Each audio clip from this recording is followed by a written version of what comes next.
morning to you and welcome to the news updates this morning here on Soup News Television. We are reaching you live from our studios in Lagos. I am Grace Komolafe. The Monetary Policy Committee of the Central Bank of Nigeria has reduced the interest rate to 27%, its fourth cut in 2025 and the first in 5 years, as the Apex Bank moves to support economic recovery.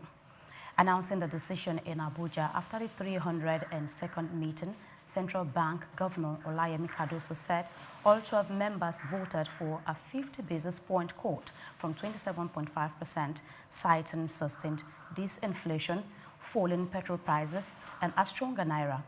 Headline inflation eased to 20.12% in August, down from 21.88% in July, while gross domestic product growth accelerated to 4.23% in the second quarter, boosted by a 20.46% rebound in the oil sector.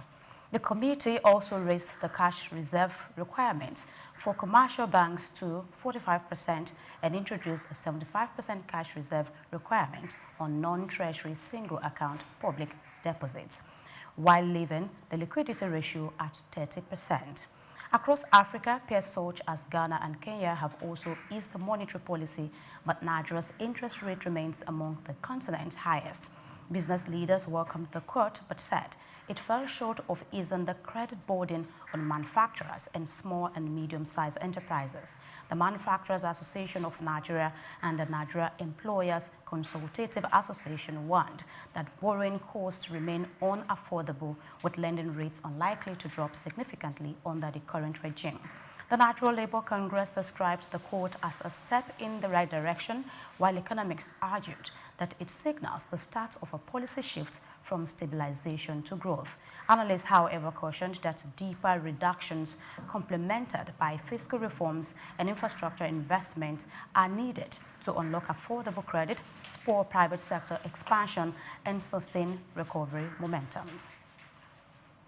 The finance and insurance sector of Nigeria's economy expanded by 16.13% in real terms in the second quarter of 2025, according to the National Bureau of Statistics.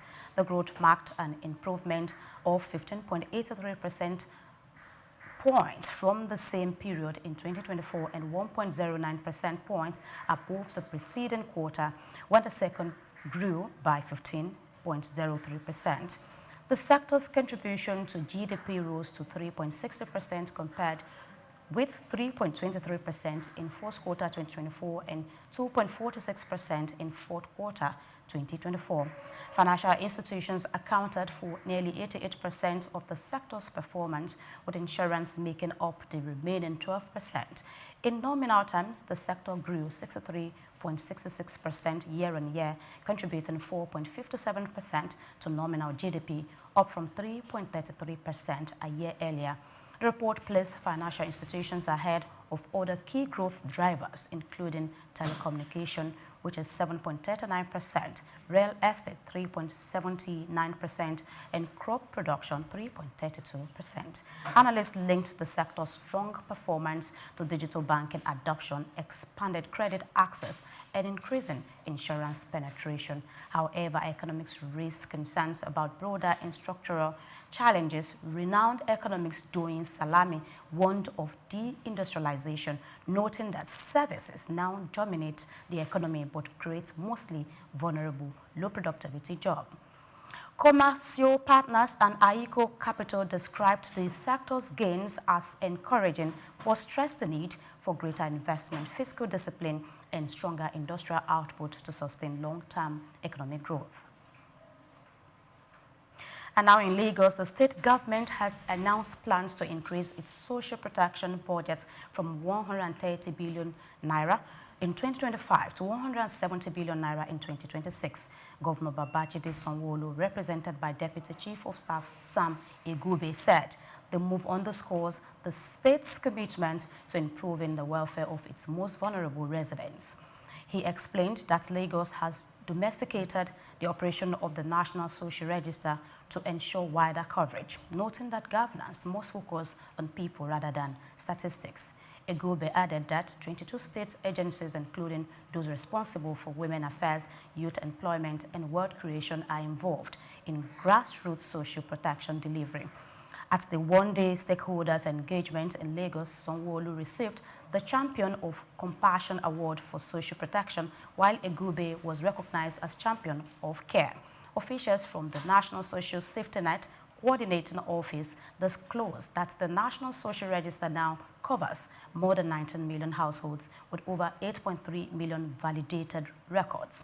They emphasized that the database is improving transparency and ensuring aid reaches vulnerable groups such as rural mothers and displaced households. Traditional leaders and lawmakers at the event described social protection as a duty of the state and called for stronger collaboration between government and the private sector to expand support systems. And now the United Nations has urged African governments to treat their new national climate plans as opportunities to grow their economies, create jobs, and raise living standards. UN Climate Change Executive Secretary Simon Sale said strong nationally determined contributions would help African nations attract large-scale investment, expand clean energy access, and build resilience infrastructure against worsening climate disasters. He stressed that Africa is already showing innovation that cut emissions and support resilience, but stronger plans are needed to unlock real economic benefits, including millions of green jobs. The statement highlighted progress in countries such as South Africa, where international partnerships are funding a transition from coal to renewables, and Nigeria, which is linking climate action to job creation and poverty reduction. It noted that over 170 solar mini-grids in Nigeria already supply electricity to nearly 6 billion people, while large-scale solar projects could create over 33,000 green jobs by 2030. With Nigeria's population projected to exceed 400 million by 2050, the UN described the country as having unparalleled potential to lead Africa's green transition. The statement added that Morocco's large-scale renewable projects and regional climate events across Africa show the continent's capacity to deliver solutions, but called for stronger financing and ambitious climate plans ahead of COP30 in Brazil. And lastly, on the news, oil prices gained for a second straight day on Wednesday after industry data showed the United States crude inventories dropped last week, reinforcing expectations of tighter global supplies. Brent crude futures rose by 19 cents, which is 0.3%, to $67 to $82 per barrel. While United States West Texas Intermediate gained 21 cents, approximately 0.3%, to $63.62 by 4 o'clock in the morning Greenwich Mean Time. The increase followed a more than $1 jump on Tuesday when talks to restart oil exports from Iraq's Kurdistan region stalled, keeping about 230,000 barrels per day of supply off the market. The American Petroleum Institute reported that United States crude stocks declined by 3.82 million barrels in the week ended September 19, with gasoline inventories also falling by 1.05 million barrels, though distillation stock rose by 518,000 barrels, while analysts said supply disruptions from Russia and reduced United States imports of Venezuela crude are adding to tightening availability, even as traders remain cautious amid uncertainty over United States interest rate decision. Official government energy data is expected to provide further clarity on the inventory situation later in the day. Many thanks for watching. Do well to follow us on our social media platforms at Souk News Television. My name is Grace Komolafe, and coming up next is Souk Business Landscape. Please stay with us.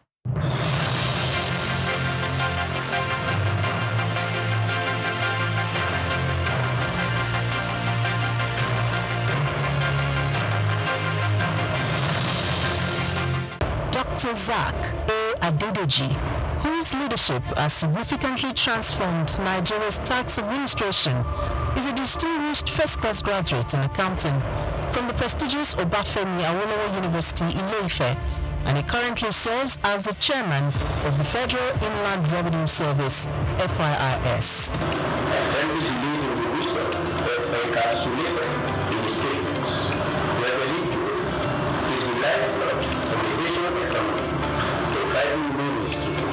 Essential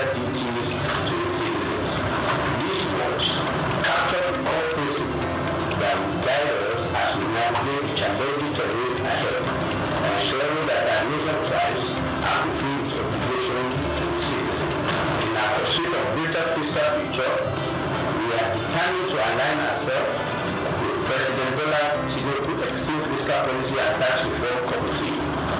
This collaboration will enable us to shape the prosperous fiscal landscape that will empower our nation's growth and development. Born on January 8, 1978 in Ogbomoso, Oyo State, Nigeria, Dr. Adedeji is an accomplished accountant and public officer with extensive expertise in corporate taxation and public finance. His journey in public service began in 2011 when he was appointed as Commissioner for Finance in Oyo State. In that capacity, Adedeji introduced transformative financial reforms, most notably the establishment of the Treasury Single Account (TSA) to streamline government revenues and expenditures. In March 2021, President Muhammadu Buhari appointed Adedeji as Executive Secretary of the National Sugar Development Council (NSCDC).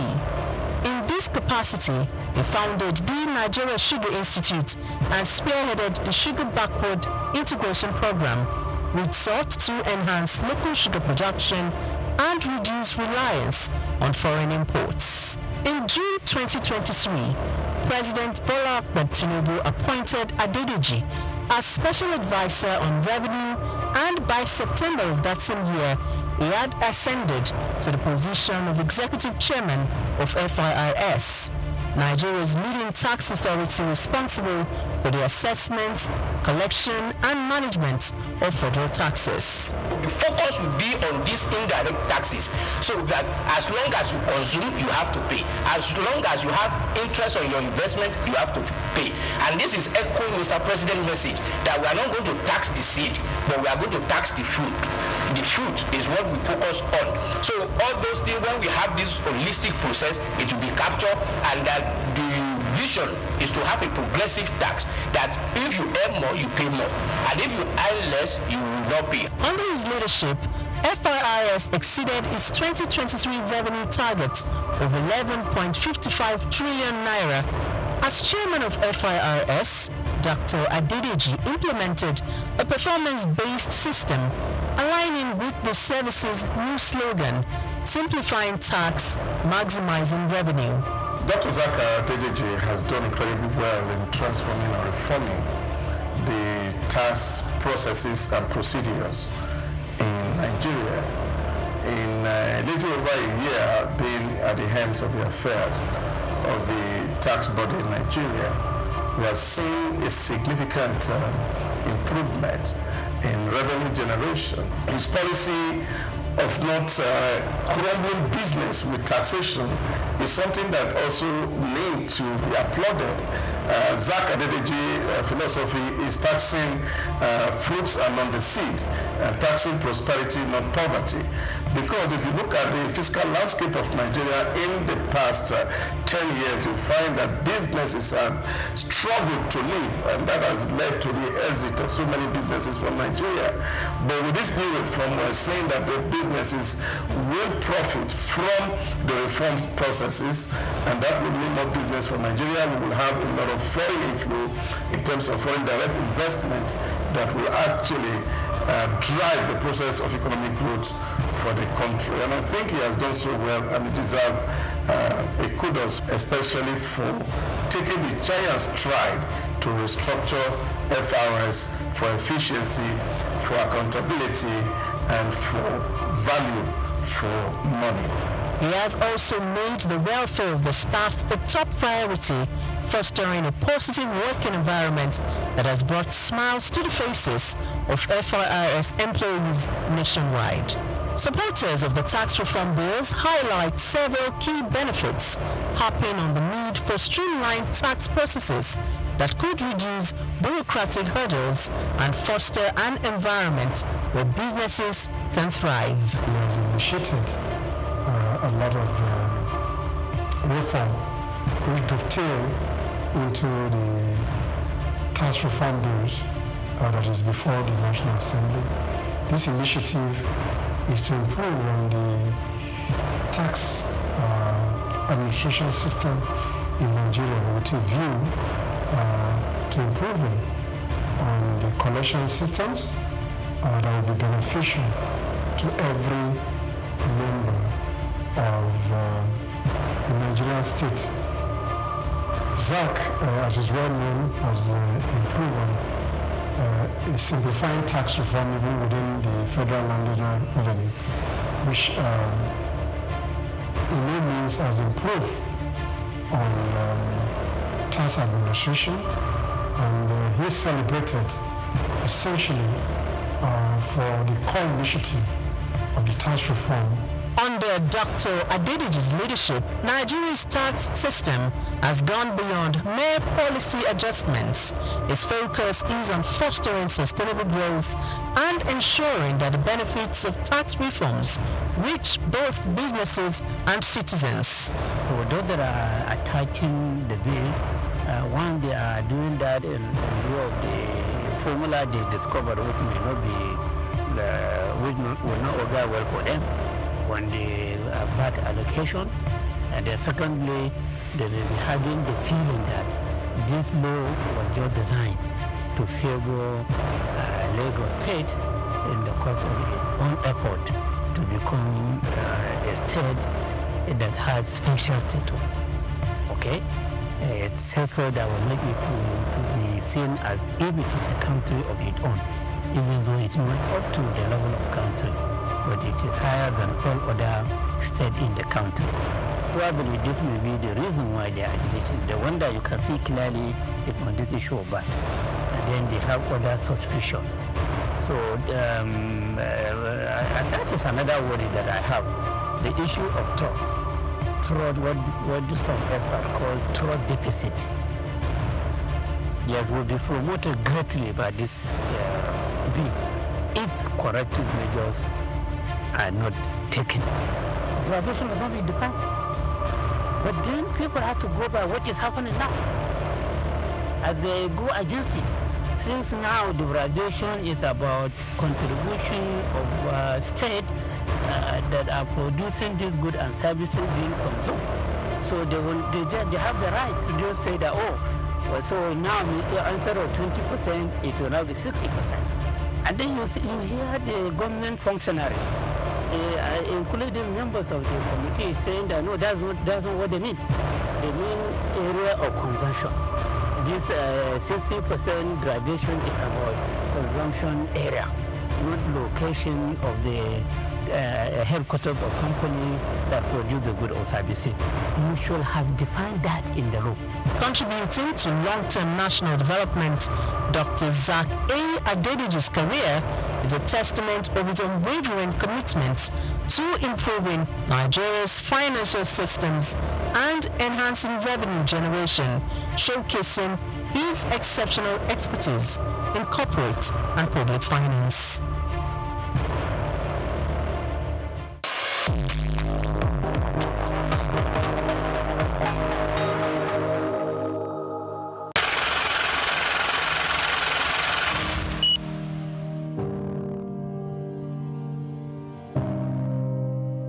Wale Soyinka, born Akiwande Oluwole Babatunde Soyinka on July 13, 1934, in Abuja, Ogun State, southwest Nigeria, stands as one of Africa's most celebrated literary figures and a global icon of resistance against oppression. His life and works reflect an unwavering commitment to justice, culture, and the transformative power of art. Soyinka was born into a Yoruba family in colonial Nigeria, an environment that exposed him to both traditional African culture and Western education. His father, Samuel Ayodele Soyinka, was a school headmaster, while his mother, Grace Eniola Soyinka, was a devoted Anglican.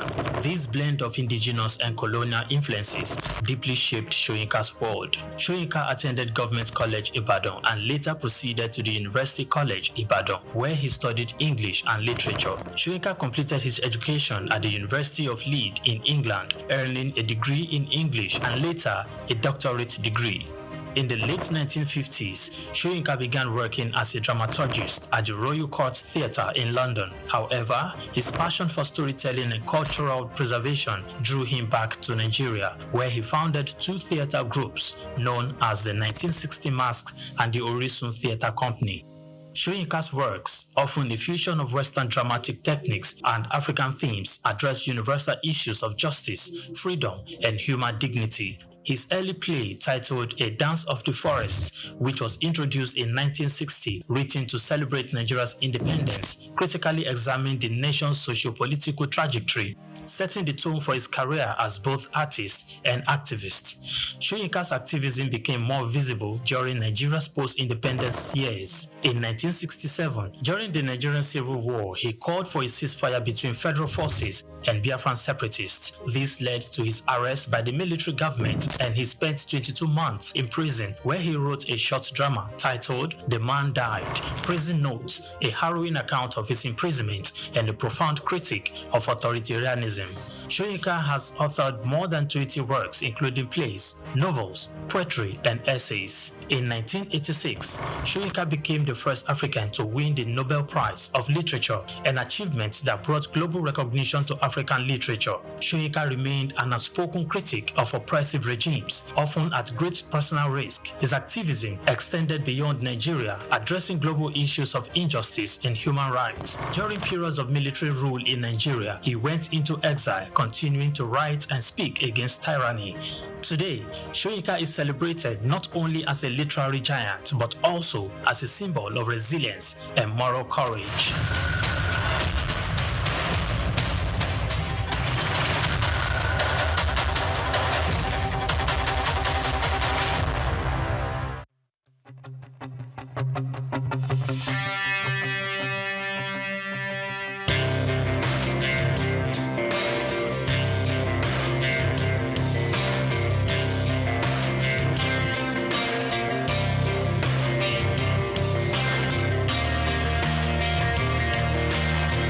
When you visit Lagos for the first time and Google fun or recreational places in the city, at the top of that list will be Freedom Park.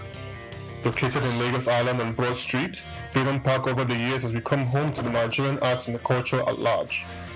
From annual big shows like the Lagos Theatre Festival, celebration at the Lagos Poetry Festival, to local festivals that celebrate literature, music, and arts.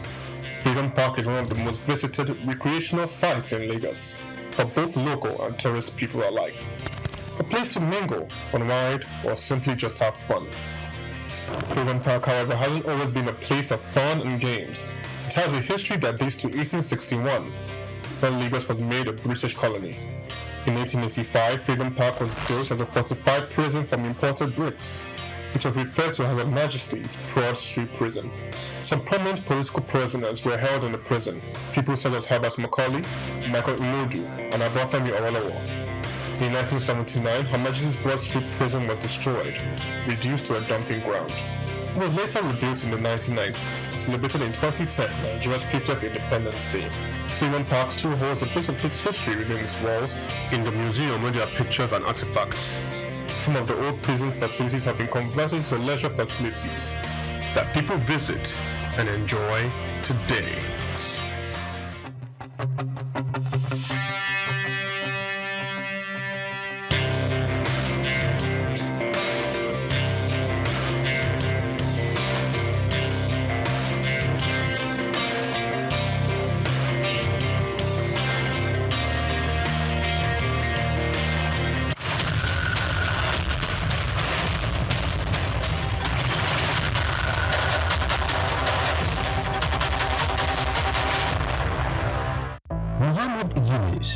Was born on the 28th of June 1940 in the village of Batwa, Chittagong, a British Indian colony which is currently known as Bangladesh.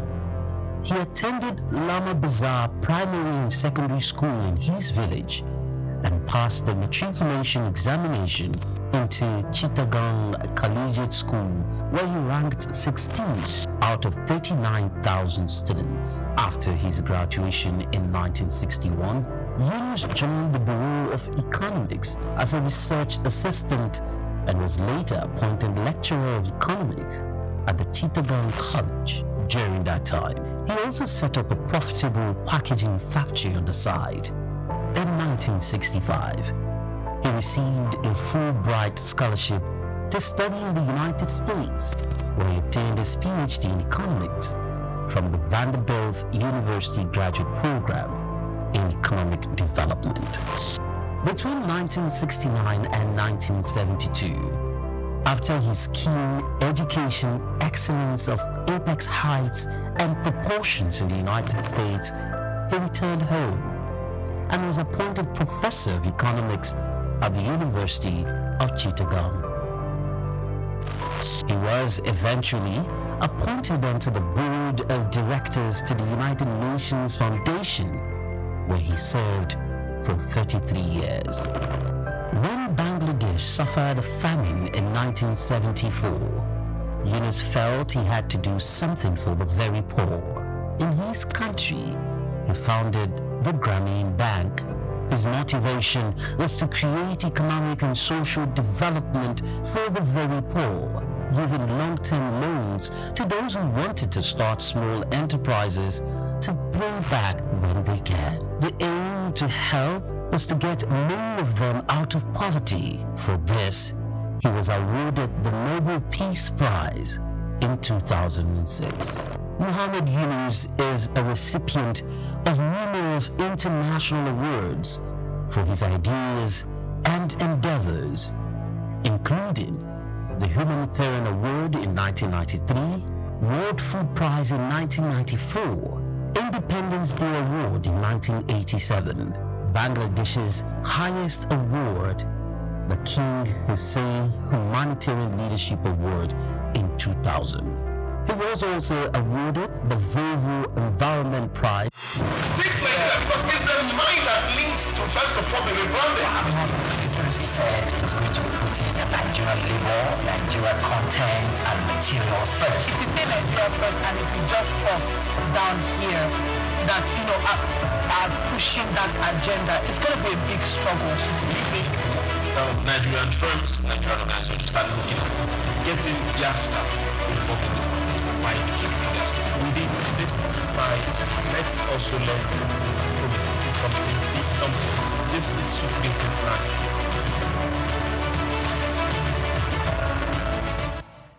Hello and welcome to Souk Business Landscape, the show where we unpack the big stories shaping the markets, trade, and the economy across Africa and beyond. Today, we look at how African lawmakers are fighting massive revenue leakages, Nigeria's new push to modernize port operations, tax policies that manufacturers say could hurt local industry, and of course, the progress of the banking recapitalization.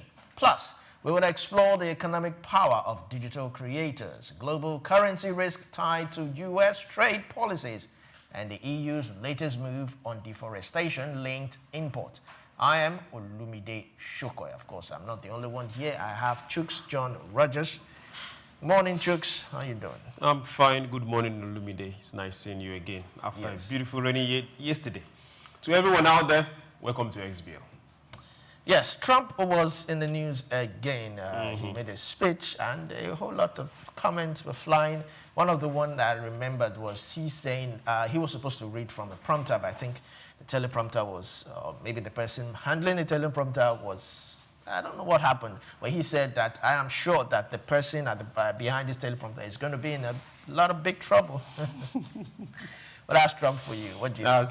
Trump being Trump, so we did not expect less. Well, the UN also got some side of the bashing, and some other people that are not right now in support of his tariff regime. So hey, it's Trump and his protectionism. Definitely. We also have a special guest who will be joining us via Zoom. That's Mokhtar Onyi Amin. He is a cultural architect, creative executive, and a public policy advocate dedicated to nation building and sustainable development in Nigeria. With a strong voice on governance and national strategy, he focuses on practical solutions that strengthen institutions, empower citizens, and position Nigeria for global relevance. So we're going on a short break, but before we go on a short break, remember to follow us, like, comment, engage us on our social media, on YouTube at Souk News TV. We'd like to hear comments from you. So we're going on a short break, and when we come back, we'll dive in. Stay tuned. Take Because it's the mind that links to first of all be rebranded. Said it's going to be putting Nigerian labor, Nigerian content and materials first. It is say Nigeria first, and it is just us down here that are pushing that agenda. It's going to be a big struggle. Nigerian firms, Nigerian organizations start looking at getting their staff involved in this by educating for their staff. Within this side, let's also learn see something. This is super business landscape. At the Africa Development Study Center, ADSC, we are committed to driving sustainable growth and development across Africa through innovative training and research. Our mission, empowering leaders, policymakers, and professionals with the tools they need to create lasting change. With customized training, dynamic research programs, and study exchanges on leadership, management, and other critical development topics, ADSC offers a platform for exchanging cutting-edge ideas and global best practices. We provide comprehensive services in research and consultancy, capacity building and training, education programs, publishing and knowledge sharing. Our esteemed faculty, composed of seasoned experts and researchers, ensures a learning experience that is insightful and practical. We specialize in policy development, implementation strategies, and monitoring and evaluation. At ADSC, learning is engaging and enjoyable.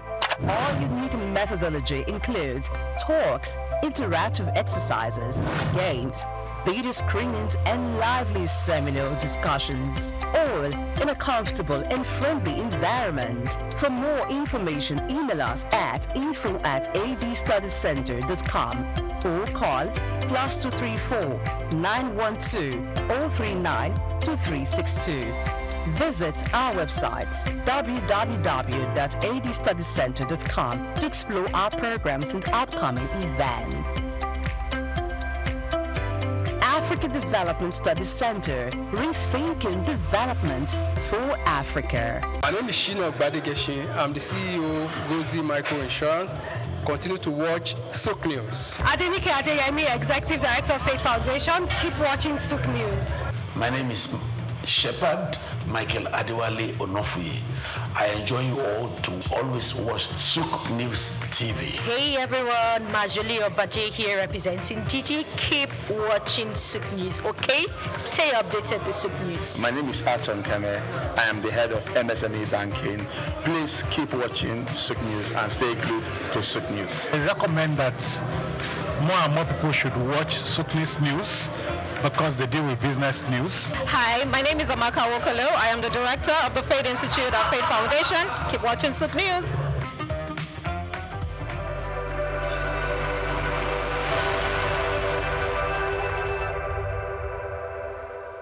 We've got just what you need right here at Venue Wash Media. Call it the Midas Touch, and you wouldn't be wrong. Let us record, produce, mix and master your audio like nobody does. Reach us on our contact today for the best quality job. Think like that because it's the mind that links to first of all be rebranded. Said it's going to be putting Nigerian labor, Nigerian content and materials first. It is say Nigeria first, and it is just us down here that are pushing that agenda. It's going to be a big struggle.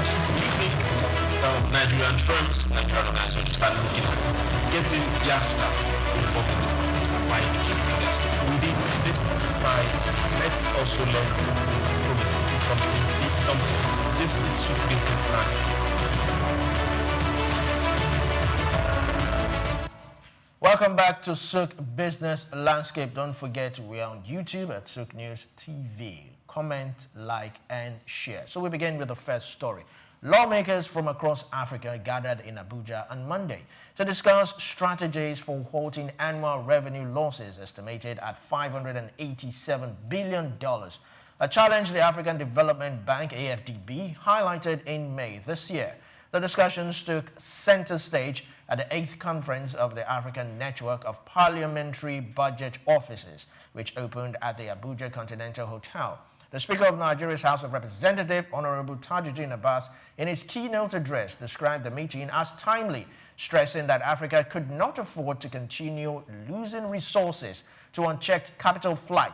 He urged participants to focus on strengthening fiscal frameworks and adopting effective legislation that would improve transparency and block leakages across the continent. Abbas emphasized that robust parliamentary oversight and collaborations among African nations were crucial in protecting public resources and ensuring sustainable development.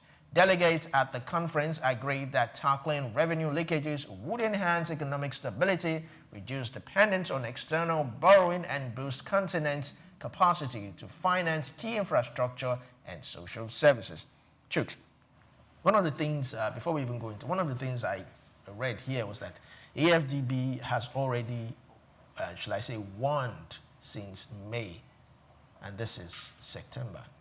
Why do we find ourselves here? And do you think that these coordinated reforms would actually stop leakages?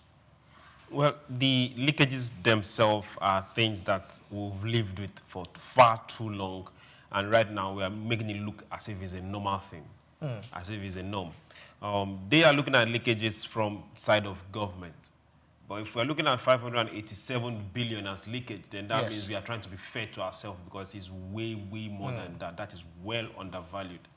If you start looking at countries around Africa, West, East Africa alone, every single day mineral resources leave Africa is way worth more than that. Every single day we have bloated government across Africa, from the civil servants to the political class. The bloating is way, way too much. We have African countries that spend more catering for their political class than what they actually spend on the budget of the state. Yes. So these are issues that they've constantly been on the table, and Africa has been bearing that particular burden. Now, the lawmakers are saying they want to do something about it. If they are waking up now, let's get to see what they have to do and what they can even do in the first place. Do you think this is more of reform, legislation, or implementation? Reform, legislation, implementation. Let's also be very direct. The lawmakers themselves are also benefiting from these leakages. Look at their remuneration. Yes. In some countries, you get to ask yourself, why do they have this kind of fleet of cars when those particular kind of cars can be assembled in their place? Yes. That's part of the leakage. They're talking about capital flight. They are also part of the problem. So it falls on them to also act and also be a watchdog. But the people, we keep saying this, we, the citizens of African nations, we also have to stand up and start taking responsibility to those who've given the right to govern us. 587 billion annually is a whole lot. But this is nothing compared to what we lose here. Now let's look at government prudence. When budget is announced in any of the African countries, to what extent do we see implementation? To what extent do we see transparency? We have budgets that are running here. You've not finished the concurrent budgets. The next one is here. You have the next 2-3 years budget running at the same time, but nobody comes to tell you exactly what it is or how it is. These are not normal. Government spending. Now we get to see, okay, Nigeria is saying, okay, good, we have other government agencies that are saddled with making sure that government spending is well scrutinized. How are we seeing that come to play in other African countries? These are things that we want to see. We want to be able to click our system and, okay, good, we budgeted this. This is how much we earn from revenue. This is how much you spent. This is how much you have left. Now you also get to see that when it comes to we Africans, what we send outside Africa, majorly raw materials. Value addition, in most cases, is non-existent.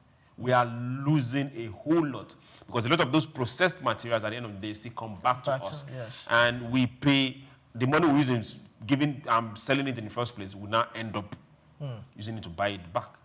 So these are all avenues of losing money. But are we looking at those particular avenues?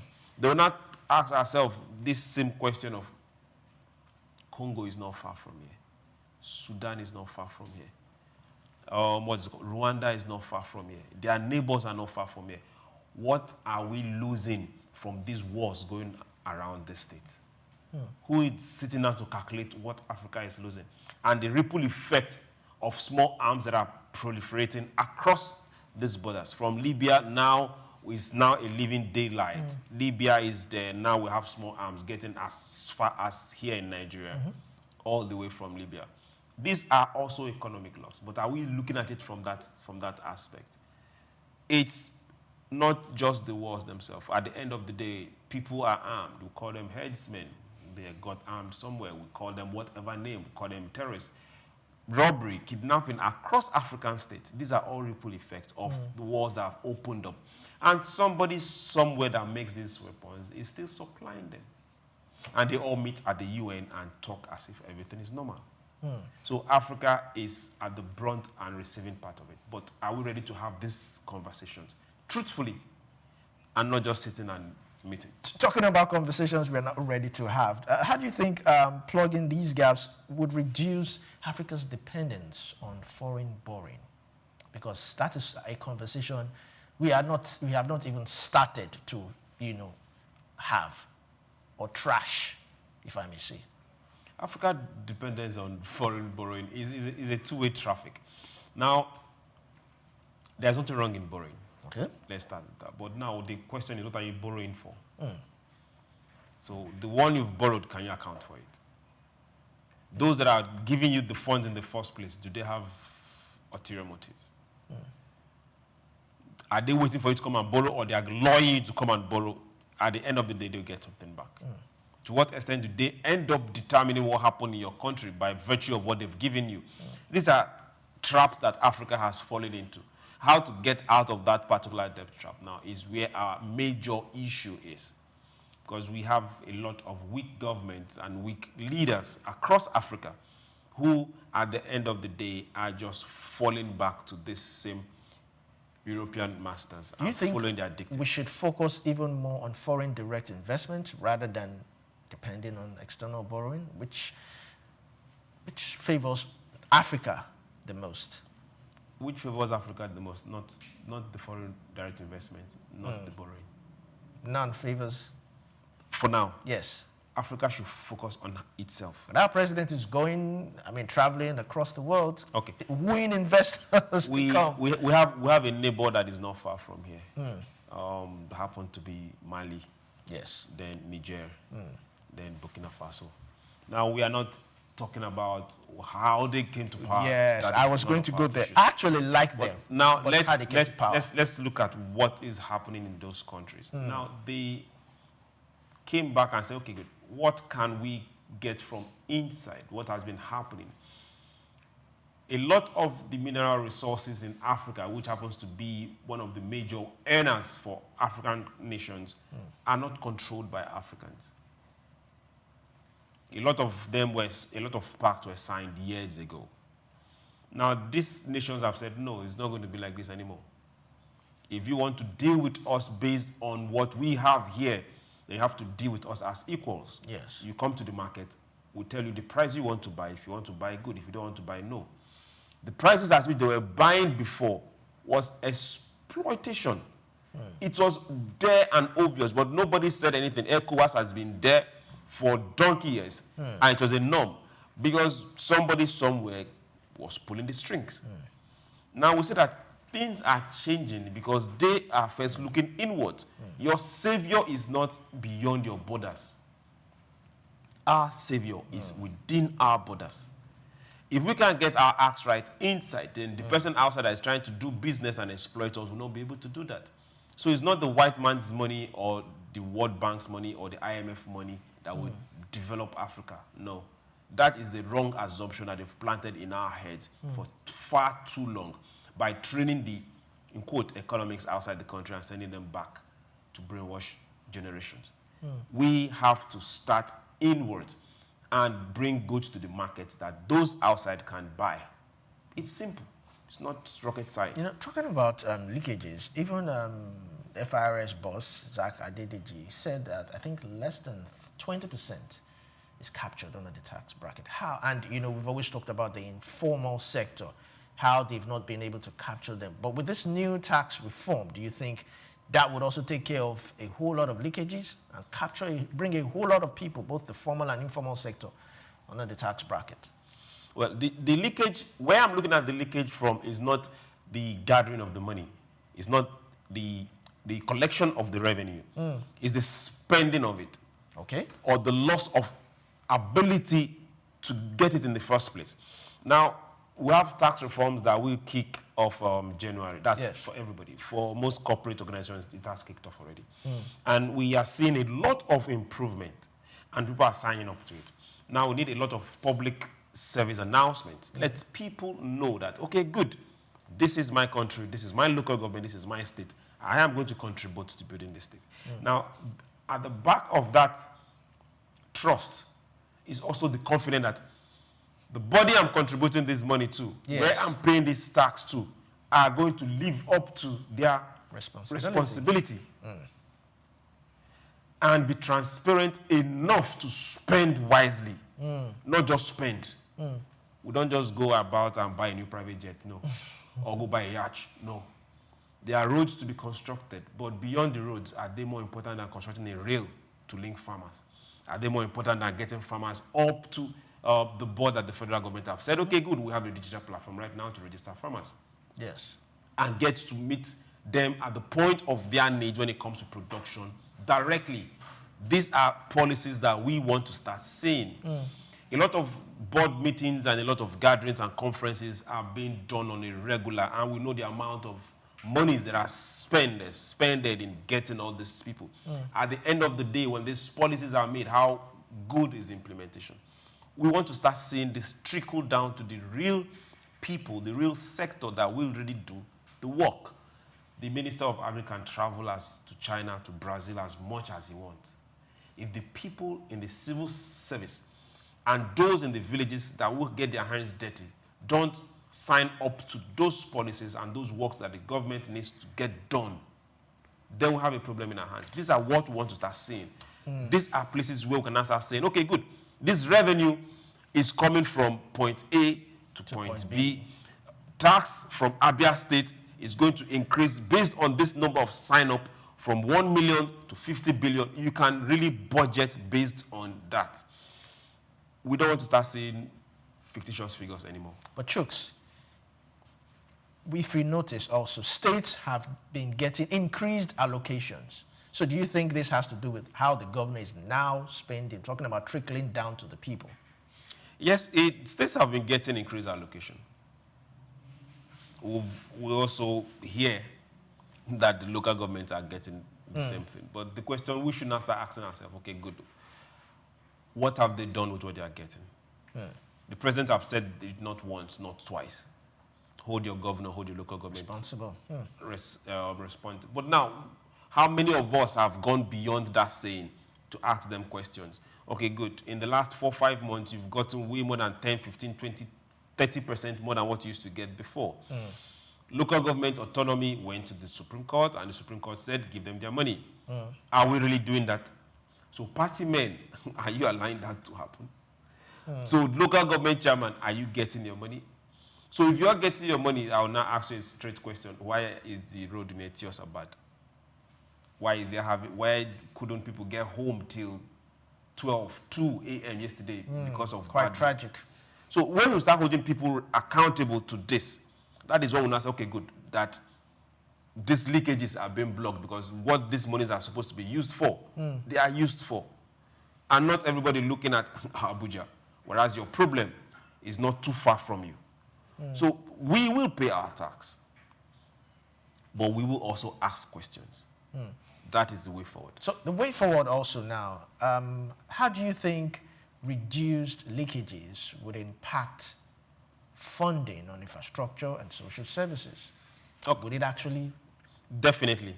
If Tinubu has 1/10 of this, 50 billion, he won't go borrowing He won't go, definitely he won't go borrow. But I heard we saved a whole lot of money. We don't need to borrow. On paper. On paper. Yes. Okay. We saved mean that we did not spend again. Okay, we're supposed to spend on subsidy based on, okay, you bring, government reduces the price, and for the people who now pay the difference. We are not paying that difference anymore. It didn't mean that we had that money cash somewhere. True. Good. So let's all of us be on the same page. Now, that particular ability to stop this leakage, let's start from the top. They say the buck stops at the table of the head man, the head boy, the leader. Let's start from the top. Cut down the amount of money spent in funding, getting politicians and aides, whatever name you want to call them. Let's be direct. Let's reduce the amount of expenses spent on that cadre. Let's reduce the amount of monies we spend leaving this country. There are things people don't want to talk about, but let's ask a simple question. The VP went to the United Nations. Okay, good. What stopped the VP from going with his office alone? For everybody that went there to go welcome him, who are you welcoming? Did they reside there? Let's cut down on government spending. Let's cut down on what we are losing on issues that do not concern us. Once the people notice that, good, the government is not spending as much as it used to be in the past. Now it's a history, but yes, it's a culture that has been passed down. Sorry to come in. Not continue it. I remember there was a directive, an order President Tinubu gave that for ministers and the rest of them, they would require some sort of approval for them to travel out for any seminar and all that. Is that still effective? Yes, definitely it's still there. Now, for training, there are some kind of training that you need to take people away from their environment. Okay, like the UN? There are several kind of training. You need to take them away from their environment. Let their minds open up and see what is obtainable and what is visible elsewhere. So that you won't be surrounded by the dirt and the everydayness of your regular activities that will be cloud and stop what is supposed to be passed across to you. So take the person away from the environment. So for those kind of trainings, there are always waivers to those ones. But now let's look at being able to say, good and fine, how do we stop leakages from drain pipes that have always been there? Big question. Solid minerals, oil and gas. Over the years, we've known there's a lot of issue there. Loss, be it theft. Loss, be it wrong metering. Loss, be it unaccounted for badges. Or we know it has always been there. Yes. How do we stop that? The president and this administration have been trying their best to do stuff, increasing the output, but how do we put a complete stop to? We might not be able to put a complete stop, but how do we stop that? Now, do you think we can actually stop oil bunkering also? Definitely we can. Definitely we can. Definitely we can. It's just is the political will to do it. If tomorrow you know that if my uncle should steal from government coffers, my uncle is going to die. If they appoint your uncle as a... We're not in China. We're not in China. Now you see, we are not in China, but you want to emulate them. You want to emulate their economy. I don't know if you understand. You want to emulate the economy. Now let's go further. If tomorrow you see that, okay, good, if my uncle should do this, he's not only going to go for it, but his property and his children will pay for it. People will sit up. So aside value change, we also need to get these policies up there so that even the person that is putting the policy and making those laws know that I can also fall prey. So that way we see government's money not as everybody should come and take when is your period. All right, well, we hope that this gathering of African leaders would yield something and we would actually stop these leakages. There's a whole lot of leakages we need to stop and start to see it trickle down, see impact of funding on infrastructure and social services across Africa, and also somehow, hopefully, stop dependence on external borrowings. Let's move on to the next story. The Nigerian Customs Service, NCS Apapa Port Command, is set to significantly boost cargo clearance capacity with the expected arrival of 3 brand new scanners, which will enable the command to examine 200 containers per hour. The development marks a major step towards faster cargo handling and reduced delays at Nigeria's busiest seaport. Disclosing the plan in Lagos yesterday, the area controller of Apapa Command, Controller Oluwadari Oshoba, said the deployment of scanners will transform port operations and enhance trade facilitation. According to him, the new system will not only fast-track clearance, but also improve efficiency, transparency, and revenue generation for government. Oshoba urged port stakeholders and users to prepare for a more seamless cargo examination process, stressing that the service was determined to align with global best practices. He assured importers, exporters, and logistics operators that improved system will reduce human interference, curb corruption, and strengthen Nigeria's competitiveness in international trade. Jokes, we have 3 new scanners. Would this be enough? Would it actually reduce corruption? It says per hour it will scan 200 containers. How feasible is this? There's always a good time to start. So if we start now, it's good for us. But at least let's start first. Let's not still wait and depend on the manual, open up, pack it out. It's cumbersome. It's time wasting. Sometime earlier this week, the Nigerian Customs also said, good, we are going to go beyond just doing the normal day activities. We're also going to start night clearance. This, I see, is part of issues and part of activities that the custom is trying to get more efficient. Time, they say, is the money. If I know very well that if I bring or trying to export containers or goods through Apapa or Nigerian port, and I know that the time I'm going to spend there has been reduced from a week to 4 days, or from 4 days to 2 days. Yes. I will want to do business there. I will worry less of going to the neighboring country, which is not too far from us, which we see a lot of people do, and shippers also do. Now, we need to make our port competitive. We need to make our port enticing for major shipping lines to want to come here. Let other nations that are close to us use our own port as transloading to their own port. That brings and gives us more revenue, and the custom is poised to do that. We are saying, okay, good. If these scanners are coming, let's see how fast the people can learn and be better on it. Then how can we now improve and have more of them? Yes. So that we can have more goods being cleared, be those exporting and those importing. We need to see efficiency. We're still talking about leakages. This is one of them. Time wasting is another major leakage in governments. It's money, a whole lot of money. So if custom is going this route, it's a plus. Do you think technology alone will solve Nigeria's corruption and inefficiency at the port? Well, when we say... will it reduce human interference? Yes. Reduction in human interference is a major one. Because if I know very well that I'm not going to see you face to face, it's the product versus the machine. Yes. So I am seeing what you're seeing most time. I know what I'm bringing in. So until there is a red flag before we can now say, okay, good, no, manual inspection. Or no, you did not quote well. Or you did not invoice well, or you did not declare well, based on what we've seen. Then we'll now have human interaction. Then we'll now have fines. If possible, seizures. But first, let's just have that straight tech machine to goods inspection.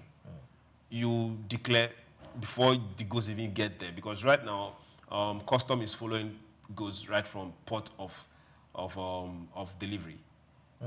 Port of export down this way. So it makes their work easier, faster, and better, and easy for government to get their revenue.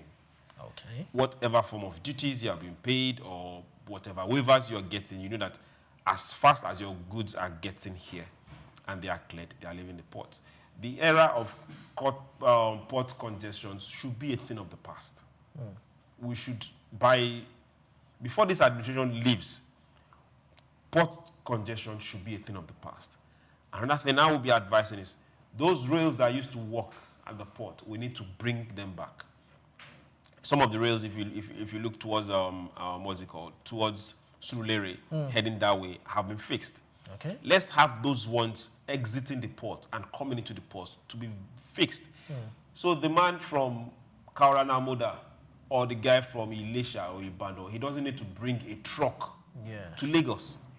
Once he clears his goods, you lift it and put it on the rail, and it heads to him wherever he is. It reduces the time spent. It reduces the money he has to pay for logistics. It reduces the accidents on the road. Traffic. If it breaks on down. the road. Not even just the truck. Other people plying the road. So that way, government also saves a lot more on road rehabilitation on the regular. A lot of people are wondering and shouting the Lekki-Ekpe road. Is it another issue that is also bringing issue, apart from the rains, is the amount of trucks that have, of late, thanks to the seaport on the other end, that have started plying that road. So people on that axis, dear governor, please wake up. We need you there like yesterday. No, I don't mean to sound like the devil's advocate. Technology, yes, will give accurate results, but it's still humans that would man this. So do you think that's why I asked that human interference is also what we need to look at? Because, yes, a lot of people have complained about the corruption going on at the ports and all that. So do you think that humans will not still manipulate these machines? And also, will it increase or reduce import duties? Because technology is coming in. Import duties are import duties. They are there already. So before you even import or export, whatever duties you have or whatever waivers you are entitled to, they are there already on the papers. So the technology is just to make things more seamless, faster, and aid both you and customs. Now, will it reduce corruption? Yes, it will reduce corruption. But let's also note this. There are bad people. You can't take that away. People say there are a lot of tribes in Nigeria. I disagree. There are people from different cultures, but I look at people based on two things. There are good people and there are bad people. And they are in every strata and every culture and every tribe and every religion. The same thing you have in customs. But we won't be looking at the bad eggs in that particular organization and won't do or look at them from the right side of the prison. Yes. Technology, we aid their services, we aid their job, which will make it faster. Technology will also make it easier for you if you're flagged to also ask for, okay, good and fine, show me. And you can also escalate easier. Yes. Based on availability of evidence that whoever is bringing in and you know that, okay, no, this is false. It's easier for you to escalate. And thanks to social media too. Yes. So if you are escalating on that side, you can also, if you want it to go public, you can also escalate directly. And there are direct lines right now to the comptroller generals of major zones. Yes. So you can also reach them directly. We should see less issues at ports of entry, seaports, airports. We should start seeing less issues based on less human interaction. All right. So I'm also looking, will this automation reduce jobs in the sector, or will it create new ones? Well, custom personnel are custom personnel. It won't reduce. It will reduce the. We don't even have enough of them. We don't have enough of them in the first place. So right now, what we'll be looking at now is more skilled custom personnel, because we will need people to be able to not just man the scanners, but we now need them to add some other form of ingenuity in being able to, okay, these scanners are coming from outside Nigeria. Yes. 900%. Okay, now, if we say we're going to have these scanners for 4 or 5 years, how can we now start producing something like this? True. So these are the kind of thoughts I want to start coming from government organizations. If we know we're going to be using this kind of things, okay, if we can't produce, how can we get them to start producing it here? Okay, we might not need big scanners that can scan containers. What about the small scanners that can scan goods on the go in vehicles? So these are trainings and skills we need to start looking for. Okay, how do we start acquiring them across board? Not just waiting for somebody somewhere to develop something. Yes. As these equipments are coming towards your sector or where you work, you learn how to use it. But in the long run, okay, how can we start getting our government and our people to produce something that this equipment will use? So we will definitely need more manpower in customs, not less manpower. So how will this improve our global competitiveness and, of course, logistic trade? Time. It's time. One major thing China prides itself and the Arab nations pride themselves is their ports. Definitely. They will tell you, as long as what you are bringing in have no issues, in 24 hours, you are rolling in, you are rolling out. We have time frames for ships, not even just containers. For ships coming into the harbor, they have time frame. You're coming in, you have this amount of hours to come in and leave. For another ship to come in and leave. So this is efficiency. If we are looking at being able to grow the $1 trillion economy that we are looking for, we need to be able to export more, produce more, and also, sadly, import more. Yes. So now, if all this has to happen, there has to be a whole lot of new level of efficiency within the customs. Efficiency. I'm looking at exports of perishable goods. Will this improve the wait time? We've been told a month, 21 days for perishable goods. Now, it depends on the perishable goods. It's always good to make comparison. For those that are wondering, Kenya exports flowers. Some other East African countries in that corridor, they export flowers. Flour is not just a perishable good. It's in hours. So you imagine if there are encumbrances and a farmer brings his blossom flowers to export to Europe, and somebody somewhere is playing some foul game. I don't know if you understand. So yes. If these countries can export in matter of hours, it's right from where it's coming from the farms, the clearing is done, whatever grading is done, before it's getting to the port of export, most they fly. It's cleared, duties are paid, levies or whatever is done, and the flowers are leaving. And this is not just maybe one time, no, it's irregular. We need to get to that amount, that precise point of efficiency. Where if I am taking yam out of this country, and maybe I'm not adding value to it, okay, it's just yam. Okay, there are Nigerians in the UK, they will eat yam. There are Nigerians in... If I can't export the yam with that, then I should process it just the way we are processing potato chips and bringing it into this country. True. So we should grow to that extent where the efficiency should not keep anything we are taking out of this country, not even 0.0001% of its expiry date. We should never have a case where what is trying to be exported expires at the point of export. We should never ever have that. If that is in the psyche of every custom official, they won't have issues. Then also, if anybody's goods expires at point of export, the custom should pay for it.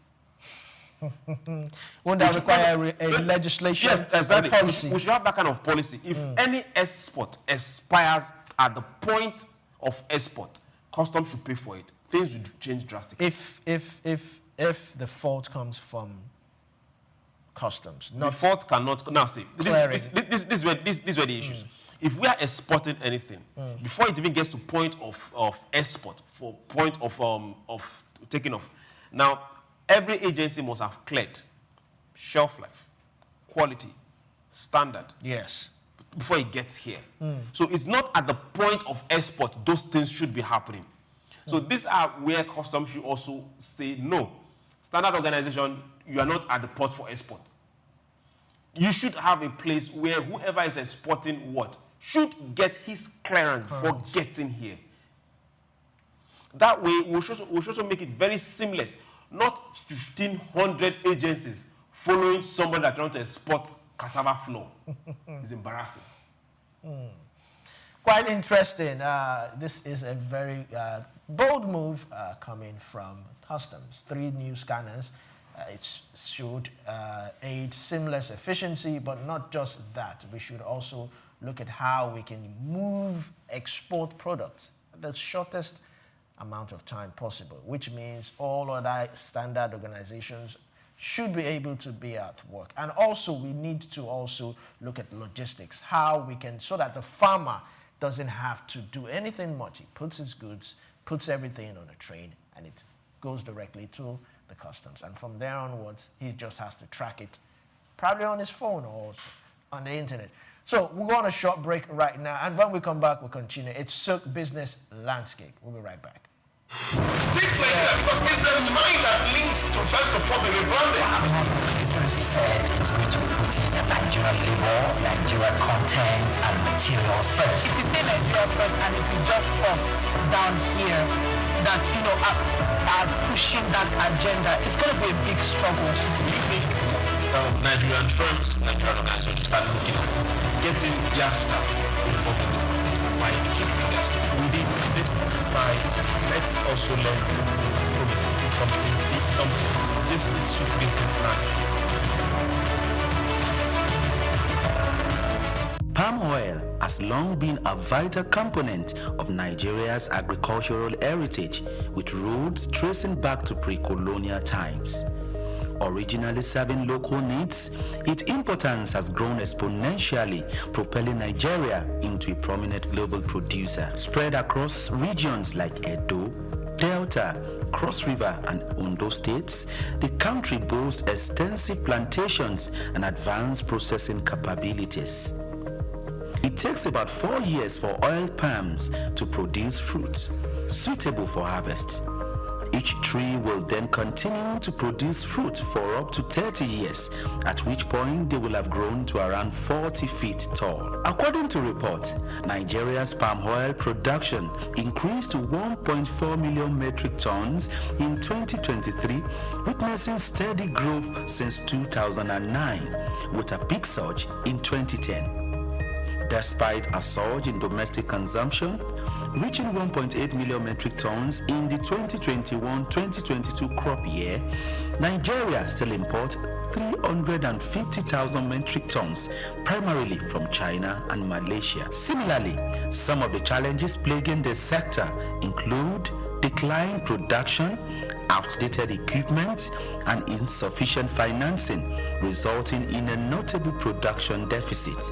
To address these challenges, government intervention is imperative, necessitating increased funding, favorable policies, and enhanced environmental protection measures. Furthermore, Nigeria and other African countries must move away from the local way of producing palm oil to a more mechanized method for effective and efficient production. Additionally, fostering collaborations among farmers, processors, marketers or consumers, and equipment fabricators is vital for sustainable production and value chain development. Israel Adeyemi, Soak News. Idumota Market. Ego Idumota, once a residential neighborhood, is home to Idumota. Take Nigeria because it's the mind that links to first of all the rebranding. Said it's going to be putting Nigerian labor, Nigerian content and materials first. If you say Nigeria first and it is just us down here that, you know, are pushing that agenda, it's going to be a big struggle. Nigerian firms, Nigerian organizations start looking at getting their staff involved in this by educating for their staff. Within this side, let's also learn see something. This is Soak Business Landscape. Welcome back to Soak Business Landscape. Don't forget, like, comment, engage us on social media, on YouTube at Soak News Television. Let's move on to the next story. The Manufacturers Association of Nigeria, MAN, has raised strong concerns over the proposed tax stamp system for excisable products, warning that it could significantly increase production cost for local manufacturers. Now, according to MAN, the additional financial burden threatens the competitiveness of Nigerian-made goods and could force some companies to scale back operations. The association argues that the policy is aimed at curbing smuggling and increasing tax compliance will ultimately hurt consumers through higher prices. Now, small and medium-sized enterprises, SMEs, already battling inflation and high energy costs, are expected to be the hardest hit if the policy is implemented without broad stakeholder consultation. Man is urging the government to reconsider the move and instead focus on more efficient tax enforcement mechanisms. The group emphasized that the policies affecting production must support, not stifle, industrial growth, especially at a time when Nigeria is working to revive its struggling manufacturing sector. So, Chicks, do you think this tax stamp system would strengthen compliance, or would it actually cripple local manufacturers? Now, the tax stamp issue is something that we need to talk about it. We need to talk about it. Yes, government needs to heat up and get more revenue. I am 100% in support. But when it comes to production, we should not just drop a policy that is all-encompassing. Let's give an example. The US will always come to cry. EU will always come to shout that China is supporting their manufacturing. Be it incentive, be it tax waivers, be it even direct government injection of funds, to the extent of even devaluing their own money so that their people can produce cheaper and export. So these are what we should be looking at. Now, we are having a lot of textbook policies. A lot of textbook policies. But at the end of the day, if we want to get productive, our focus should be on the small and medium scale enterprises. It should even go beyond that and go to the micro. Now, they are the ones that will employ one person, two people, not state government, not local government. They are the ones that will make sure that their elder sister, uncle, somewhere has food on the table because he has to work and earn 1,500, 2,000, 5,000 every day. Now, if we look beyond tax and see how can these people grow, how can these small micro businesses grow, what are the things that we have? Now, on that same tax reforms, there are a lot of things on that particular reform that takes them away from paying tax. But now let's get to the real side of it. On the ground, when you get to their business premises, are they really paying those tax? Yes, they are. When you get to their business premises, are they paying to move goods and service around? Yes, they are. When you get to their business premises, what is happening? These are things that both local, state, and federal government need to start looking at, not in the big offices in Abuja, not in the hotel conferences. We need to get on ground and see. The US said just some days back that every single mail coming is going to pay, not what it used to be before. So we as a people will now start asking ourselves, okay, how is it going to affect the normal local businesses? Because they are the major ones using the postal services. We are also looking at how can every single business not just produce for Nigeria, but be able to, okay, how can I produce for Ghana? How can I produce for Canada? There are Nigerians scattered all over the place.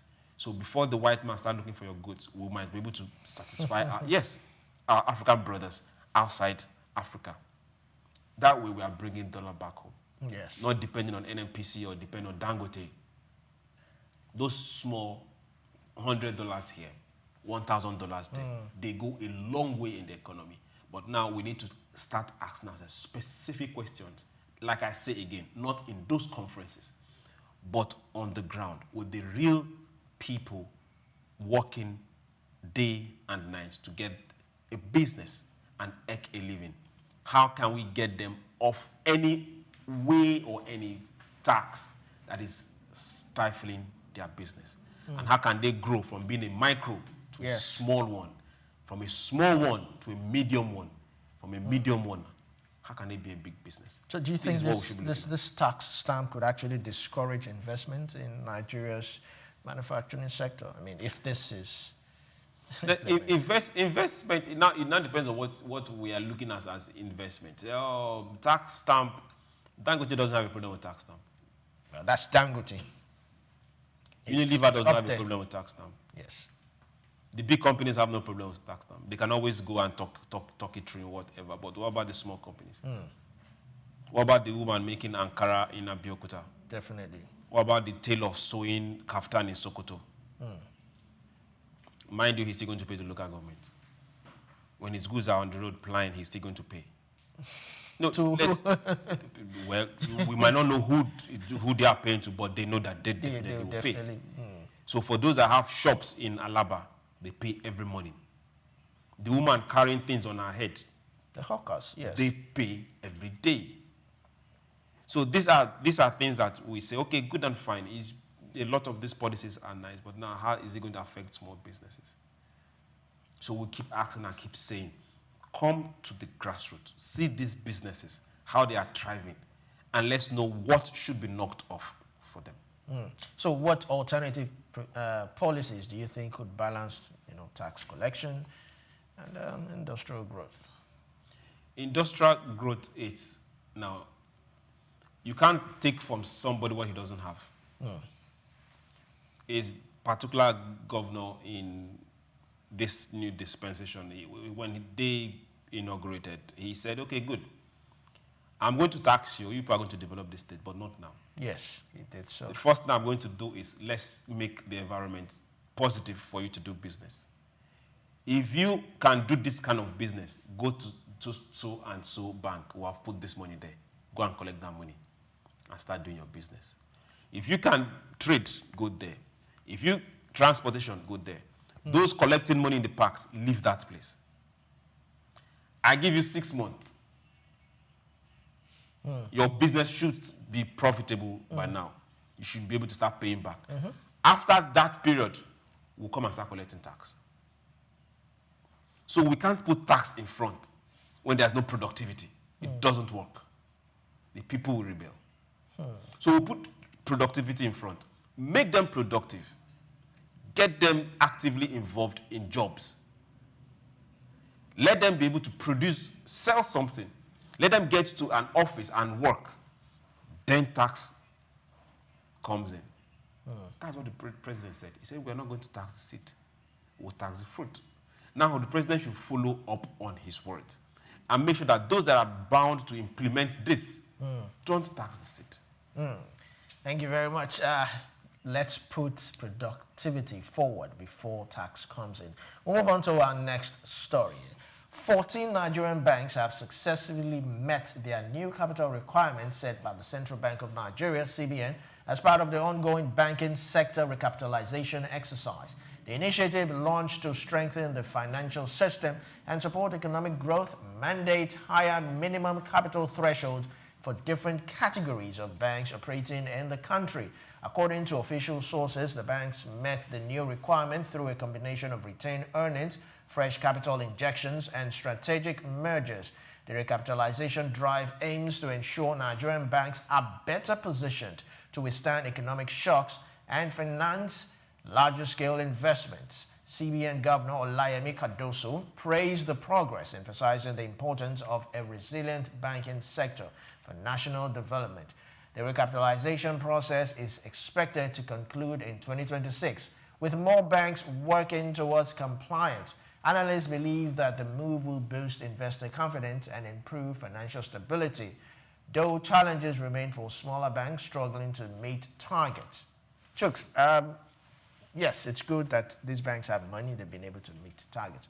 But now let's look at how they can now give back through loans and investments. How do you think these banks are doing right now? For someone who wants to trade, or a farmer who just needs small, incentive or something to push him, do you think these banks are helping where they are supposed to, help? Now, they are supposed to help. They are supposed to be one of the major drivers of the economy. Sadly, they are driving their economy. They are driving their economy. Banks in Nigeria are one of the most profitable businesses. It doesn't matter what is happening, they are declaring profit. It doesn't matter how, where, when. Year on year. The chief executives are smiling home and the shareholders are smiling home.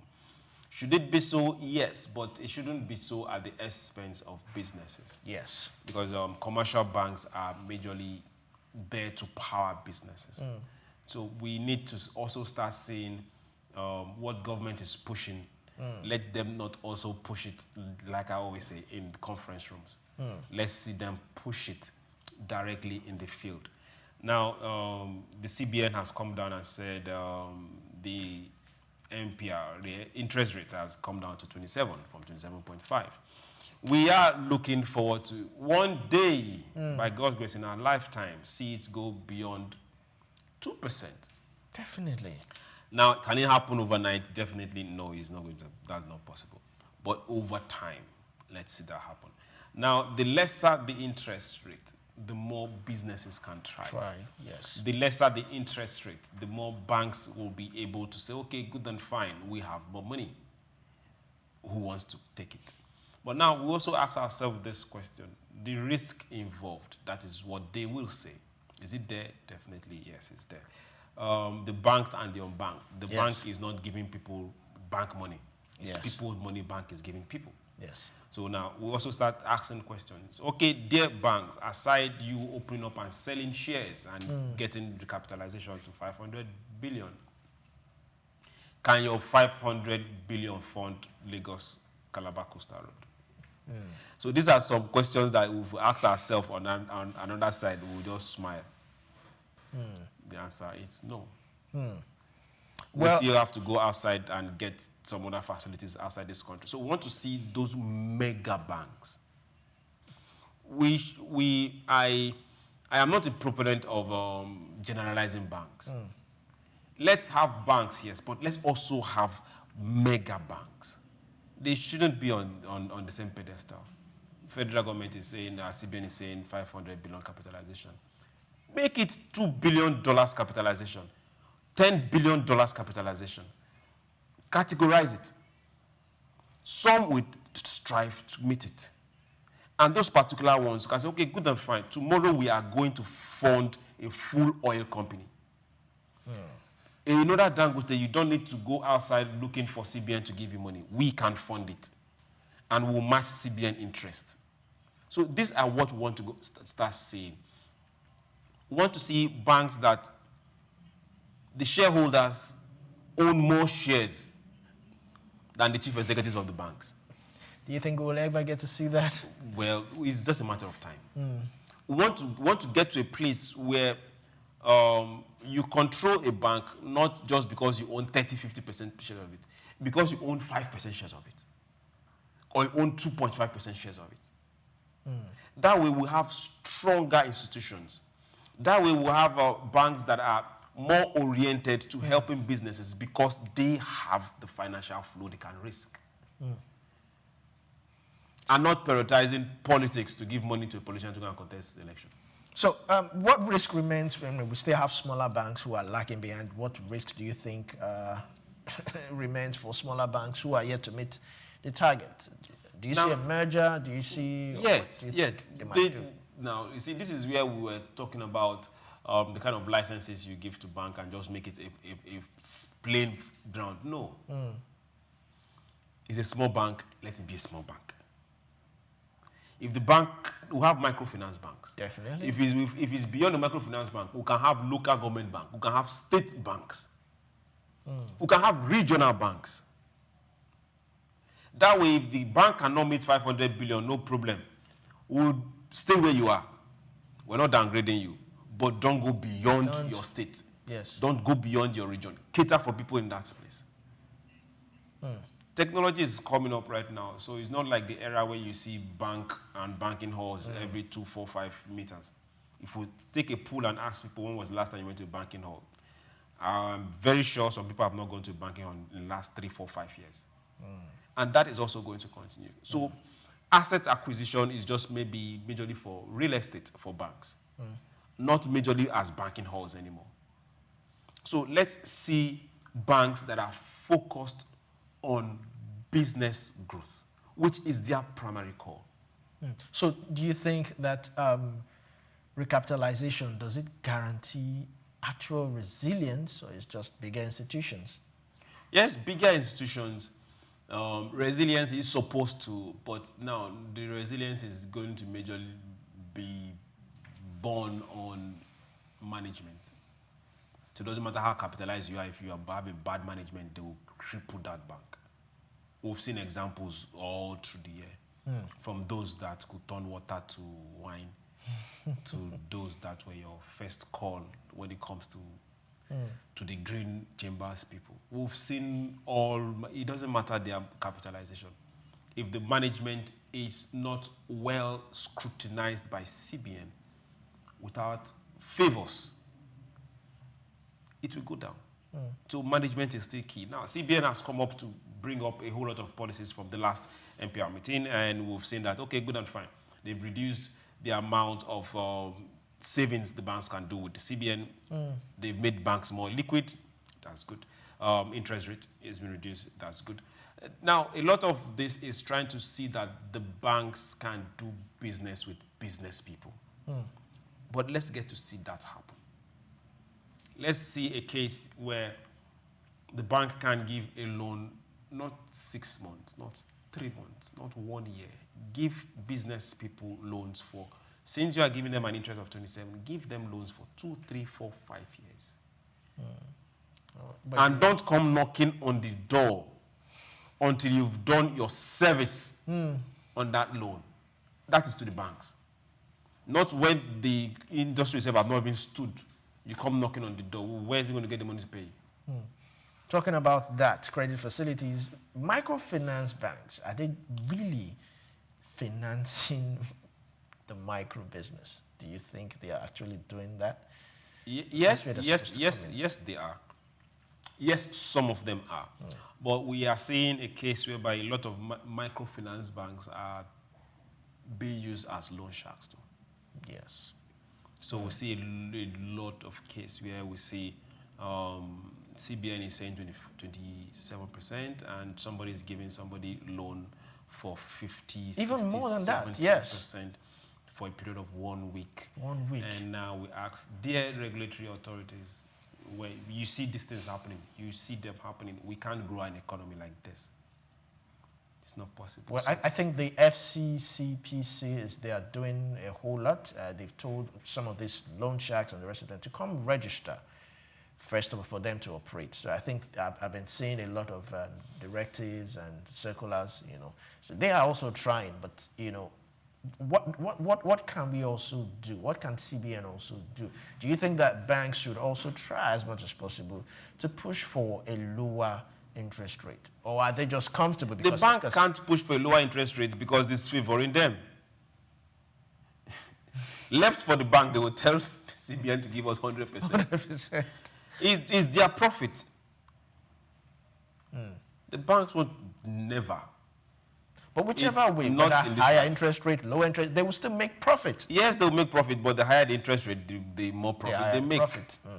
So for microfinance bank, I will want to see during, I'm trying to remember the administration, a lot of focus was on microfinance bank. I want to see this administration go back to that that template. Let's see more of microfinance banks thriving.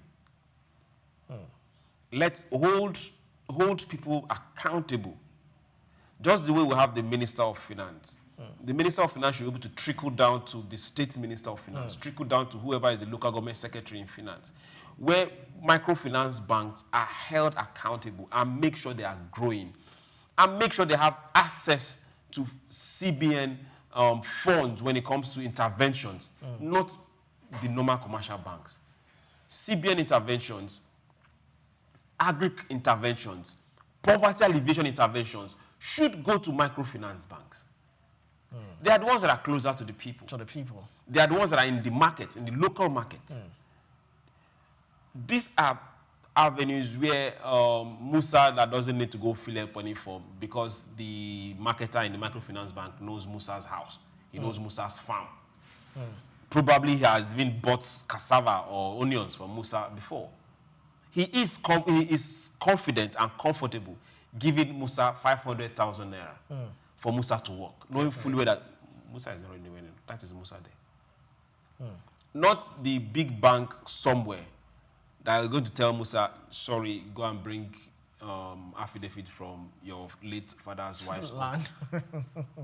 So let's empower microfinance bank, not just as business ventures, but as intervention portals for government interventions. Now, we've talked about a whole lot of injection of money for the agricultural sector. If we ask, okay now, which of the microfinance banks are directly linked to these interventions? You'll be surprised that you won't see any of them. So how are the real farmers going to directly benefit from this? Because they are not asking you for handouts in the first place. They just want a place where they can go to. If they need financing, they get that financing. If it's long-term, if it's assistance, they can always get it. I've seen several microfinance banks that will also help with business ideas and help you in even keeping your books. They are close there. They are the everyday people that the normal business people see. So let's see that growth in that particular sector. It will go a long way to get us more productive. All right, it will go a long way to get us more productive. We'll move to the next story. YouTube content creators contributed a significant £2.2 billion to the United Kingdom economy in 2024. Now, according to a new report highlighting the growing economic impact of digital creator industry, the platform also supported around 45,000 full-time jobs across various sectors, including media, marketing, production, and tech services. The report commissioned by YouTube shows that both individual creators and small production companies are generating income through advertising revenue, brand partnerships, merchandising, and fan support. Educational and entertainment and lifestyle content led the way in terms of engagement and revenue generation. The findings underline how platforms like YouTube are transforming traditional media and offering viable career paths for individuals and businesses. Industry experts say the creator economy is now a key part of United Kingdom's digital landscape, contributing to innovation and entrepreneurship. Chooks, how can Africa also build on this? I know, yes, we have creators. Yes, we have creators. We have a whole lot of them, and they're cashing in. We have creators, and the question we now ask ourselves is, our government, do they really see them as part of the GDP earning percentage? I think they're about to tax them too. It's not just taxing them. Now, this is where a lot of things come to play. Some years back, a particular government, the one that was before this, had to ban Twitter. Yes, that was controversial. It was due to, Due to? Yes, we all know what happened. His account was deleted. What is it called? Some other people were shouting, ban Facebook. Yes. It's not too long ago, some other governments were trying to ration and stop access to the internet. Now, these are things that when you see them happen, you ask yourself this question: who exactly is advising these people? It beats your imagination. It's just like you waking up in the morning and you're looking at your child and saying, your head is growing big, you're not going to school in the next 2 months. So when we see productive energy and we stifle it based on political inclination, it just spells nothing other than stupidity on all levels. Now, 2.2 billion from YouTube alone. The UK, we are 2 times the population of UK. So we consume more than what they will consume. We are the most populous in Africa. And the content that will come from here will transcend Africa. We have tribes that transcend Nigeria. The Hausa cuts from here all the way leading to Libya. The Yoruba cuts from here all the way leading to Brazil. The Igbo cuts from here all the way leading to Equatorial Guinea. Calabar, and the other side, they cut from here all the way leading to the Cameroon. So you just imagine if we open up the space and people get creative, imagine what amount of monies we can draw into this economy. The question we'll be asking ourselves is, okay, dear government, what is stopping us from being able to have this data and explore and get our young people active? So the bans, have they helped us? Internet connection, how good is it right now? We are busy giving waivers to the network providers and accommodating poor service on a regular. It won't give us these numbers. So these are give and take. So the government need to see it from that perspective. Yes. If we can't get these people busy and let them create content, then we won't be able to generate as much revenue as we think we can. Yes, yes, getting them busy, because they say they are devils, I do mind it's a devil's workshop. So do you think that, you know, content creation could actually reshape, how will I put it, traditional employment policies? Because yes, we have unemployment, and now we have content creations, and it seems like a whole lot of the youths are going into this. Do you think that is somehow bridging the gap of unemployment? Well, I won't say bridging the gap for unemployment. It's just opening up another sector. And people are gainfully employed, enough to put food on their tables and see themselves through school. So it's another sector that has opened up. Yes. Now, how is government going to make sure that that sector flourishes? This is what I should be looking at and thinking, okay, good. If I'm in the government, okay, how can I make this sector flourish? The government has come up some 2-3 months ago, and they had a whole lot of meeting with content creators and people in the digital space. But now the question I will be asking is, those particular meetings, is it to grow that sector or is it for political inclinations? These are questions we should be asking. Because if we are able to grow each of these economies, you imagine what we are bringing in. Now we also have the entertainment that has been privately driven for as long as I can remember. Government came in, BOI came in, BOI stepped out. Some private initiative came in, they are stepping out. So how can we grow these various economies?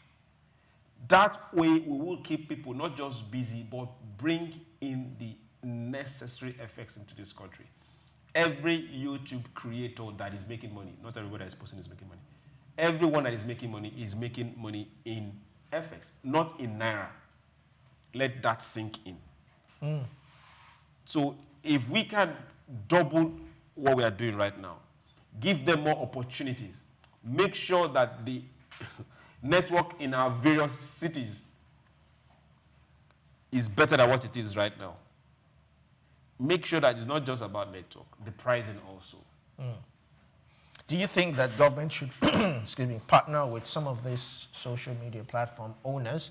I mean, Facebook, YouTube, and the rest of them. I remember there was a time Facebook, we thought Facebook was, but it was the headquarters, or one of the annex was in, was later installed in Ghana. I mean, it was quite sad. We thought we would get something in Nigeria. Do you see that in the nearest future? Nobody gets anything. Nothing is given to you. You go for it. So government should stop seeing, what is it called, social media platforms or micro media platforms as enemy to growth because of the information that people can always push out there. This is where we need to separate government politics from governance. That has always been the issue. So you have your minors everywhere. Whatever information they see that is not favorable to you, everybody attacks, and that is how you see those particular platforms. Yes. We forget that those particular platforms are reckoning millions for other nations. Yes. So please, this administration, you have very brilliant people around you. Let's have that mind shift. You imagine what Europe is making off Facebook. These are things we need to start asking ourselves. This is 2-point-something billion. Some nations are making that from tax alone from these micro media organizations. So that is where we should start looking. Aside content creation, let's be able to attract these social media platforms within our space. Then what stops us from even developing our own? I'm also looking at, do you think, I remember there was this particular content creator who had an interview. He was asked how much he was making, and I think a week after that, the Lagos state government slammed him with some sort of fee, and he came out to say, oh, I'm not making that amount. So do you think that these content creators, because before YouTube would pay you, they would deduct their own, probably tax and the rest of them. So how do you think the government can come in terms of tax? Because sometimes, so it won't lead to double taxation. Sometimes, most of these times, the tax has been deducted from the source. So what gets to you is your take home. And now you're being taxed in Nigeria for your take home again.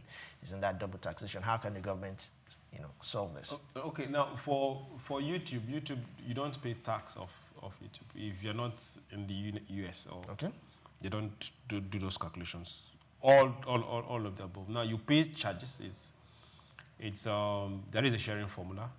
You pay charges for certain things. You pay if you use someone else's content, if there are any kind of infringement and you have to pay some surcharge, you pay what is left for you after your calculation is paid to you. How you now take your money or withdraw your money is left for you. Now, if you see, for a lot of platforms outside this country, for those outside this country, is embedded in those platforms. Your tax for those countries. So they can help you calculate it. They can't deduct from source, or they might just calculate it and keep it aside. Which means when you're now doing your tax returns, you just do that. Now, same thing happens to trading platforms outside this country. They deduct the tax, or they calculate it for you. It's embedded in those platforms. Now, this is where we now need to grow as a people. Nigeria, how can we now take advantage of the production that we have assisted, though? Not where you didn't plant, you want to go and collect tax. I am not an advocate of that. For platforms and production and creators that you have created an enabling environment for them to thrive, it's easier for them to pay tax. When there are different sources for you to get that, come consult us on Sook News and we'll give you that. But hey, they will happily pay tax knowing fully well that the government is in support of the sector. That won't be an issue. So how will we be able to sieve those that have benefited from Nigeria, from the country, and those that, like you said, going to reap where you did not sow? It's not difficult. Tomorrow, if government says, Airtel, your service in Abuja is bad, fix it. And they do.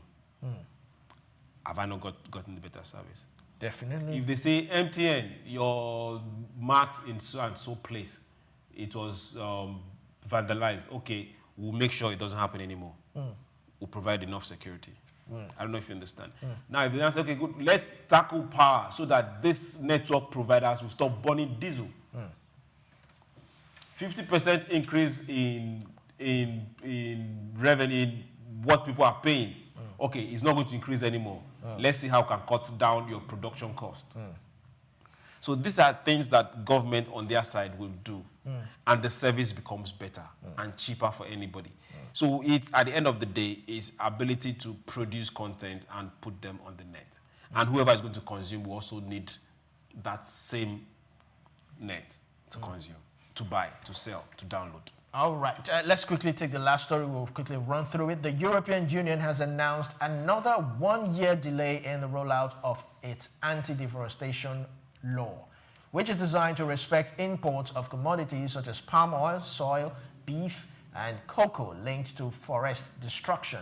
The Environment Commissioner Jessica Roswell confirmed the decision, citing technical challenges in managing the heavy data load required for the new information technology system that will enforce compliance. The law, initially postponed, once due to strong opposition from industry groups and trade partners, including Brazil, Indonesia, and the United States, is now set back further to allow adjustment. Roswell emphasized that the delay is not politically motivated, but rather a safeguard against potential disruptions to European businesses and will supply chains if the system is launched prematurely. She explained that the European Commission will engage with the European Parliament and member states To finalize the new timeline, the extended preparation period is expected to give industries time to adapt and regulators room to strengthen oversight, ensuring the law can effectively balance sustainability goals with trade and business continuity. Divisions could overshadow policy support. Chooks, let's have your take in less than a minute. Okay, now for European businesses, they were very, very direct, even if they didn't say it. Okay, we can't do this because we need it. That is what it is. They will not stop this importation because they need it. They don't produce palm oil in Europe. It's straightforward. Yes. They don't produce cocoa in Europe. Now, what is the issue? Deforestation. Okay, they are cutting down forests to plant cocoa. They are to plant plantation or palm oil or whatever. But now, if you look at it, what are they getting? They are getting direct raw materials, primary raw materials, not processed materials. So where is it going to? It's going to Europe business producers, manufacturers. And what are they doing? They will add value and send it back to you. And now a particular climate change policy for sustainability is saying, no, don't buy those particular raw materials because of this. Business will always come first. So if Europe is putting their own business interests first, Africa, please, learn. Business will always come first. Africa, please learn to put your business first. Now, from plugging Africa's revenue leaks to digital creators powering new economies and global shifts in finance and trade, these stories show how interconnected business landscapes have become. The key question remains, how do we adapt policy, innovation, and investment to stay ahead? That's it for this edition of Sook Business Landscape. I am Olumide Shokoya. Thanks for watching. Don't forget, like, comment, share, engage us. We will get back to you. Take care. Thank you very much. Let's do this again tomorrow. And remember, there is no place like home. Be your neighbor's keeper. Have yourself a beautiful day. Take pleasure because it's the mind that links to first of all the rebranding. Said it's going to be putting Nigerian labor, Nigerian content and materials first. If you say Nigeria first and it is just us down here that are pushing that agenda, it's going to be a big struggle. Nigerian firms, Nigerian organizations start looking at getting their staff involved in this market. Why do you for their staff? Within this side, let's also learn see something. This is Sook Business Landscape. Idumota Market. Eko Idumota, once a residential neighborhood, is home to Idumota Market located on Lagos Island. It is one of the oldest and arguably one of the largest markets in West Africa. Idumota is a historic neighborhood adjacent to the Lagos port that facilitated the slave trade and later under the British indirect rule. It's surrounded to exports that fueled the colonial enterprise. Idumota was also the location of an armed forces remembrance cenotaph called Soja Idumota, built as a monument to Nigerian soldiers who served with the West African Frontier Force. An Eyo Masquerade statue and a clock tower are also some monuments at Idumota. Idumota Market is so popular that large sales are recorded as early as 7 a.m. The market is made up of hundreds of locked-up shops occupying several multi-story buildings, with some measuring about 5 or more floors. In 2010, the Lagos State government demolished some illegal structures in order to improve vehicular and human movement in and around the markets.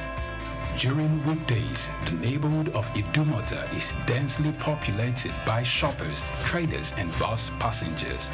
From the Carter Bridge ascending into Lagos Island, passengers can see the neighborhood before disembarking at their final destination.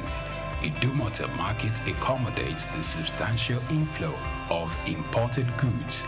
The bulk of import from abroad are routed first through Idumota and then on to other markets through Nigeria and other West and Central African countries. The energy of private Idumota traders and wholesalers facilitate this activity, where millions of US dollars worth of wholesale is exchanged daily. Idumota Market, Souk Enlightenment. Broad Street. Broad Street, situated in Lagos Island, is steeped in Nigerian history. Once the biggest financial hub of the country, it housed the headquarters of major banks, linked the CBN, the stock exchange, and the loads of lender companies.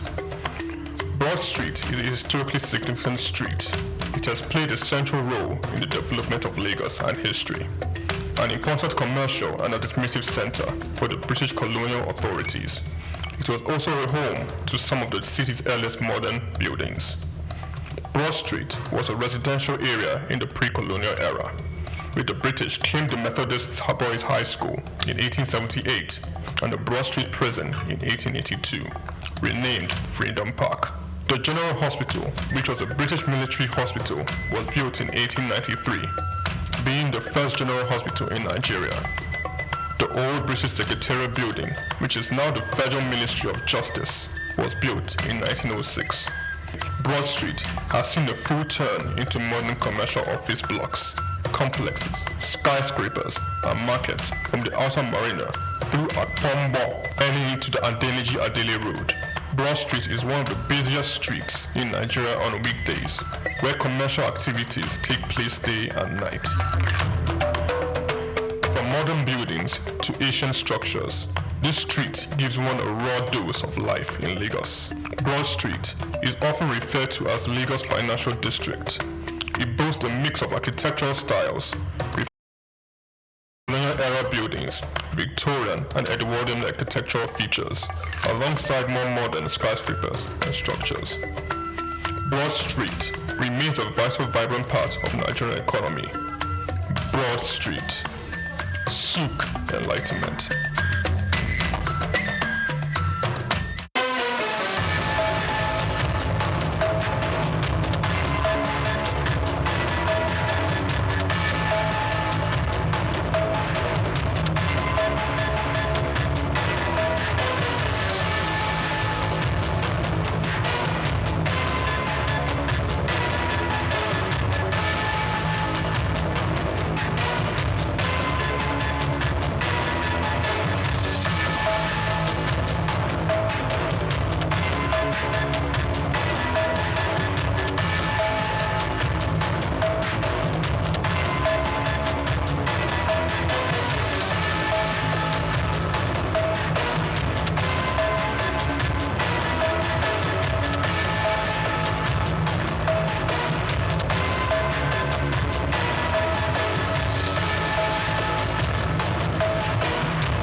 Festival, also known as the Adamu-Orisha, is a traditional Yoruba festival unique to Lagos Island in Lagos State, the center of excellence. It is one of the most iconic cultural events in Lagos and serves as both a spiritual ceremony and a public spectacle. Ayo dates back to the 19th century, though original traditions suggest its origin may be older. It began as a rite of passage for the transition of a deceased Oba or High Chief in Lagos. In today's special report, Bayo Olaoye traces the antecedents and the genesis of this renowned cultural event. The first recorded Ayo Festival was held in 1854 to commemorate the passing of Oba Akintoye. Over time, it also became a celebration for the installation of a new Oba or to honor prominent Lagosians. The Ayo Festival is rooted in Yoruba religion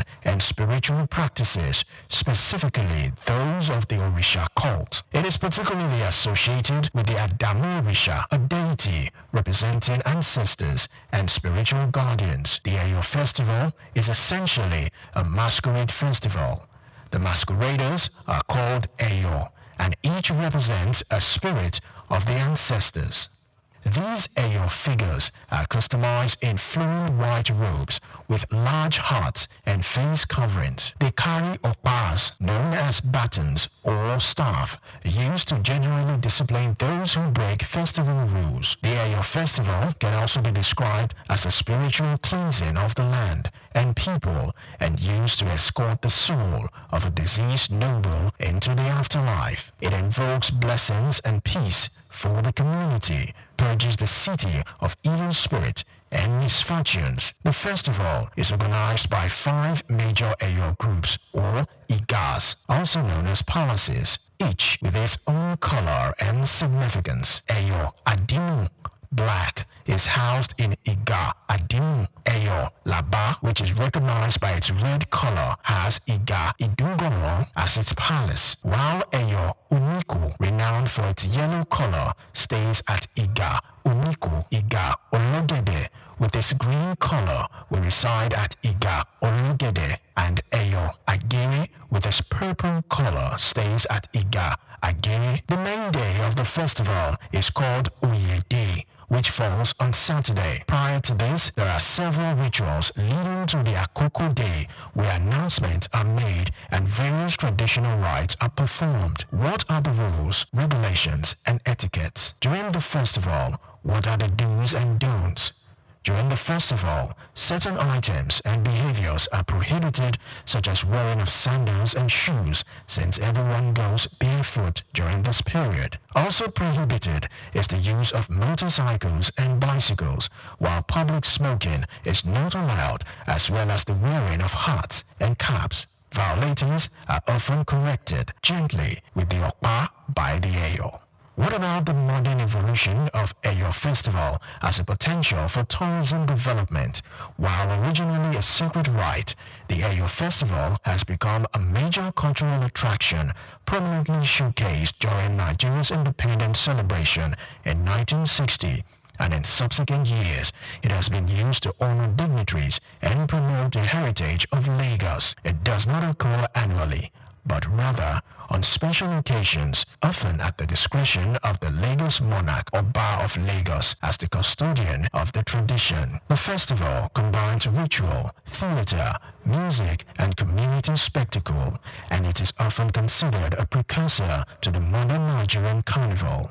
The Eyo Festival has inspired modern performances and literature in Nigeria and reflects the depth of Yoruba spirituality, the importance of ancestors, and the interplay between tradition and modernity. Olumide Shukoya reporting for Souk News TV.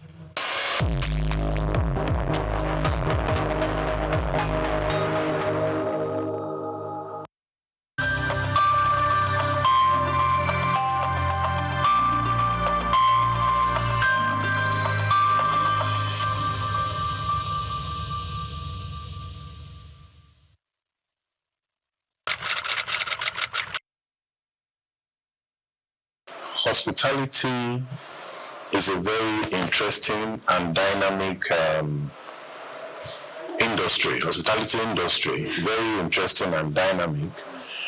And as we know, we have global best practices, that are acceptable. It's just like norms that are acceptable in the industry. So when you talk about global best practices, it encompasses a lot of things, a lot of dimension, in terms of technology, in terms of service delivery, in terms of training and retraining of staff, even the recruitment, onboarding of staff. There's so many things involved when you talk about global best practices. Well, let me just say the main challenge we have in this climb is orientation, education. In this climb, many people go into the hospitality business without much information about what they are about to go into.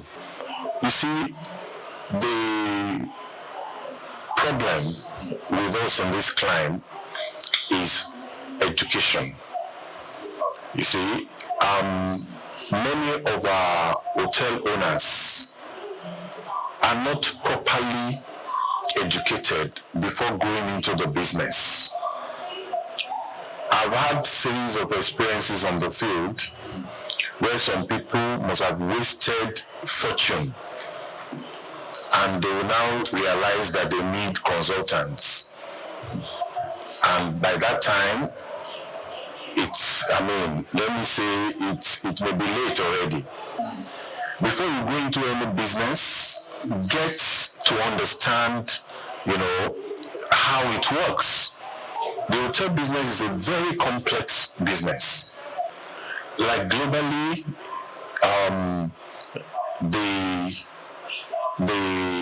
the trend is making sure your guests' expectations are exceeded. And so many, the technology is employed in making sure this is possible.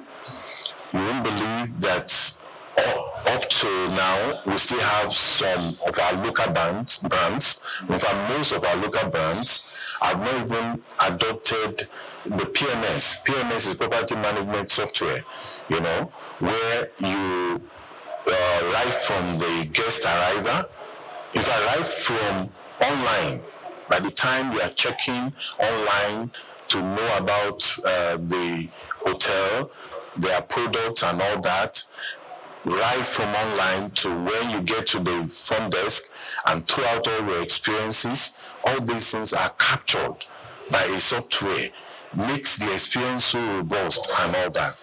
Up to now, many of our local brands still find it difficult to adopt this PMS. To them, it's expensive. To them, they don't see any reason for it. And this is what makes, it improves guest experiences. It makes you satisfy your guests. You even exceed their expectations. Makes just just in the touch of a button, things are already happening. In the Western world, they're already going into, AI, right from CRM, customer relations management, service CRS and all that. They are already exploring using AI and all that. Here we are still on biro and paper. How do you compare the brands? The local brands are built around the owners. The owner, tells you either he is knowledgeable or not about the business.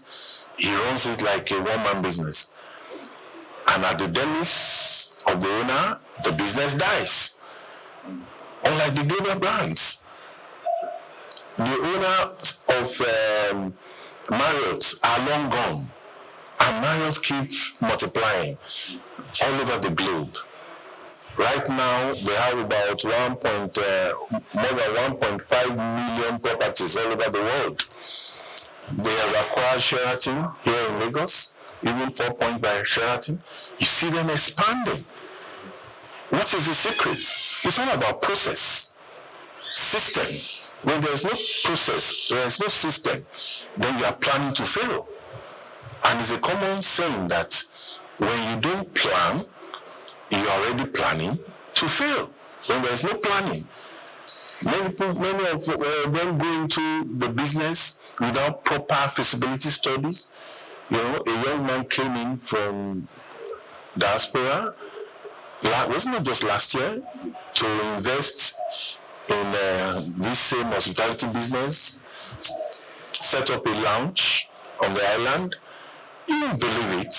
6 months, 100 million was gone. And he had to pack up and return back again. So what is happening? Why is it that the global brands are thriving and our own brands are not thriving? Meanwhile, we should even have some advantages over the global brands because it is natural. We are naturally hospitable. It is our nature in Africa. You know, hospitality, Africa is hospitality, hospitality is Africa. You know, so all we need to do is to get the formal training and convert our virtue, hospitality virtue, into in a professional way and run the business professionally.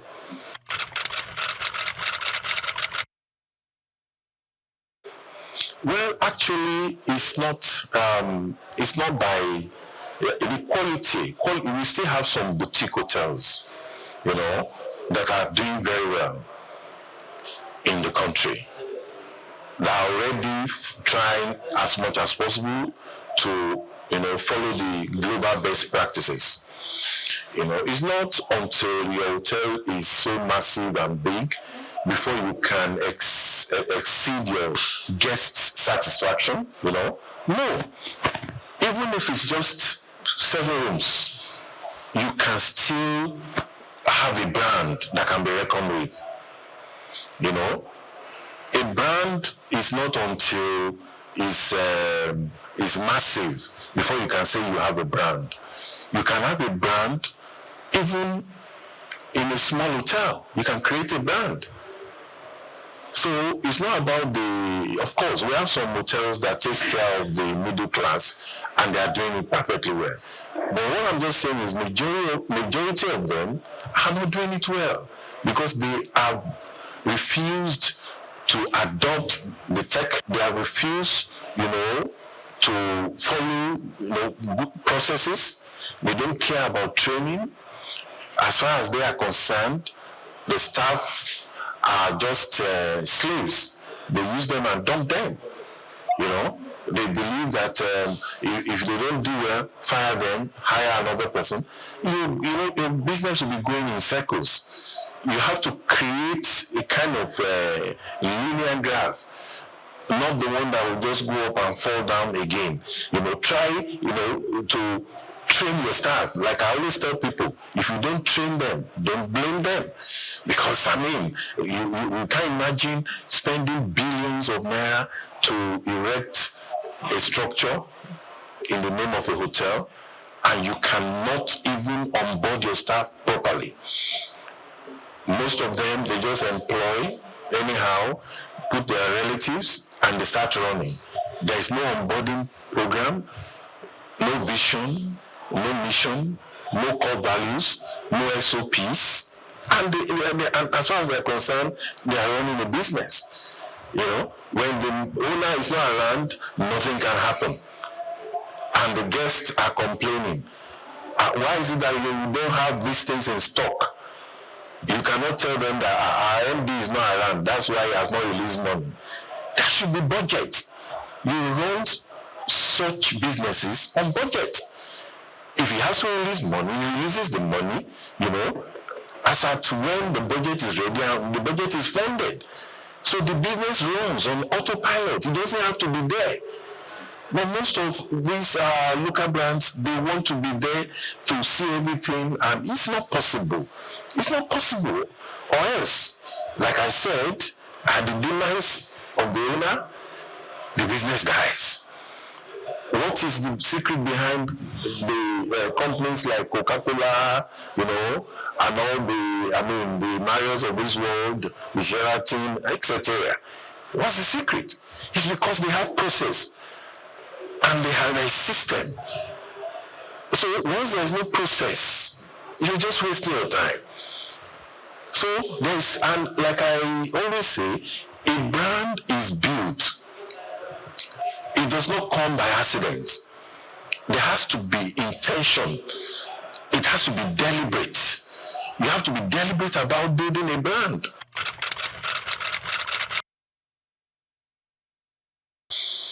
Well, the truth is, staff will always live where they are not well treated. One thing is to say you are training. Another thing is the environment conducive for them? They are not animals. If they are well treated, they will stay. They receive training, they see a future in the organization. I mean, there's nothing like staff handbook. You don't even know your rights, you don't know your privileges. You know, you don't know where the company's right stops and where yours starts. You don't know whether you're entitled to leave or not. In fact, that one is in the hotels. In our client here, there's nothing like leave. You know, you treat them anyhow. Why would they stay?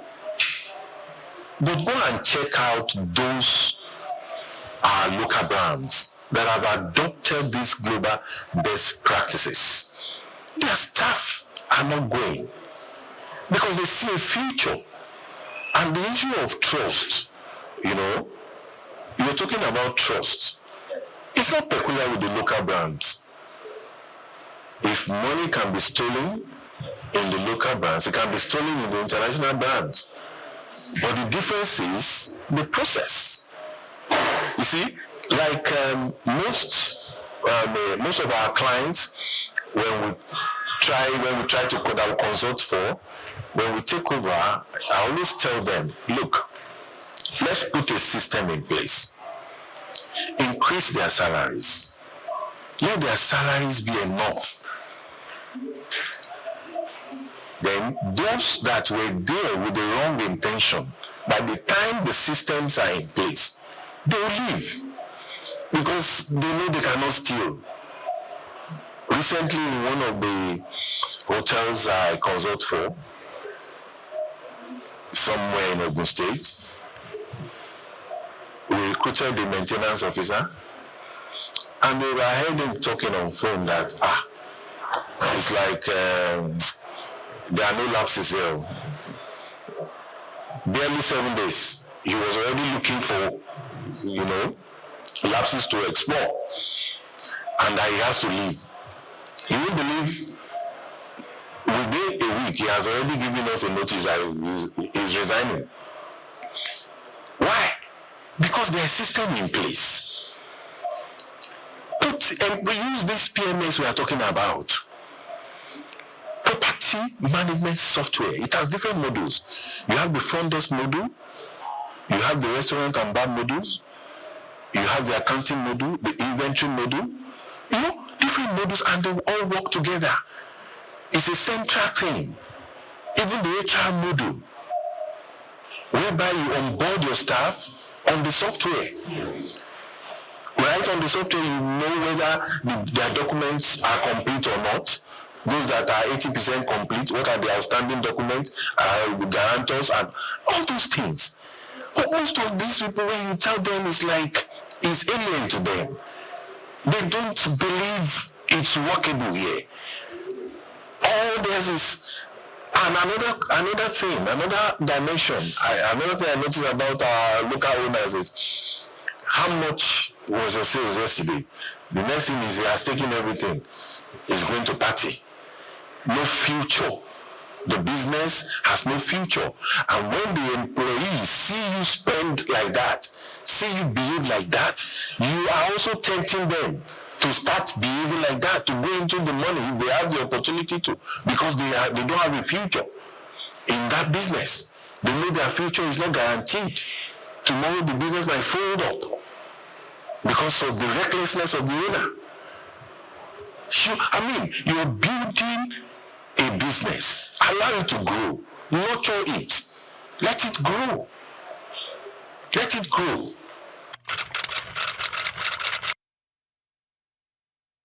Let me break it down.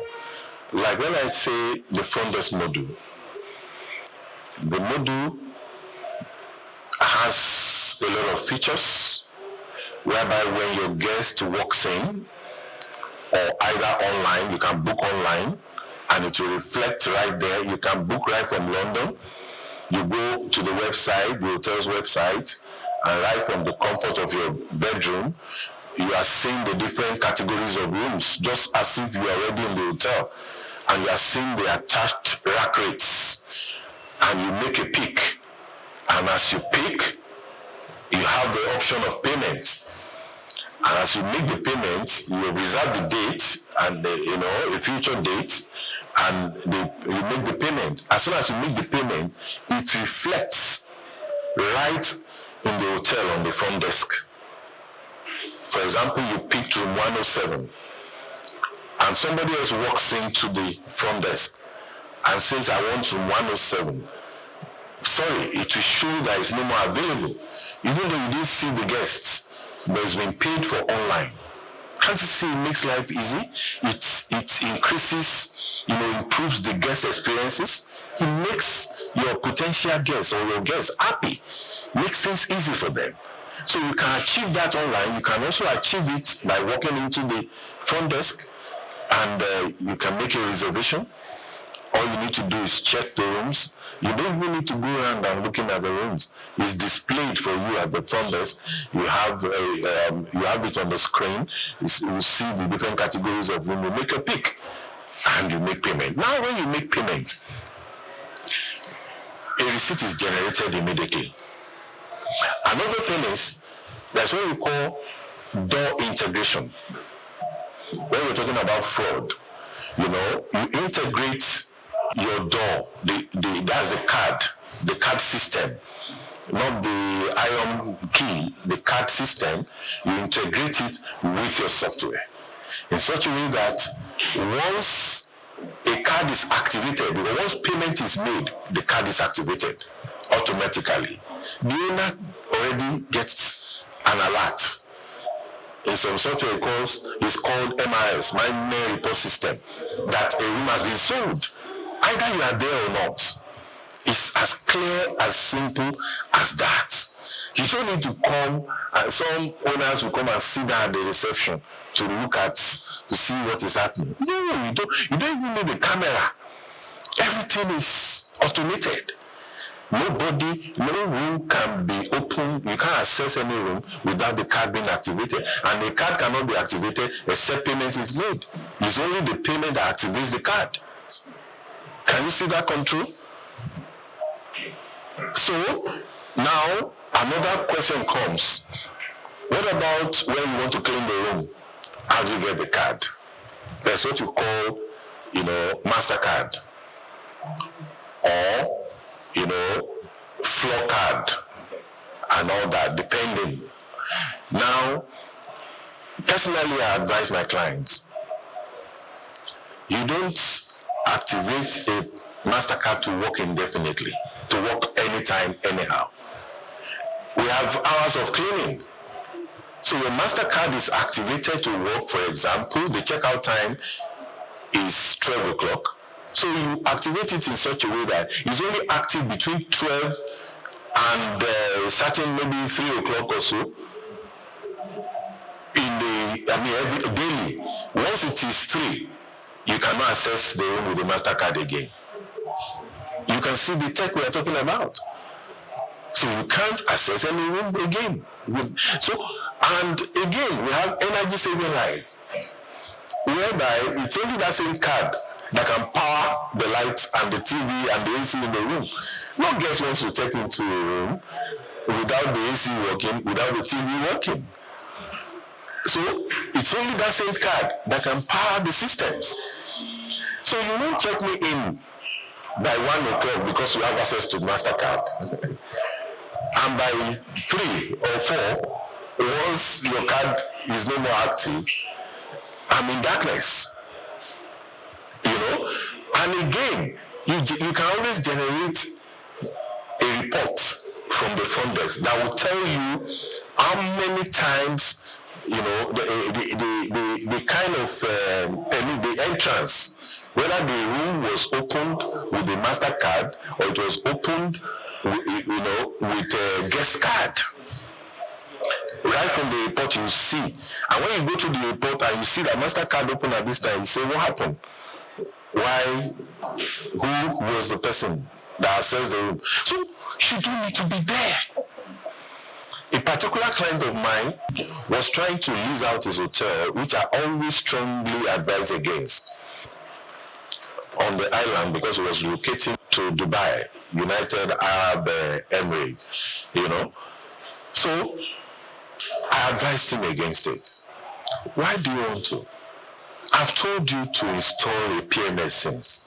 This will give you some level of comfort, because his main reason is that I'm here, right under my nose, they are still stealing. When I leave, what will happen? You don't need to. And thank God he was able to take the advice, we installed the PMS, and he saw the difference. Don't underestimate your guests. Even forget the color. They may be black, but they are well traveled. They've been to America, they've been to Europe, they've been to, Dubai. They've lodged in the best hotels in the world, and they know what good services.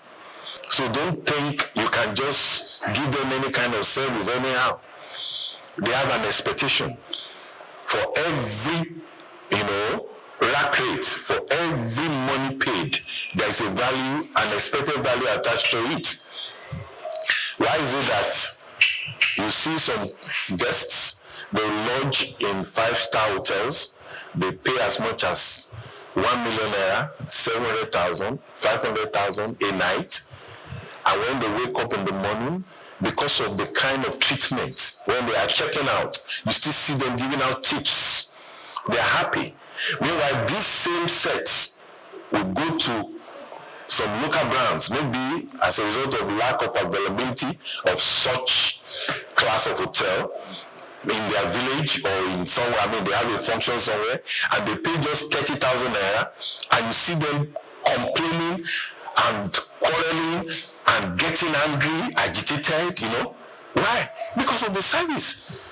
30,000 has a value, an expected value. Same thing with 500,000 naira. If he had paid 500,000 naira in a 5-star hotel and he didn't get the attached value, he will complain. But he paid 30,000 and he could not even sleep at night, mosquito, all through the night. The AC is not working. Why? Because there is no process, no system. All these ACs and all these things, they all have, you have a kind of maintenance worksheet, maintenance plan. It does not have to break down before you start repairing it. You maintain them. When the generator has worked for so number of hours, it must be serviced. How often do we check all these things in our local brands? Because there is even no system, no SOP, nothing in place. You just open and start running. It's not done anywhere.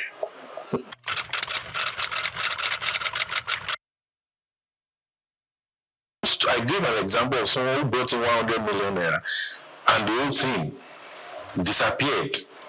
Let me say, what we should know is that money is inflammable. The whole thing went in flames. That's how we put it, within 6 months. Why? Because there was no due process. There was no planning. He didn't understand what he was coming to do. He just dabbled into it. In my book, which I will be launching soon, in my event coming up, I call it ABC of creating a great hospitality brand.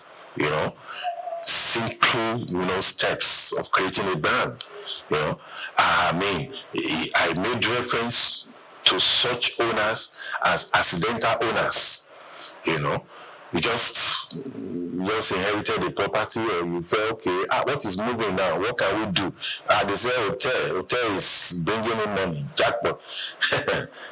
Many people have gone into it and they've gotten their fingers burnt. So I will advise investors, if you want to invest, do proper feasibility study. Do proper feasibility study.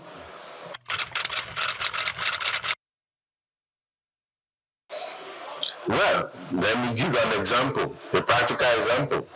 One of my clients started a 23-rooms hotel in Delta, and according to him, it's almost 3-4 years now. According to him, he spent about 100 million naira. He's smiling today. Right now, there is no day that it does not have a turnover, you can do something smaller, even with 100 million, you know. Yes, it depends. I just give the practical example. You know of people that have just 7 rooms and they are making their money every day because they've done, their due diligence. No, definitely, you know, it will reflect on your pricing. And once, like I always tell people, is value for value. I can't be forced to sell my room 10,000 naira because my neighbor is selling for 10,000 naira. You know, I can sell mine for 40,000 naira and still be fully booked. While the one that is selling for 10,000 naira is not even attracting any guests. Why? Because the 10,000 naira will try to say, okay, when it is 12, we turn off the gen because we want to conserve energy. We don't have money to buy diesel and all that. Start rationing. No guests will feel comfortable. You know, these guests, even in their personal homes, they enjoy 24 hours light. They enjoy themselves. Then you now come, you know, to a hotel where you should relax and be able to think properly, and they are telling you they are turning off the gen because they don't want to sell the room high. I'll tell my clients, sell it high, but create the value. When the value is there, make sure you recover your costs. You have to impute all these things, you know, into your costing. Many of them don't even believe there is need for a revenue manager. Apart from the normal manager, you have a revenue manager. You know, you have cost accountants. You know, apart from the main accountant, people that are in charge of costing. You're selling a plate of food for 7,000 naira. What is the cost? Many of them don't know. And like I said, most of this software takes care of all these things. You know, the recipes are there in the, you know, all programmed. So when you have sold a plate of rice, you already know how much is your profit on it. It comes to that. So we have to be very analytical. Yeah, majorly it's let me say government policies. It affects, you know, like in Lagos State now, a talk of consumption tax. Then the federal will still come and say you should pay VAT, which is repetition. Consumption tax is 5%. Then the federal government is asking for 7.5. They're not 12.5. How do you survive?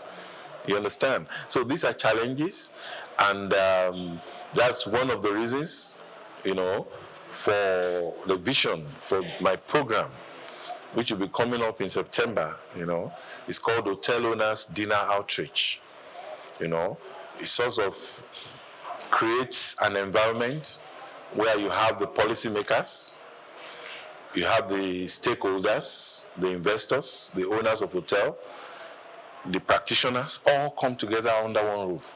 Then we dialogue, you know, look at the investment climb, look at the challenges, we rub minds together, and we come up with solutions, possible solutions. You know, like you cannot be up there churning out rules. You are so far from the players. You don't even know, you can't feel them. You don't know what they are going through.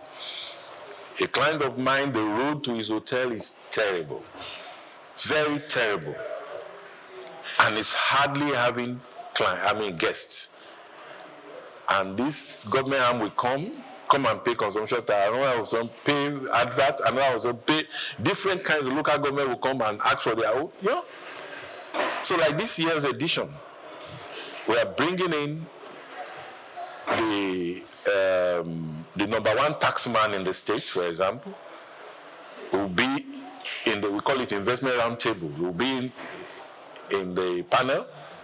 We have a representative of the international brand, that's the owners of Marriott Hotel in GRA, Ikeja, you know. He'll be in the panel too. And we have the permanent secretary, tourism, who will be in the panel. So we'll bring them together. Then we have consultants, practitioners of over 40 years in the industry in that same panel. That's the president of AFCON. AFCON is Association of Tourism and Hospitality Consultants in Nigeria. He'll be in the panel. All of them. So let us discuss. Let's feel each other's pain. Let us understand. You know, the government tell us why you are taxing us like this and all that. So that's one challenge. Another one is power. Of course, there's nothing we can do about that. It's a national thing, you know, and until it is solved nationally, we'll keep generating our own. While we always advise that, you know, owners should look at, you know, solar, which is environmental friendly. That's even the way, you know, hospitality is going. You know, we talk about sustainability, you know, in hospitality, social, economic, and environmental. You know, those are other issues again, another topic entirely, maybe for another day.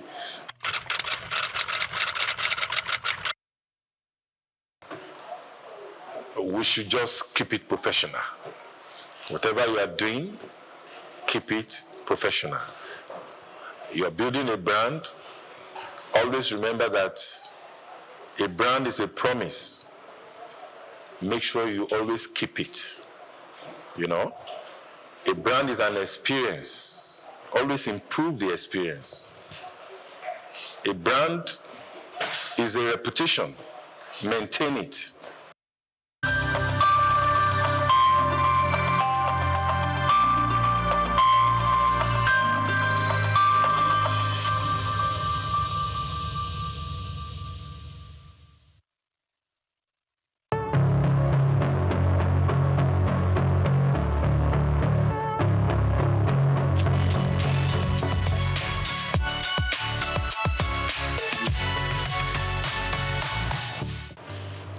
I think, as the name goes, we are still faring very well. We are still holding on. Basically, Niger Delta Power Holding Company Limited is a Nigerian company owned by the federal government of Nigeria, the 36 states, and the 774 local governments. The federal government has 47% shares in NDPHC, and the 36 states and federal capital territory, plus the 774 local governments, own the remaining 53%. Originally, it was supposed to be a stopgap, build and sell power plants to increase the power availability. But in the process, as the company moved along, they discovered that if you build power plants, you also have to build complementary transmission networks. And then if you have transmission networks, you will also need the distribution network so that the power can ultimately get to the consumers. And so because of the gap that was in the sector at the time, Niger Delta Power Holding Company Limited was asked to build more power transmission networks, substations, injection substations. So over time, we had grown into the behemoth that we are today. Principally, we have 8 power plants functioning now, and then 2 are in the process of being completed. So that's what Niger Delta has been. But basically, I can say without any iota of contradiction that Niger Delta Power Holding Company Limited has been able to increase the capacity, the network capacity, by about 50%, and of course the distribution capacity by about 60%. We are capable of producing up to 4,000 megawatts now, but there are still some constraints in the transmission network, which is being addressed by the various arms of government and the various stakeholders in the sector.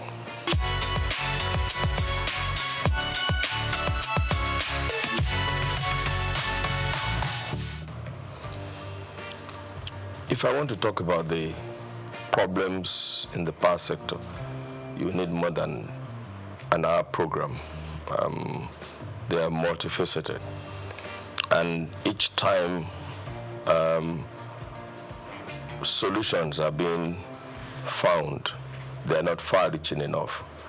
For instance, before the enactment of the Electric Power Sector Reform Act, it was thought that the problem was we didn't have enough generation power, and that's what gave rise to the NIPP, which is the National Integrated Power Projects, which was basically to increase the power availability in Nigeria. And there were gaps because at that time, I don't think the solution was holistic enough. I'm talking of during the time of President Olusegun Obasanjo. You remember the National Integrated Power Project was conceived at the time. And it's strange that for the past many years, we are talking about 4,000 megawatts, 4,000. In reality, the available power in Nigeria is about 16,000 megawatts now, between 13,000 and 16,000 megawatts. So you wonder, why are we producing or generating or putting on the grid about 4,800 megawatts? So there's a gap. And the gap is basically the fact that the present network is aged. It's inadequate.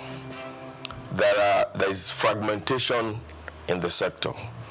You have, as of today, about 26 different bodies in the power sector. And it's a typical Nigerian problem. Once Nigeria identifies a problem, they create another agency to deal with that problem, rather than looking at the problem in the eye and say, this is the problem. And I can give you so many examples. For instance, traffic, which is very basic to everybody. When after the Udoji Award in the early 70s, I think it was in the early 70s, and people had phone to purchase cars, traffic began to grow. Now, instead of taking a holistic attitude and train the police to do what they're supposed to do, expand the road networks, and begin to put a culture of driving properly in the country, we created the yellow fever, the traffic wardens at the time. You remember at the time, traffic warden was separated from the Nigerian police. That's right. And the problem was not solved because the people were still constrained to virtually the same network of roads, more cars on the same network of roads. And then we stopped training drivers. So Federal Road Safety Commission was formed. And of course, I'm sure that you all know that the problem became worse. And now all of the state governments are creating their own variants of the Federal Road Safety Code. An example is LASMA in Lagos. And the people are still on the same roads. You know, so whereas we had 200 cars on a stretch of road, now we have 1,000. Now we have drivers who cannot read traffic signs, which are not even there. So today, when people see traffic lights, either in Abuja or in Lagos, I mean, they don't even know what to do. I'm sure that I can't remember the last time we trained drivers in Nigeria. I cannot remember the last time we trained drivers in Nigeria. You know, it's the same thing with the issue of corruption. When we detected, corruption was increasing, we started creating so many variants of, and I always ask the question, where is the equivalence of EFCC in the countries that we are trying to be like? So we have created EFCC, we have created ICPC, we have created Bureau for what's that other agency? Sorry? No. Those are another problem entirely. The BP and the BPP. You know, I mean, I'm talking of Code of Conduct Bureau. Okay. But in all honesty, can we say that corruption has reduced in Nigeria? Can we say that? So the problem is that we don't look at problems in the face and deal with the issue rather than creating bodies and bodies and bodies and bodies. We don't have the variants of EFCC, ICPC, and Code of Conduct Bureau in the countries that we're trying to be like. In this age and times, honestly, there are no, you don't need, it's not rocket science. There is hardly anything you want to do that has not been done before or that is not being done in some other places. I mean, so you see in various sectors that once we identify a problem, rather than look the problem in the eye and provide a solution to it, we create another body. It will appear to me that it is finding job for the boys, you know, and that is one of the reasons why we are where we are today. I cannot remember the last time anybody had to do driving tests to obtain a driver's license. I can't remember. In the US, if you want to obtain a driver's license, it's a long process. And I remember my daughter, when she went to the US at the age of 18, I remember when she wanted to go and obtain a driver's license, she called me and said, "Daddy, please pray for me." And I think the first time she went there, she didn't make it. And it was one slight excuse, error. And eventually, she had to go back, you know, to retake the test. So that's what I see that we're doing wrong. And that has virtually destroyed all the sectors. The power sector is faced with so many problems. I was trying to explain to you, for instance, that the discos have various coverage areas. And if you take them one by one, you will see that some of them are covering a landmass that is bigger than 2, 3, 4 African countries together. You know, somebody was on my secondary school classmates forum. Somebody was trying to do a comparison between Botswana and Nigeria. And I said, Botswana has 581,000 kilometers, square kilometers. But 70% of that is Kalahari Desert. So effectively, what they have is less than 100 and something thousand kilometers. Nigeria has a vast land. Botswana has a population of 2.5 or 2 point something million. You can't compare that to. There's no basis. There's no basis. And so if they have 1,000 naira, their GDP is likely to be higher than that of Nigeria. You know, Nigeria has 210 million people. Officially? Yes, officially. You know, you can see the population of Lagos. I'm sure that the population of Botswana is not as thick as Surulere alone. I am not trying to give excuses for what we are in Nigeria or how we're doing things badly. But I'm saying that we have a giant problem. We have giant problems in all of the areas, and we need to put our heads together to provide solutions to these problems. You know, you can say that Nigeria is a country in progress. I know that we have enough human resources, we have enough intellectuals to find solution to our problems. And I'm beginning to see that the government of President Bola Ahmed Tinubu is tackling the problems headlong.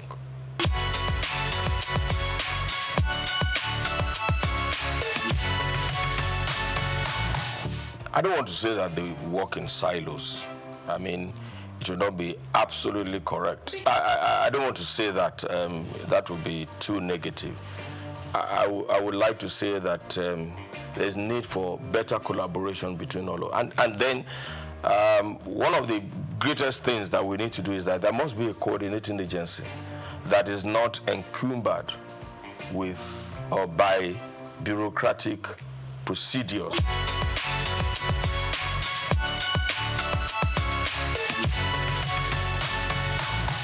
Okay, NEC is supposed to be the regulator in the society. Now, like I said before, if you have a regulator, they must be trained. And we shouldn't be ashamed to train our regulators and to ensure that we have the right people in those positions. But like I said, almost all the agencies in Nigeria, you find a lawyer heading an engineering company.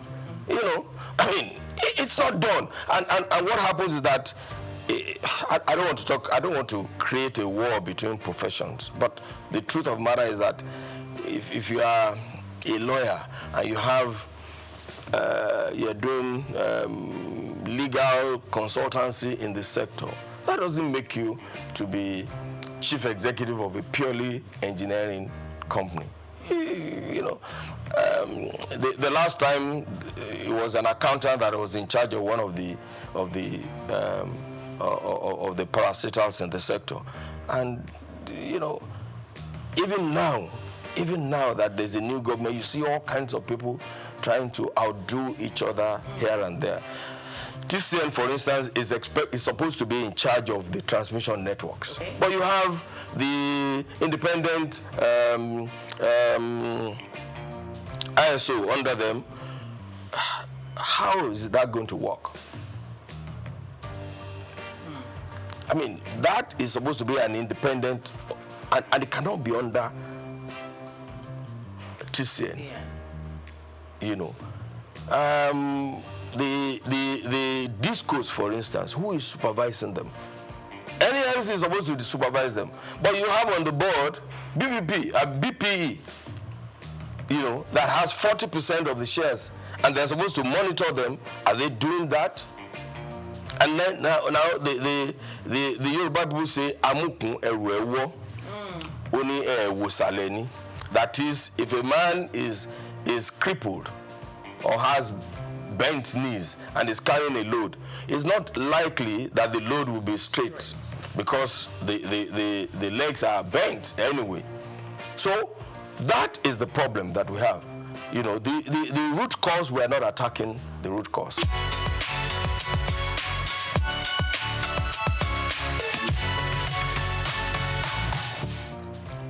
You know, the electricity power sector reform has a transition program.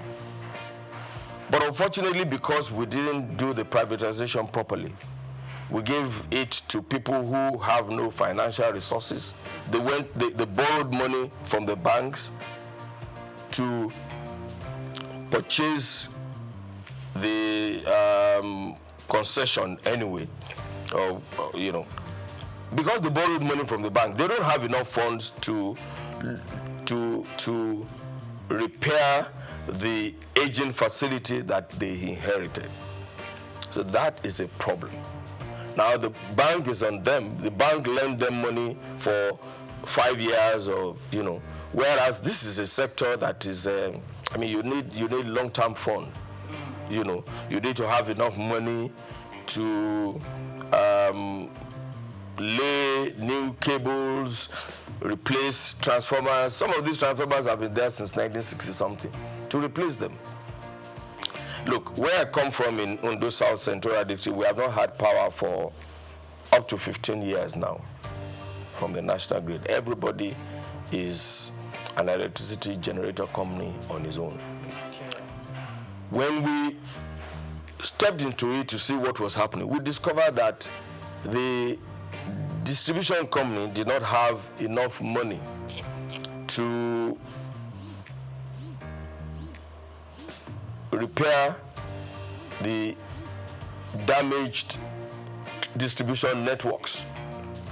So NDPC stepped into it, and we've spent almost 3 billion to repair all of that.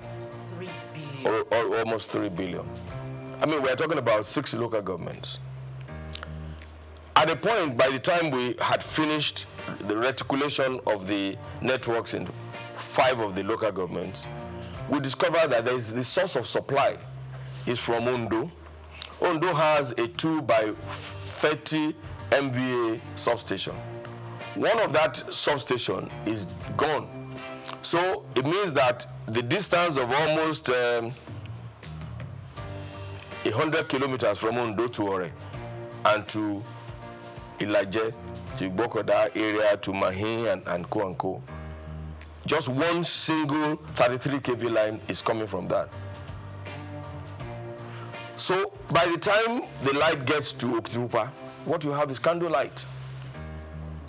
It's the same thing we saw in Lafia, for instance. For years, Lafia, even the government house in Lafia was being operated on generator, because the single line feeding Lafia and the entire Nasarawa state is from Abuja. So that's why we stepped in and built the 330, 132, 33 kV substation, which was commissioned early last year by President Muhammadu Buhari. And you can see the joy in the faces of the people. Now, in Ondo South Central District, for instance, they built the NDDC, not NDPHC, is building a 132 kV substation in Udeunije, which should help to bring power from Omotosho and to that area. But they have been on it for years now. And without the completion of that, there's nothing that can happen in the place. They will still have candlelight.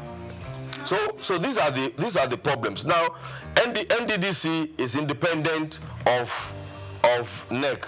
It's virtually independent of the DISCO. It's independent of but they are doing a good work, because they have offered to do, they have identified the problem and they have offered to do it. But who is coordinating these activities to ensure that everybody is working? And you know, one of the things I always complain about is that since this past 6-10 years, for instance, TCN has many of its projects are 85-90% completed. Some of the problems are just we live, that the government should collaborate with the state governments to resolve. But what do you have? A substation is ready in Akure, for instance. A 330 kV substation is ready in Akure. The transmission line is supposed to come from Oshogbo to Akure, and another transmission line is supposed to come from Benin and drop in Akure. Because of we live issue along the route from Oshogbo to Akure, that project has been stalled for almost 6 years. So there has to be an organization that is above NEC, that is linked only to the president, that will look at all of these things. I talked about the fragmentation in the sector. You know, look, and let me tell you something. I know that electricity is a commercial venture. Yeah. And when you put your money there, you should be able to recover your investment. However, it's also a social contract between the government and the people. It's a social contract. You know, so if you have such a transmission line, everybody should be involved. And I remember that it has to be a responsibility. I remember when we were doing a project in Owerri, and because the transformers have been there for a long time, we needed to remove the transformers to a workshop somewhere in Ikorodu there for repairs, so that when they take them back, it can function properly. And we had given authority to the EPC contractor to go and remove the transformer. But of course, when the community saw that they were removing their transformer, this was a transformer that has not been functioning for the past 10, 15 years. They refused to let them go, and the governor had to intervene. The governor also refused to let them take the transformer away. I had to personally intervene with the governor, speak with the governor, write an undertaking before the transformer can be moved to the workshop for repairs. I mean, it's not repairs, but you know, they need to change the oil and, you know, make sure it's in good working condition, because it's been on the plinth for 15 years. So there has to be a coordinating agency that is devoid of bureaucratic encumbrance. You know, initially, NDPAC was created from the federation account. The initial seed money for NDPAC was from the federation account. However, since we started producing electricity, let me put it that way, we don't receive subvention from the government. So our revenue is from the sale of electricity, sale of energy to the network and to what we call willing buyers. For instance, you will see that we still, even outside the country, we sell power to countries outside Nigeria. Yeah. So that's how we derive our, but because also we are owned by the 3 tiers of government, we have also embarked on working with the other sectors to improve the networks. For instance, we build distribution. So from the profit that we have, we build distribution networks virtually in all. There is no state in Nigeria that has not felt the impact of NDPAC. And then we, like I said, the transmission substation in Lafia was constructed by NDPAC.